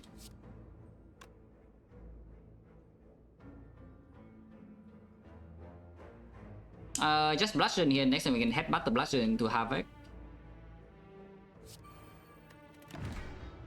And yes, I choose this guy was, you know, he attacks big next turn.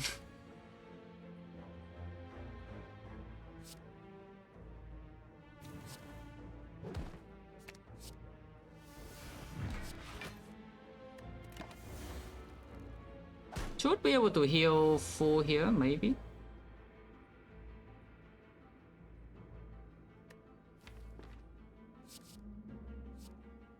The Calipers. Hello, Calipers. Oh, and you tell me Calipers doesn't play, yeah. I heard something about Calipers would to do nothing. Yeah.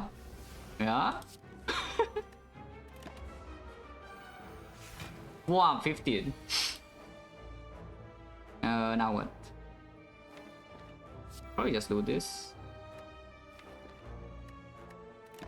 Taking damage, it doesn't actually matter.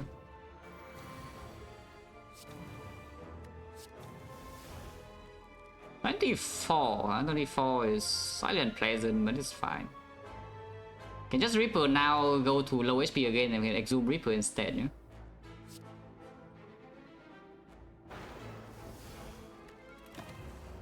Ow. We're just ping-ponging HP here. Fine.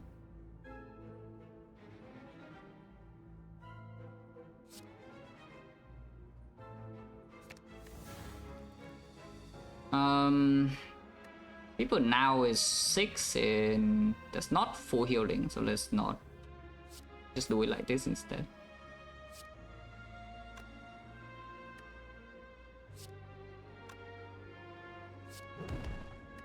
Block this guy this turn, he never gains block.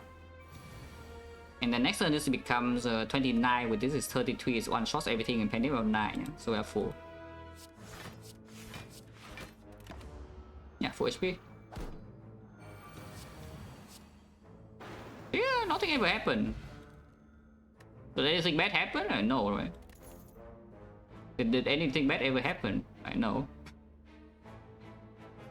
And what about this? The seeing red is only for...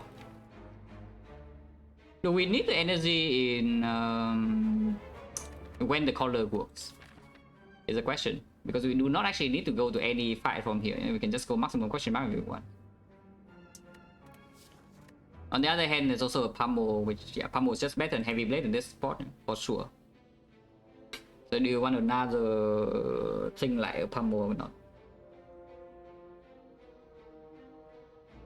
Because seeing red is making the better trends actually kind of play. Because right now, yeah, right now I don't see the better trends doing anything ever. And the seeing red also has a decent upgrade. Like generally, seeing red has a pretty good upgrade for this kind of run. Unless you tell me it's actually time to upgrade freaking bash, because you know we need hard to be vulnerable with the thing, and we don't have any other debuff. We have 2 upgrades though. We have 2 upgrades. Ori Rico, so we have 4 HP. I can upgrade one thing, and then Act 4 I have upgrade again. Ammo is Akabeko Penip, so that is 100 even without any strength. If it's drawn on turn 1 and thing is set up. 100 is not exactly enough to one-shot Spear and Shield on its own, but you know, it's a pretty freaking good thing to draw.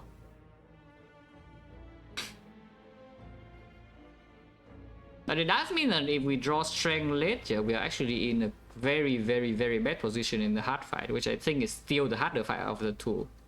But Spear and Shield, you can still go very low and then Reaper can full heal you, you know? But the hard fight doing that is a lot more difficult when there's only one target. And in the hard fight, you actually need to get strength very fast. Just like seeing red. Sexy in red. You can know Zek plus 2, but I think it's good enough to be added. To key this. That would have actually been quite good. Just question marks or what? It's like red mask is still not amazing, but I guess it could pay for it. 97. I guess I'm playing. Artifact strip against Spear and Shield is good. Double strip, so suddenly immediately we can apply Bash or Thunderclap. Or it's the clothesline. Yeah, 97 is not exactly super pleasant because it kills my Act 4 shop basically completely. But it's okay.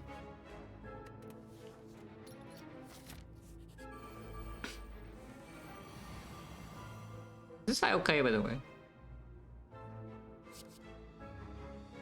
Maybe it's fine. Never die this turn, no matter what we draw. I think somebody is dying this turn, but it's not me. It kills her instantly, yeah? so she's dead if we want to.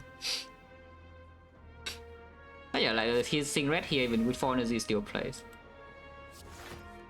I don't even know what I'm trying to draw into. Oh, like this forward.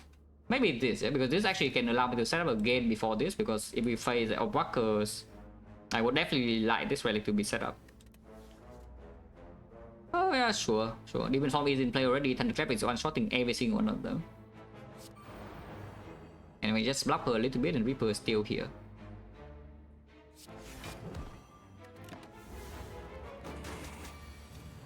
Blocking her alone is not easy at all though for this deck. Let's put it out there. Yeah, blocking her alone is actually quite hard. And if she doesn't resummon, I don't think we can... Yeah, if she resummons, I don't think we... If she doesn't resummon, I don't think we realistically can set to the 9 ever, because we deal too much damage. But you know. Still get strength, no? Because then I need the Reaper to free 4 HP. Well, it's probably time to cash out, yeah? It's probably just time to cash out. Yeah, every single attack here kills. 190.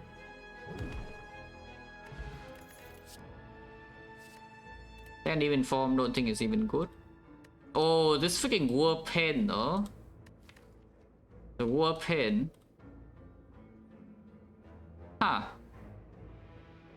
That's pretty bad, by the way. We have West made Limit Break. Just telling you right now.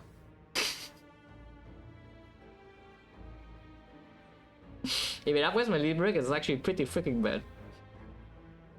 We kind of got changed our plan to exhume Reaper. And you can exhume like steal like some discovery or seeing red or whatever to speed it up a little bit, but our strength will be slower. And we need to depend on headbutt. But yeah, upgrading Blockcaster is good because this guy is coming and kind of want the defense plus, you know. So I think we still take this and hope for the best. Is Burning Pack doing anything here? Like real talk, is this Burning Pack doing like literally anything? Because I kind of just want my energy to go on, you know, like damage, you know, or strength. And it's up against +2, it's not up against skip. Yeah, it costs on energy, does freaking nothing, and lose me 2 max HP. The only thing is that yeah, if you pick the Burning Pack, your War Pain is less likely to hit this. I can exhaust upgrade Limit Break to exhume it back, yes. I mean, the entire point of this not being green is that you can play it, yeah? So you can play it 2 times with like 2 energy in hand. Otherwise, you need to spend headbutt on this, which is already a little bit unpleasant. But I guess it's not that bad. I don't want to take any forms, so I just take +2 and then we take War Pain, yeah? Okay, good. Defense is good, and seeing red is a good upgrade too. So it did not hit the bad thing. Fear Pot? This potion is 1 million damage, but do we actually need the Fear Pot? Because the thing about this deck though is that the moment it gets in play, we might not even need the Frog Vulnerable to max out the hardness. With like 20 strength, Heavy Blade is already doing 110 base damage. Yeah, 114 base damage, and we don't even need the Vulnerable to max out. And this is quite a lot of HP. Because if we see like 1 more card reward here, 95 suddenly becomes 19. It's currently 18, can be 19. Yeah, Fear is for speed and shield. Because of this. That's what I'm thinking, because I think relatively speaking the speed and shield is still...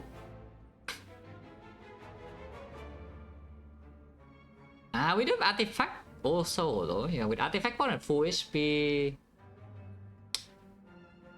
And Fearboss sometimes can help with the hard too, it's probably stronger. Then around thinking about the sound performance, which a lot. It's probably stronger, yeah, the Fearboss. Yeah, of course we farm it. Rich. Now we can make Act for shop not completely empty here. And yes, we open blue candle, so you can take this regret. -1 draw though. But I think I take it, yeah. Rich. Okay, Act for shop suddenly not empty. That's certainly not a horrible thing.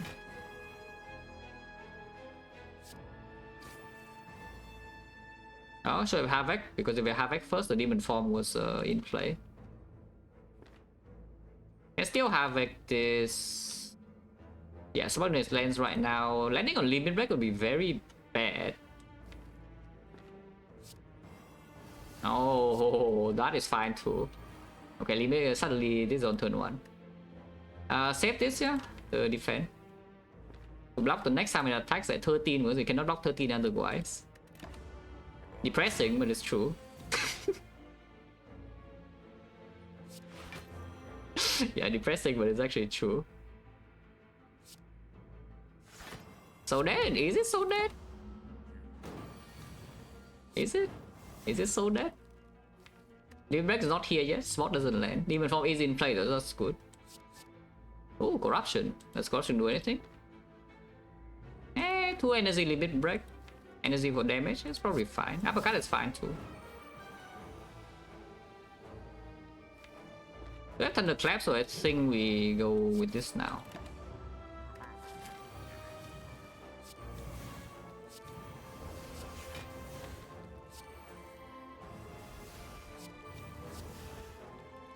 I mean, yeah, it's pretty dead.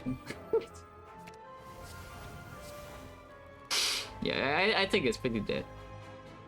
Yeah, it is pretty dead. And Pandemic can go on 9 as well.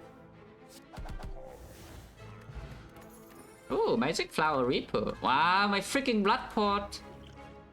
Oh, my Blood Pot. Yeah, and he also take +2. Unless you tell me it's Intimidate. Intimidate, 1 turn weakness against the heart. Chip artifact so I can reapply Von in second cycle or reapply weakness close line, pretty important. Otherwise, artifact strip, we need to spend 3 energy to strip artifact and then another 2 to weaken.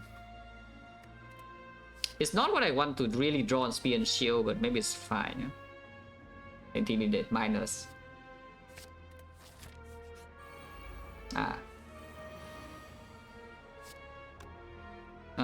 Taking Parasite is not the worst thing ever here, but I prefer to not. Yeah, I would really prefer to not have to take Parasite. I would also prefer to not take his 28. But you know. It doesn't have that much HP for me to Reaper back though, which is slightly a concern. And it does the vulnerable again, yeah?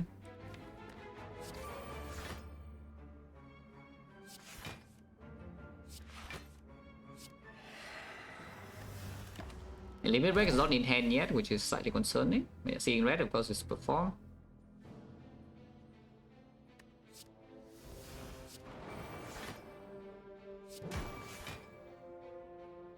I don't want that.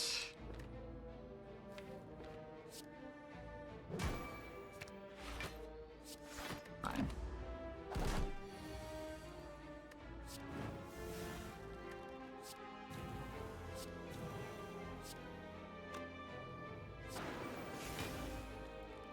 Yeah, if it curse me there, it doesn't matter too much.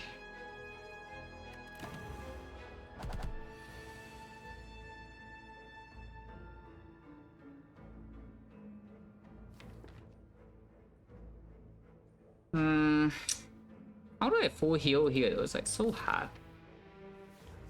Kind of need HP for Awakened one. Yeah, I can exhume the Seeing Red with curse, but preferably I don't do that though. If I just exhume Reaper now and then play Twin Strike, is it dead or not? It probably is, right? It's like 3 strength only though, so 3 strength Reaper is base 7 and 7 weapons to 5, so it's 12 and 12 is 18. That's not full heal, but you know, it's full enough. So yeah, 12 damage, 25, and then yeah, it's exactly 2 here, I think. If we exhume Reaper into Twin Strike. Double check, exhume Reaper is base is 7. And 7 is 12 damage, so it's 25 HP, 28, and 28 is exactly 2. And I heal for 18, and I heal another 9, heal 27, I'm missing 2 HP. That's fine. And then Gabek goes on 7, but sure.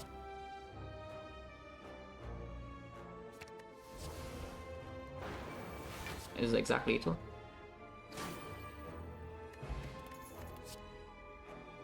Well, if you have anything at all to make this Enchant work, you can actually pivot to Calipers, except I don't think nothing exists.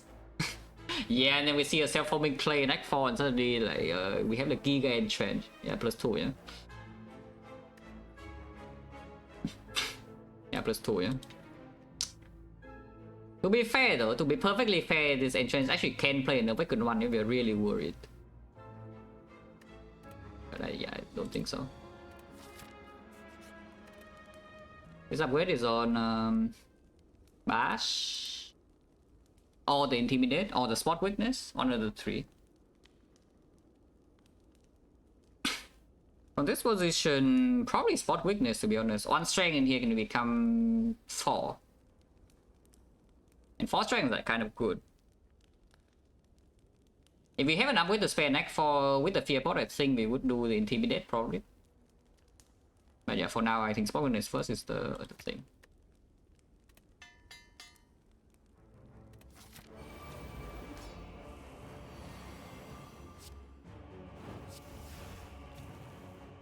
No, I mean this thing is dead. This thing is also kind of dead. We also get hit in the face, huh?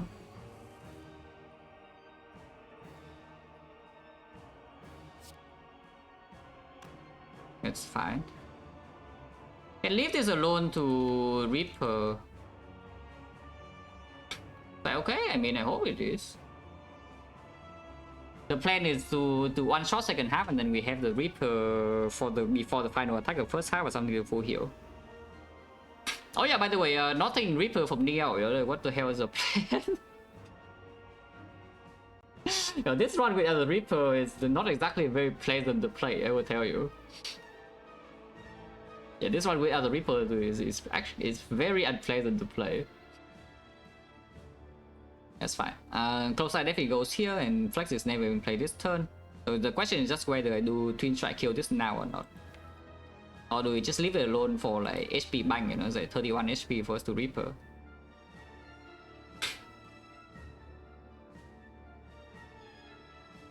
Regardless, this doesn't need to be Penip, right? Because the base is 9. Yeah, and 9 is already 15. Oh, 15 times 2 actually would be 1 off though. I mean, I can flex to kill, but we never want to part way the flex here before Limrek is in hand. So if I want to kill this, I need to Penip the Twin Strike here instead. Which maybe I don't even want to do. I think I don't even want to do that. Let's do this instead.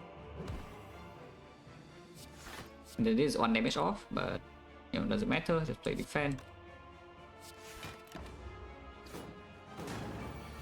Close side plus is doing work.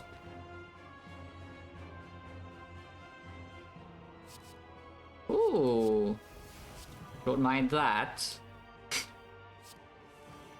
Definitely do not have any problem with that, yeah. In fact, we can even headbutt the spot weakness, havoc it, and then limit break. Which I think I would do. Yeah, let's do that.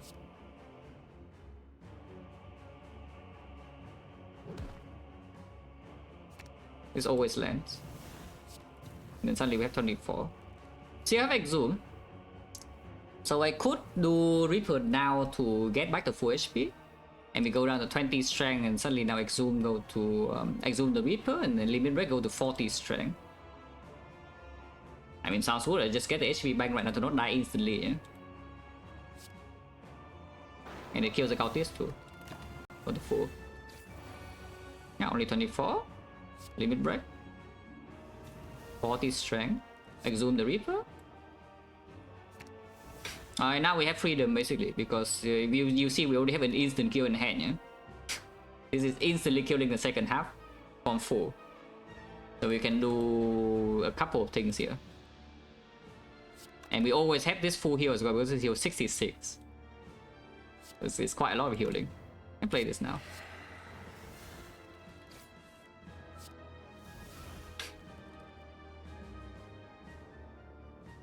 I want to Penip Akabeko for second fight because Donan deck or honestly even Prime Eater is a killing dealing rushing about 200 damage is very good to do to control the fight. So how is this?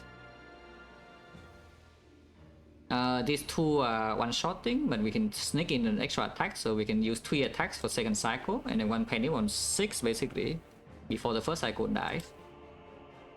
Which means I can, yeah.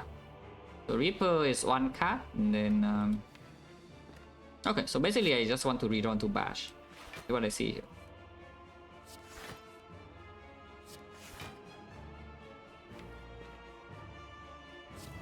My hands plays with that.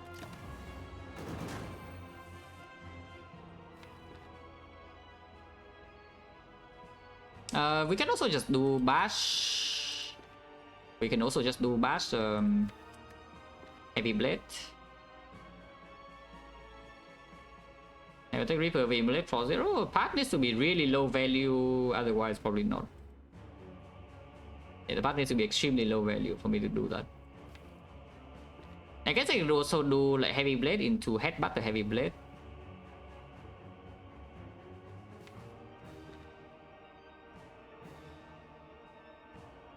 It's a bit weird because Reaper needs to be the killing blow.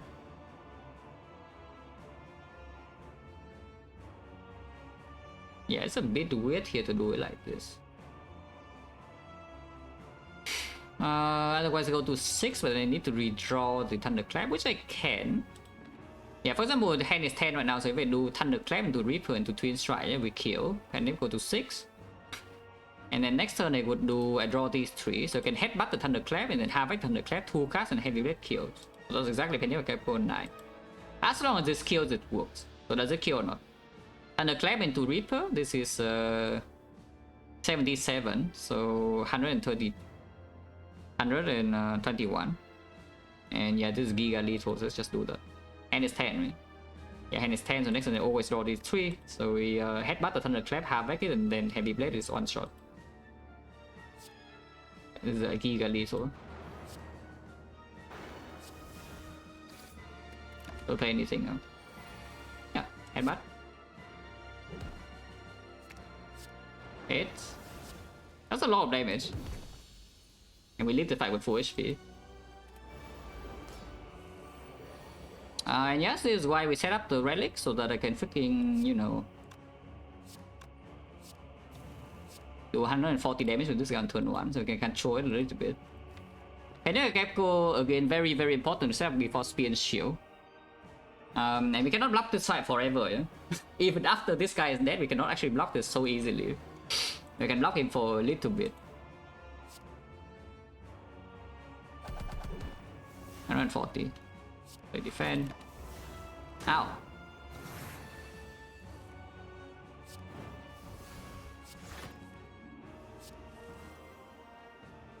Okay, vulnerable is down, which is pretty important.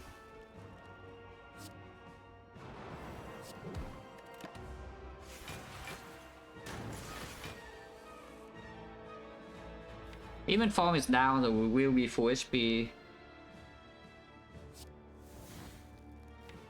Definitely do not want to havoc this hand, yeah? So let's not.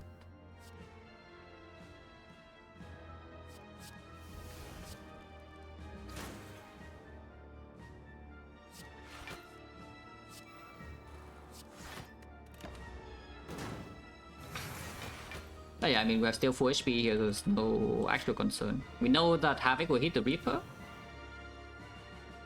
You can do it right now, there's a consistent thing. Like you do Limit Break into Exhume Limit Break and you do Reaper. And it goes to 4.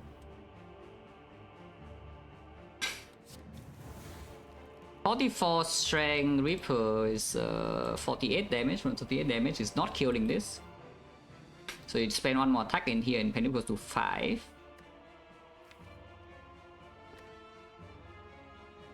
Energy is...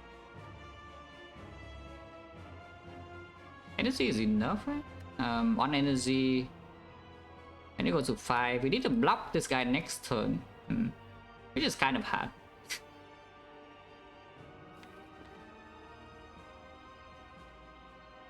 I guess I can lose a bit of HP. It doesn't attack for that much, it's for... and it is weakened, so you can headbutt the struck and then do struck close line or something to block one turn. We need to block one turn because we don't have enough energy to play attacks to kill this next turn.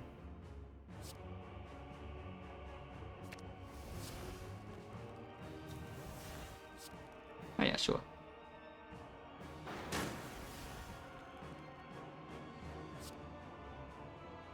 Actually, you can do Pommel here now. So how does this look? Can you go to 6 and then it works, right? It works. So we just headbutt the Thunderclap or something, yeah? And then Pommel and Penny go to 6. Next time we do 1, 2, 3.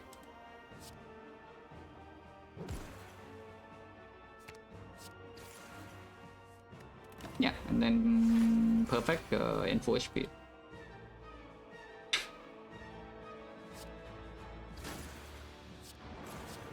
A lot of damage, 400. But yes, now the real part of the fight, yeah? Because these fight, the upcoming fights actually deal enough damage to kill us on full HP. If we do not die from full HP, we will leave the fight with full HP. But yeah, sometimes we die. So hopefully the enemy doesn't deal that much damage. But the Act 4 shop is suddenly alive now because they saw the regret event in the blue candle. And let's say that if we make it to Act 4, the upgrade would be Bash or Intimidate.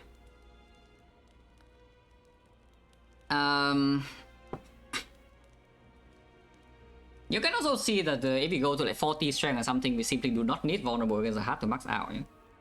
So I'm thinking more about the Intimidate because if the close line is drawn at a bad time, then it does actually at least apply vulnerable before the artifact applies.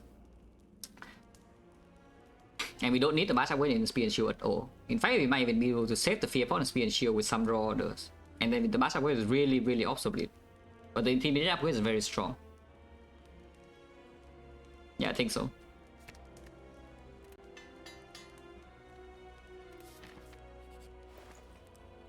Okay, I take a short break, toilet break, and then we talk about this, yeah? Because this shop is pretty interesting. Be right back.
Okay, so I think there are two lines you consider.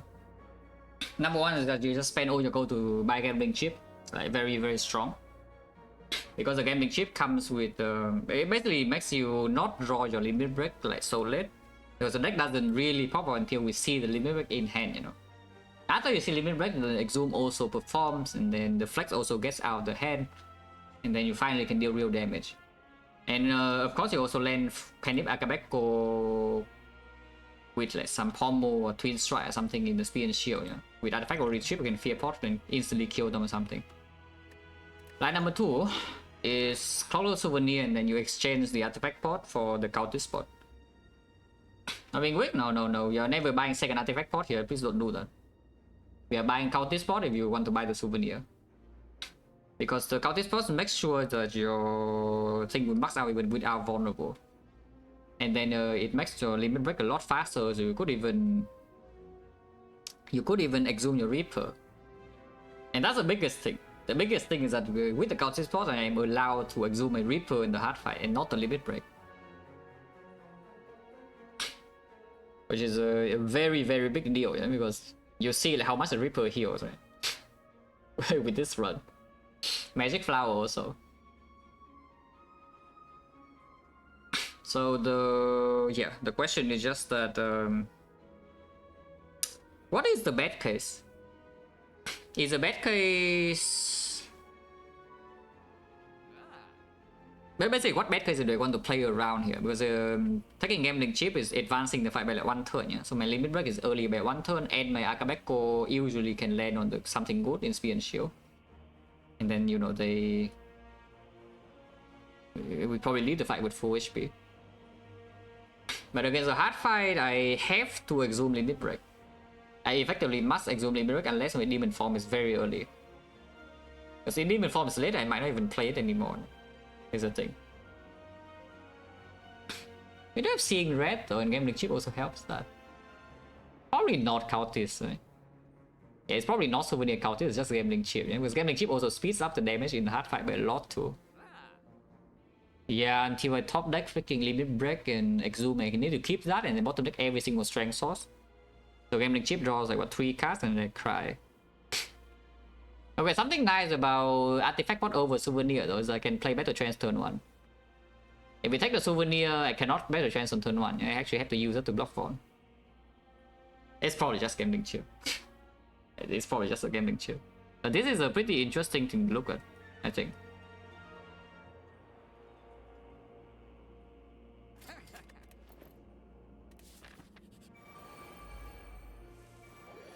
Okay, Demon Form is here, Reaper is here, Exhume is here.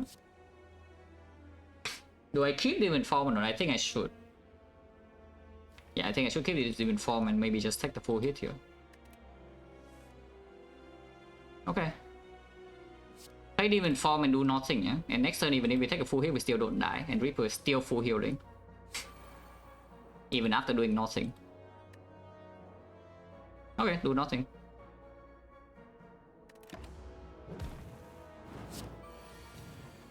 Aha, oh good. Yeah, this is definitely good enough now. I don't know, don't worry. Even if we take a full 44 here, I'm still full HP. But I need to think a little bit to what the order is. I don't think Penny Akabeko is so relevant in the hard fight, yeah, so you don't mind about that. But right now I'm thinking of potentially saving his Sphere Pot. If we just do Spot Weakness into Limit Break, Exhume Limit Break, we go to 6 strength, 12 strength, 24 strength. I still don't want to play any attack though. Is that one-shotting this? One-shotting this is not actually even good though. I think we should kill this next turn. And then leave this as the HP bank for the Reaper. But yeah, 24 strength, is it full heal or not? 24 strength go to 27, go to 30. So 30 strength with the Reaper is 34, and 34 with Paper Frog is going to be... 34 with Paper Frog is going to be 59, and 59 is healing, yeah, it's full. Even if I'm going to 1 HP, I'm still full. Okay, so we just struck here. We just don't play any attack. And 24 strength is enough to one-shot this, always. 27 strength. It's actually not. Well, it actually is not, but one more attack would kill it. So like any attack in our deck only has attack, so you know it will work.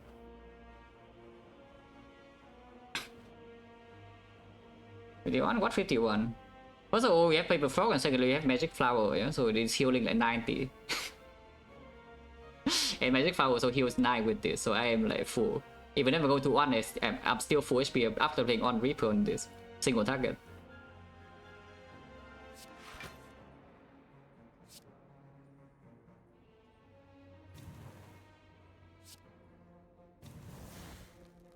I mean, I don't need to play the Exhume Limit Break right now. I can wait 1 turn, because I wait 1 turn, this is again 3 strength.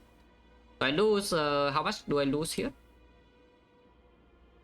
How much did I lose here? 36, right? So doesn't matter if this attack next turn, I'm still alive, yeah? And I'm full. Okay, all good. I can play Exhume now where I don't need to. So I can just wait for like some reason, I don't even know why, but I can wait. And I do not need to potion. It's 190. Oh, actually, yeah, of course, it's freaking penny, so this thing is like mega dead.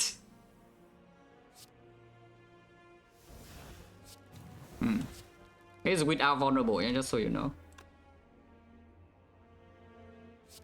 Die. Jason's right again because he hit the shield. Mainly because it's impossible to block next turn. Impossible to block this turn, that's why we just kill this instantly.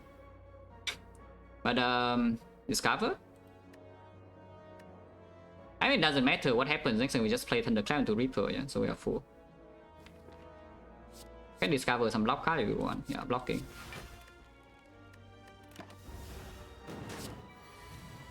Okay, Thunderclap Reaper. I don't care about setup into the heart, and we cannot stay here anyway. Yeah? 2 HP. And then boom, 300. Infinite. Well, this is what the burning pack is for, I suppose. Because yes, if you have the burning pack, you can exhaust out the pommel shock, and that is infinite. Except we don't have a burning pack. +2. We have Havoc. Yeah, you're right, Havoc. Saw Boomerang is pretty freaking good, but I don't think we need it at all. Yeah, just take +2. And then, do we even care about Fear Pot? Because this liquid memory is actually kind of sick. And this liquid memory is actually kind of sick. It's freaking maxing out. You know, it pulls like Heavy Blade and that's basically the Fear Pot. I mean, the Fear Pot does have one very strong use, though. It actually has an insanely strong use in here, is that it allows you to amplify your Reaper. So even when you get only like 20 strength or something, Reaper can just heal you full, yeah? Instead of just healing you half. Instead of healing you half, the Reaper can heal you full if you have this pot. Which is kind of important, to be perfectly honest with you. Because I think damage is not a problem at all. Yeah? It's just about whether we have enough HP to, you know, survive the cycle so hard or not. And right now, even with the artifact, it's still very close, you know, because first cycle is even without vulnerable and it's weakened, it's still 1 times 15, and the other hit is 33. So it's already half of your HP, yeah? Yeah, no, I think I keep this. Okay, regret, yeah, bye-bye. Headbutt is probably not that good here either. This is being kept. Maybe I should keep Bash. I think I should keep Bash. How much HP from the bow? 22. So it's a pretty small bow, to be honest, from Act 1 Ironclad. All things considered, because normally Act 1 single bow and Ironclad is going to be like, what, 30 plus by the end of the run. We need to draw strength, though, is a thing. Maybe not, yeah, maybe not. Even with the frog in here, we already have the Fear Pot for second cycle. Bash, no, is the because I have Fear Pot, I should toss it away, you know, like, why do I keep this? Because it's already weak and vulnerable the entire second cycle to artifact, if I want to. Yeah, so just toss the Bash away, and then keep the Intimidate only. That's not good. No strength in hand yet, so we are doing nothing this turn. This is only one block for next turn, so might as well just get it out of the hand now. Yeah, play defend. You can play Intimidate now, which I think I will. Yeah, it does apply weakness for the entire first cycle anyway. So we just defend Intimidate. Do not waste this block and then Artifact Pot.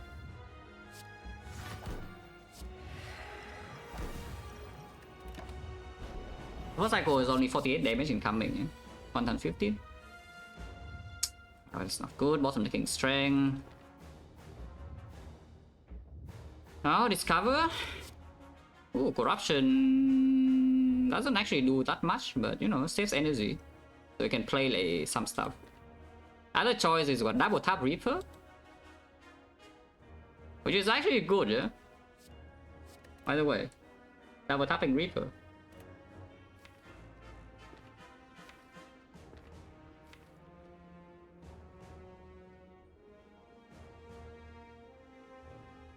Oh, this is so scary. I think I should take Corruption because there's also some Void and I need to play Demon Form too. Definitely need backhand space, so we cannot do anything. I guess you can play this, but I After corruption now, I don't think we care about this damage too much, yeah? Because this is also maxing out one card later. But this is very scary. After 2 turns of strength, still not down yet. Okay, spot is here.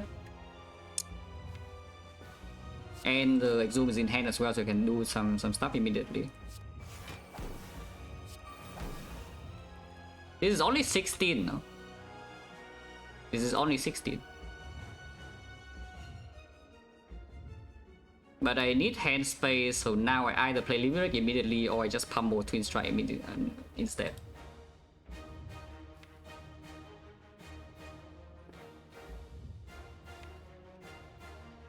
We might need to actually think about Exhuming Reaper now, yeah? With this raw order. That my demon form is late and this is on turn 3 and we still haven't gotten things in play. So now you're completely worthless, what do you mean? I don't know what you expect with this relic, but it doesn't do anything.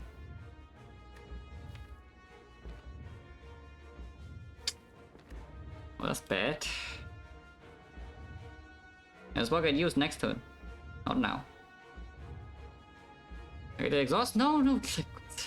Okay, whatever. I just ignore the stupid things in chat, yeah? You can say whatever you want, I don't really care.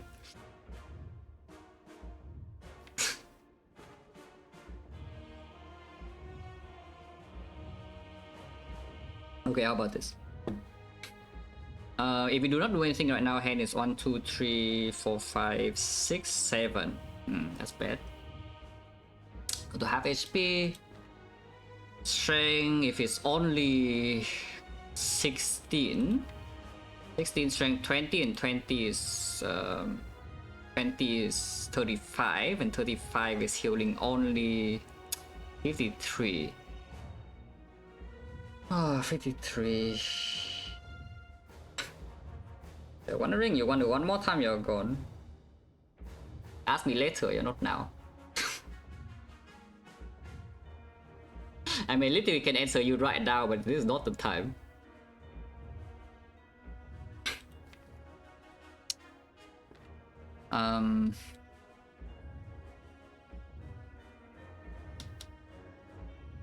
If I wait for the flex, at this point I actually need to wait for the flex, so like how many turns do I have?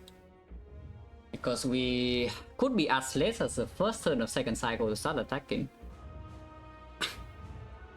So we have first turn, second turn, and we're already going back to half, and then we cannot apply weakness again.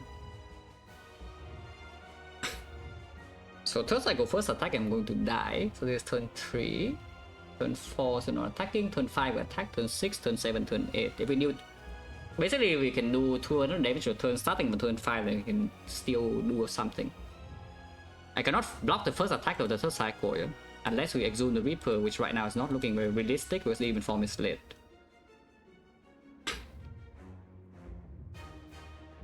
But yeah, from this position, I suppose we just play Pummel Twin Strike to make hand space, and I need to keep all of this. I need to keep this. I can let the Seeing Red go, but Seeing Red is also pretty important to play the demon form in the first place. So you just play this, yeah? Like Pummel into Twin Strike and then keep the rest in hand. But this is very scary. Okay. It's not weakened second cycle. That is not actually a problem. If it's not weakened the first attack, because we go low here.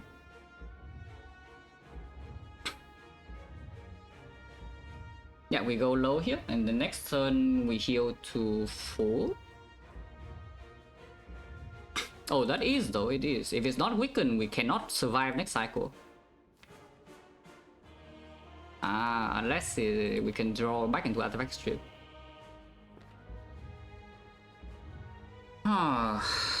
So okay, even if we full heal next turn, yeah, we will still die with 2 attacks. So Fear Pot. I mean, it's pretty clear that we do flex into Limit Break into Exhume Limit Break right now. So we go to 8 strength, 16 and 32 strength. 32 strength, so we can max out with heavy blade without the vulnerable. This way we can keep thunderclap in hand. It's below 600 already, yeah?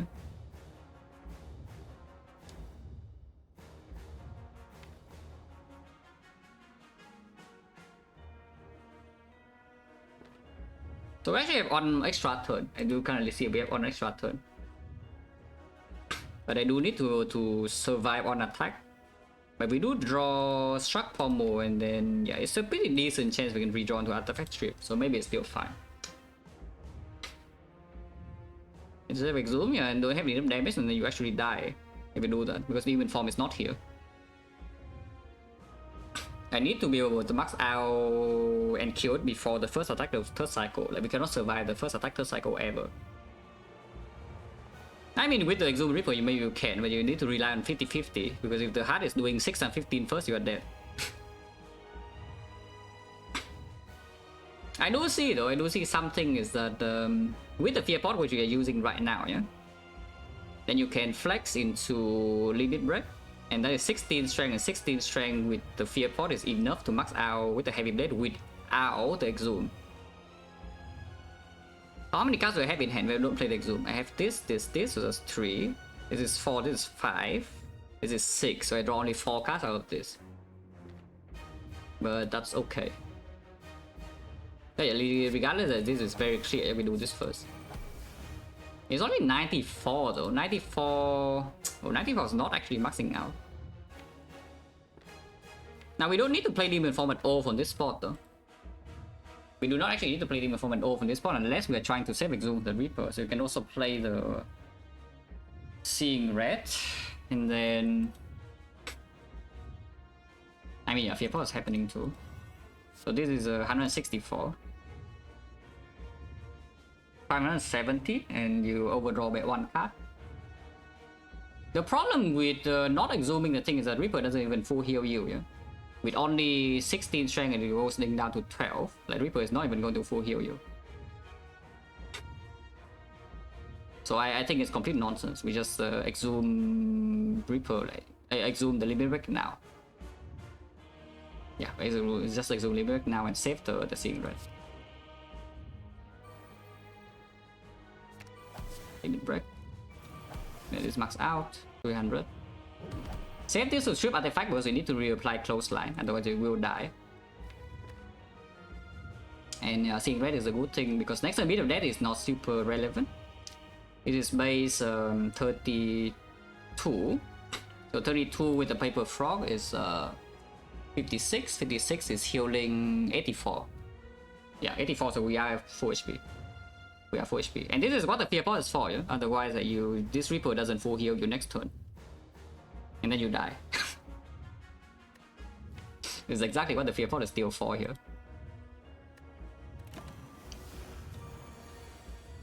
Okay, 47, doesn't matter. Bottom decking exactly Clothesline. Intimidate is gone. You cannot havoc this Clothesline away. Yeah, you cannot havoc this Clothesline away. So we play Thunderclap first. I mean, you can Struck first and Thunderclap and then Havoc. Even if you Havoc away, your Heavy Blade is still okay, yeah? Oh, actually it's not okay at all because then your Reaper heals 0 and then you die. So we don't do that. Okay, Havoc cannot be played until Heavy Blade is in hand. Or some other maxing out attack is in hand. Or we need to play Reaper first and then Havoc. That doesn't make a ton of sense either. But we'll see. Weakness is not so... Is it urgent? Is it immediate? Ideally it's immediately this turn. That's okay, we want to shuffle in Thunderclap for sure, yeah? So let's do that. Seeing Red. Pommel first. D6.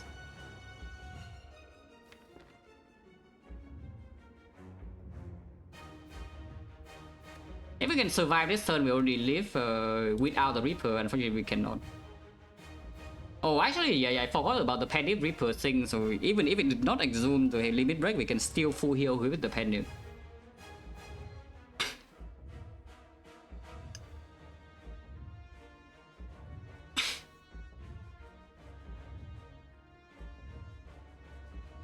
Yeah, what's the order here? I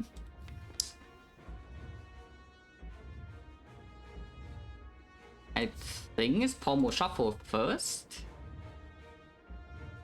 Actually, no, that cannot be, right? Because we need 2 energy for the thing, and I need to play Reaper this turn. Is it possible to set the Shrug instead? Because I can see another line, is that we say sign this 47. But next turn I have the Shrug. So for example, I do Pommel here, yeah? I do Pommel here, but I do not play this Shrug and do not play the Defense Plus. And then we go up to 7, we go up to full HP except -2 from mid of death is 95. And 95 we lose 47, we go down to 38. And next turn 38 is blocking 2. This is blocking 6, so 38 it goes to 30. Oh, that's not enough energy. Oh, that's so bad though. Oh, that is so freaking bad though, what the hell? Because I need to play Reaper this turn, that's 2 energy already. I need to play Clothesline, that's another 2 energy, so actually I need to top deck Thunderclap, otherwise I need to block next turn. Even with 45, it's still not so easy, yeah? 95, actually 95 will go to 48. Oh, 48 instead and not 38. So 48, but Regress still need to be playing, the burn is still there. So, 48, and I need to play at least the Clothesline, and every turn I need to play 1 attack at the minimum, yeah? So Shrug it off against 6. 48, Shrug it off against 6, and Defense Plus against 6, and Defense Minus against 3. So again in total 15 block. Again total 15 block. Basically what I see is I cannot play the Shrug this turn. It is simply not possible to play the Shrug this turn, I will just die. So I guess we Battle Trance first, only draw 3 cards. And see what happens.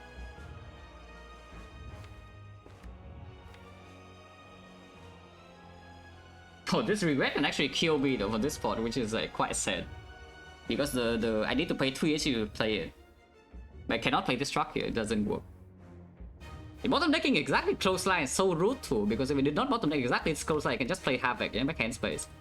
I guess the bottom decking exactly Shrug is the same, so it's like 1 out of 3. But right now I need to lose 1 draw from the Battle Trance, otherwise it doesn't work.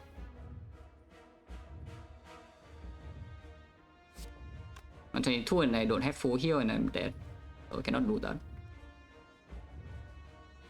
Is it possible to pommel into Shrug Clothesline?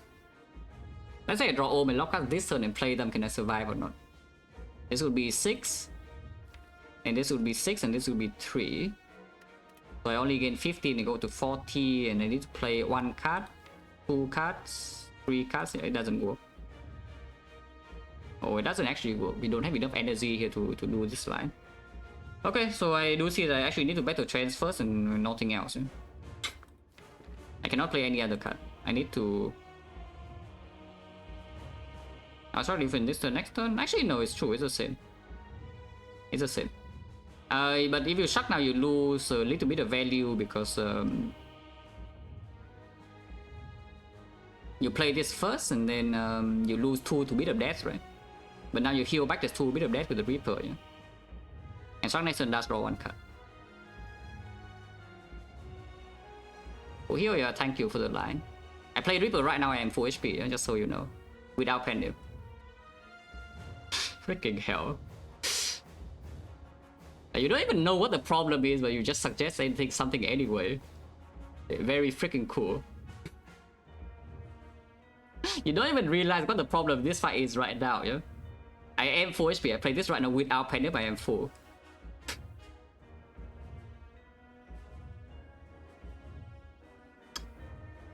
And after this turn, there's no real chance to use a Battle Trance, so I think we should trance immediately. Yeah, I think I should trance first. By the way, you play Havoc, you die immediately. If you play Havoc, you always die. There's no way you can live with the Havoc. So thanks, that's excellent, yeah. Oh yeah, trance first. Oh, Regret here is very good. Oh, Regret here is actually insanely good draw. I mean, okay, better draw would have been to draw this, but you know, drawing regret is great. Okay, now what?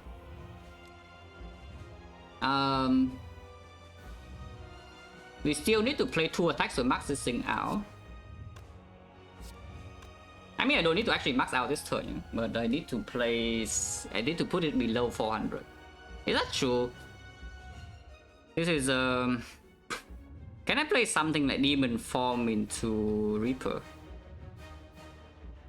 Can Havoc after Vengeance on? Yes. The problem with Havoc right now is that if you Havoc like this, you die instantly, just so you know. Not because you need this to deal damage, but it's because it maxes this thing out and Reaper heals 0. So if you do that and it hits something that max out damage in here, you die instantly, so don't do that. I'm wondering about something like, let's say I played Reaper Bludgeon.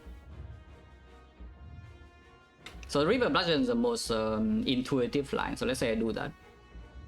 And we max out this turn. I go to 93, so I would go to 45. 45, next turn I draw like 1 hand right now is 9 cards, so I discard 1, discard 2, discard 3, and it's 6. So I will draw 4 of this. And with the shock form, we're drawn to everything, so next turn is fixed. And I must play... Next turn is absolutely maxing out without Heavy Blade, yeah? So I play 1, 2, 3, 4, 5, 6 cards. 4 energy also is actually perfect because 4 energies go on 1 on Pommel, 1 on Thunderclap, and then 1 on the Clothesline. And so we play like 1, 2, 3, 4, 5, 6 cards. And I'm losing 12. I'm getting 21, so I'm getting +9.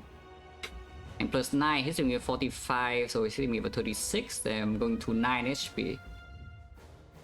9 HP is plenty, right? Even if I draw the burn. Yeah, okay, 9 HP is winning. 9 HP is winning. So Bludgeon into Reaper into Bludgeon is always winning, right? Double checking that I'm not stupid. Reaper into Bludgeon, I go to 93. And then it hits me at 49, so I go to 44. It goes to 44, and next turn I play every single thing in here, all the defense, almost try Thunderclap, Clothesline, so it is weakened, only hitting me for 45. I play 1, 2, 3, 4, 5, 6, I lose 12. Again 21, so again +9, yeah? And I say that I go to 44 this turn. So I go to 53. And 53 attacks me for 45, so I go to... Oh, I go to 8. Is 8 okay? Wait. Yeah, 93. So 44. 44 again. I lose 36 next turn, so I go to 8. I go to 8 HP. And it's at 144. Yeah, I need 2 cards next to turn after kill, so I can never lose. Yes. Okay, so Bludgeon in Reaper into Bludgeon just works. Assuming the next turn I max out. Which I sure freaking hope I max out, it's still vulnerable, I have Pendulum. But this turn I did. I even count the burn 2 turns from now. I only counted the burn 2 turns from now as well, and I still live. Actually, wait, no. Vulnerable is running out, yeah, vulnerable is running out. But let's be a little bit careful. 28 strength, how big is Heavy Blade? Heavy Blade is 134. Ooh, 134. Wait, I don't take the burn again, right? Yeah, I take burn this turn, next time I draw until here, I don't take the burn damage, and then it's already at 140 HP, and then it dies. Okay, I do not need to take the burn second time. Yeah, I do not need to take the burn the second time, so it always wins. Also, yeah, it's a 154, so it works, no matter what it works. So just Reaper Bludgeon now max out, yeah? And Pendulum is on 9. Full HP. Okay, yeah, play all the block cards. Energy needs to be spent on, yeah, Thunderclap, into Clothesline, into Pommel, into Defense Plus. Thunderclap Plus, yeah, otherwise you die this turn, you're very sad. But yeah, now we survive this, and next turn is dead to the Heavy Blade. 1 hit. Pommel is positive because Pommel defend plus. And we go to 8 and it dies the first attack.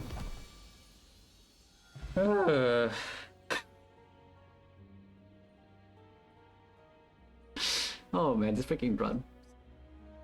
I mean, you see why I prepare for so long for the hard just season way before, and I did not pay any attention to Act 3. Is there anything that could make me take some risk in Act 3? I don't care, no problem. Act 3 is just full HP every single floor. But you see how difficult this fight is. And I mean, I also know that because I played this kind of deck like, you know, so many times and it was trying to form the strength killing fast idea. Like this kind of fight I played like many times already, so I know how annoying this fight is, yeah? At the very end. Which is why every single point resource is actually put into preparing for this. Like all the gold, all the whatever. But it's fine. I think the main thing in here after seeing the fight though is that I actually forgot about the energy core, the coastline. I forgot how expensive it is to ship artifact, yeah? So it could be... I think what should happen is I should save Intimidate. Although mainly it's for the Reaper heal. Because without the thing... I forgot the Pandemic. That's the thing, I forgot the Pandemic about the Reaper. If I remember the Pandemic with Reaper, I would play a different line. Then we ship artifact and then Reaper steal full heal with Pandemic and then it wins.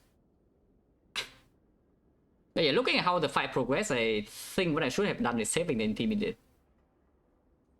That's the biggest thing. Yeah, should freaking just save the Intimidate, you know. I think dual wield skill, like that was not even before the pyramid, so what do you want to do with the dual wield? It's honestly just that simple, it was before pyramid shows up, you know. What do you want to do with dual wield? Unless I'm wrong. Maybe it's after. But the max HP also matters a lot. Yeah? So actually, I guess it's a second dual wield then. It could be. It's only on the Reaper though, and it also requires you to already get your strength in play. So that's the main thing.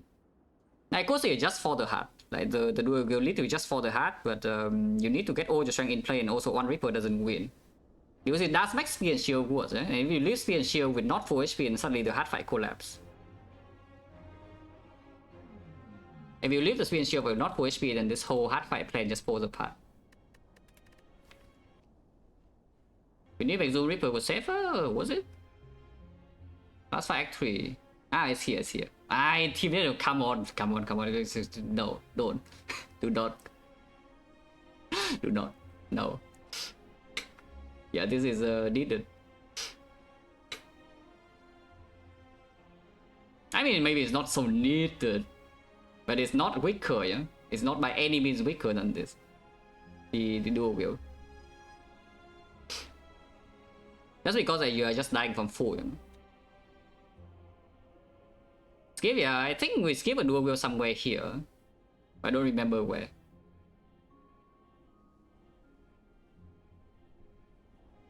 But yeah, it's like you need to strip artifact and then apply weakness to second cycle or third cycle if you cannot kill by that time. As if you don't have weakness, you are forced to actually kill by turn 8. I mean, we were effectively forced to kill by turn 8 either way with this draw order. But preferably you want to give yourself the option that you not have to kill by turn 8. And it could be done sometimes, like with this weakness. But the dual wield is full commit, basically. I wasn't even thinking about the dual wield Reaper thing, yeah, because these fights are not even like completely safe if you are stuck with a dual wield in your hand. That's the main thing. The dual wield just stuck in your hand forever until you get all your setup.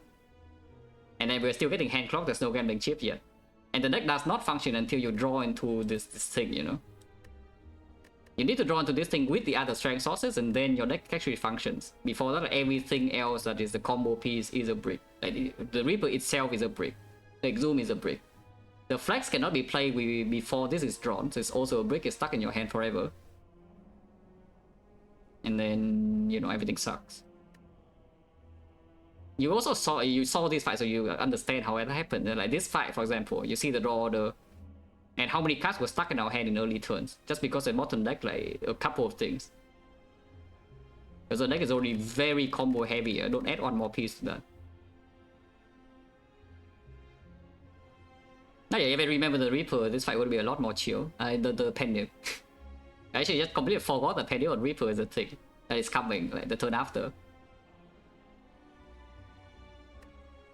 This one's cool. A run like this is always nice to play. Is that the best blocker in the deck is a XecnaR.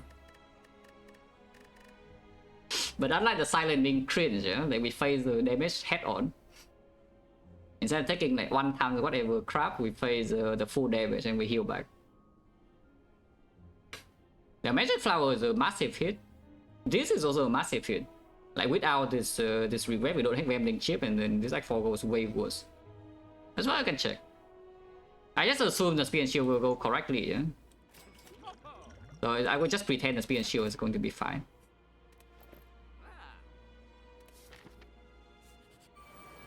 Yeah, kill here.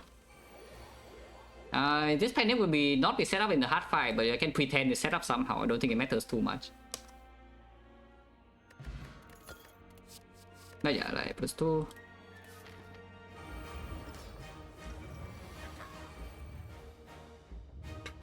What do I play with this position?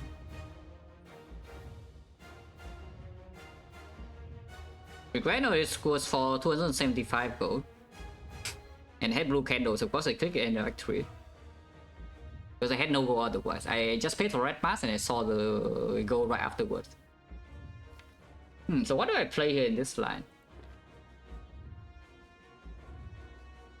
Reapply bash is possible because this turn we can do like some defense, regret, head bash, and then not play the head bash.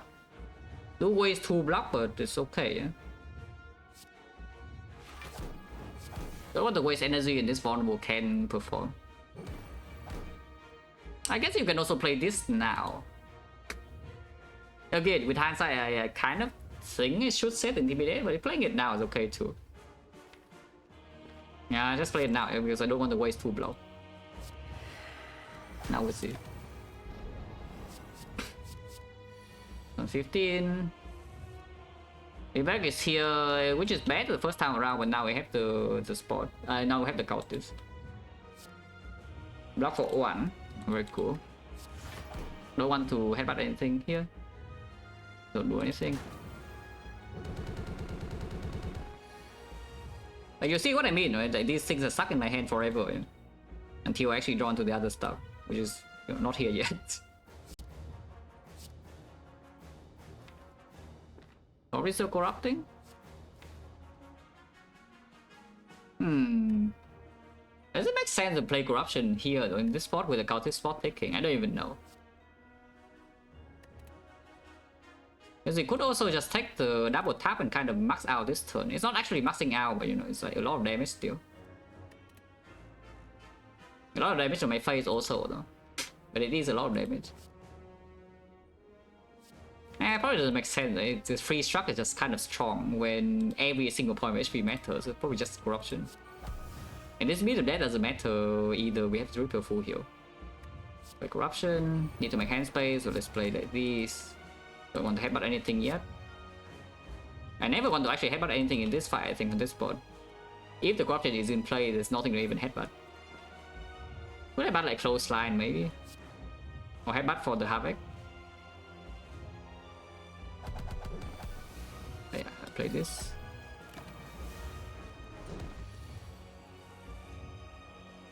Ah, right. Without gambling chip, we don't even land spot the first cycle.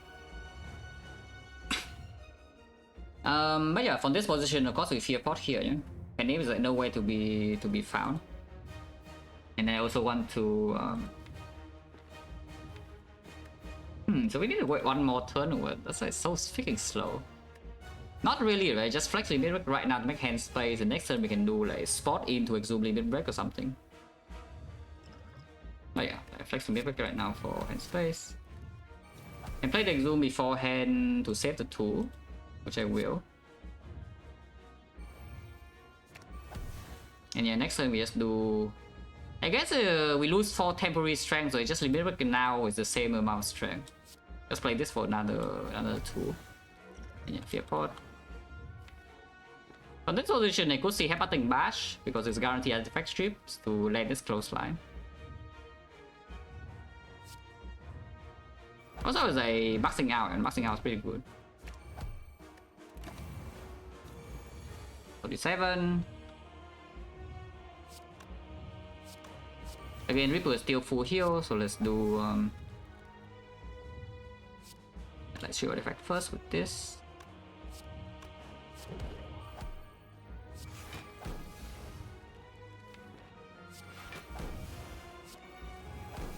Oh, and now we can Thunderclap clothesline.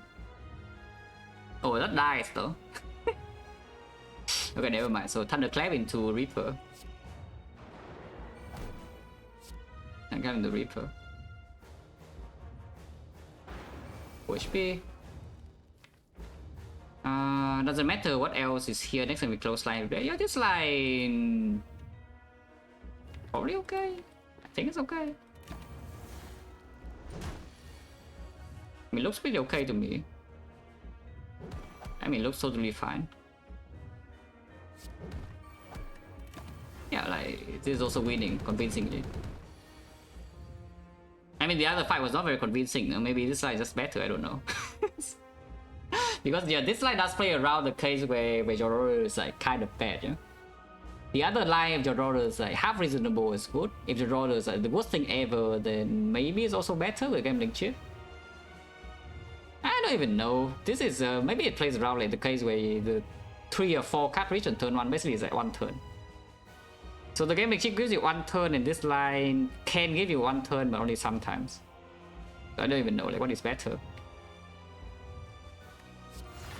But you know, it also works. Like with this draw though, I think the counter spot line is a lot more relaxing. No?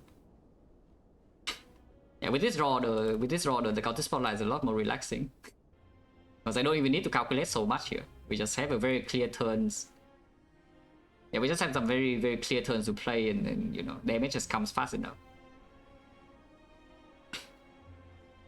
So yeah, they're close. Definitely pretty close. Because if you do not take gambling chip here and your limit break is drawn late, yeah? If your limit break is still actually absolutely bottom deck, then the counter spot line has big issues. So yeah, I do think the gambling chip prevents like, the actual absolute worst case that your exhume, not your exhume, but your limit break is absolutely bottom deck. If your limit break is early and the other strength is kind of slightly late, then the counter spot I think is better, but that is not the worst case. Angie, you can just do this. You go here, yeah, with Run Resumer. Yeah, just go here with Run Resumer.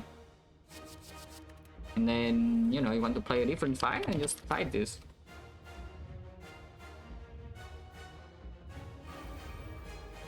Ah, different order, same deck.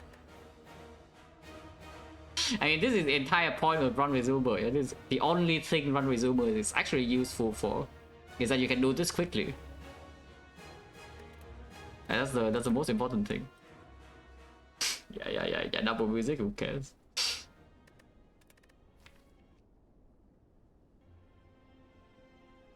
But yeah, if I remember the Pandemic Reaper, then it should never go this low.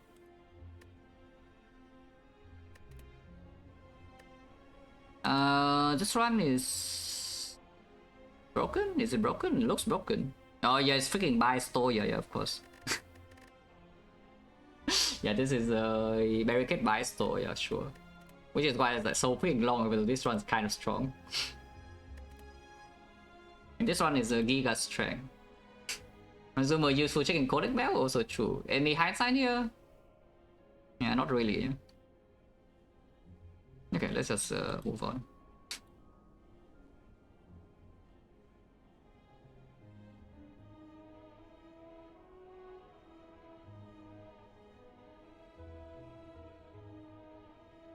Is it Mer? No, Mer, of course. Yeah, definitely we go to the rare Pokemon. Yeah.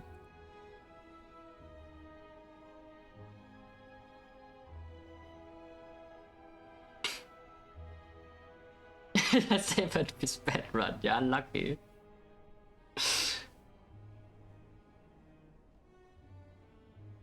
How long ago was that? Like the 7-1 thing?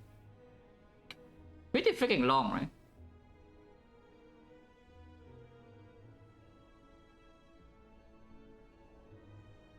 But yeah, thanks for watching, guys, as always, and see you. Oh, P-Box Swap Watcher, yeah, very nice. Perfect.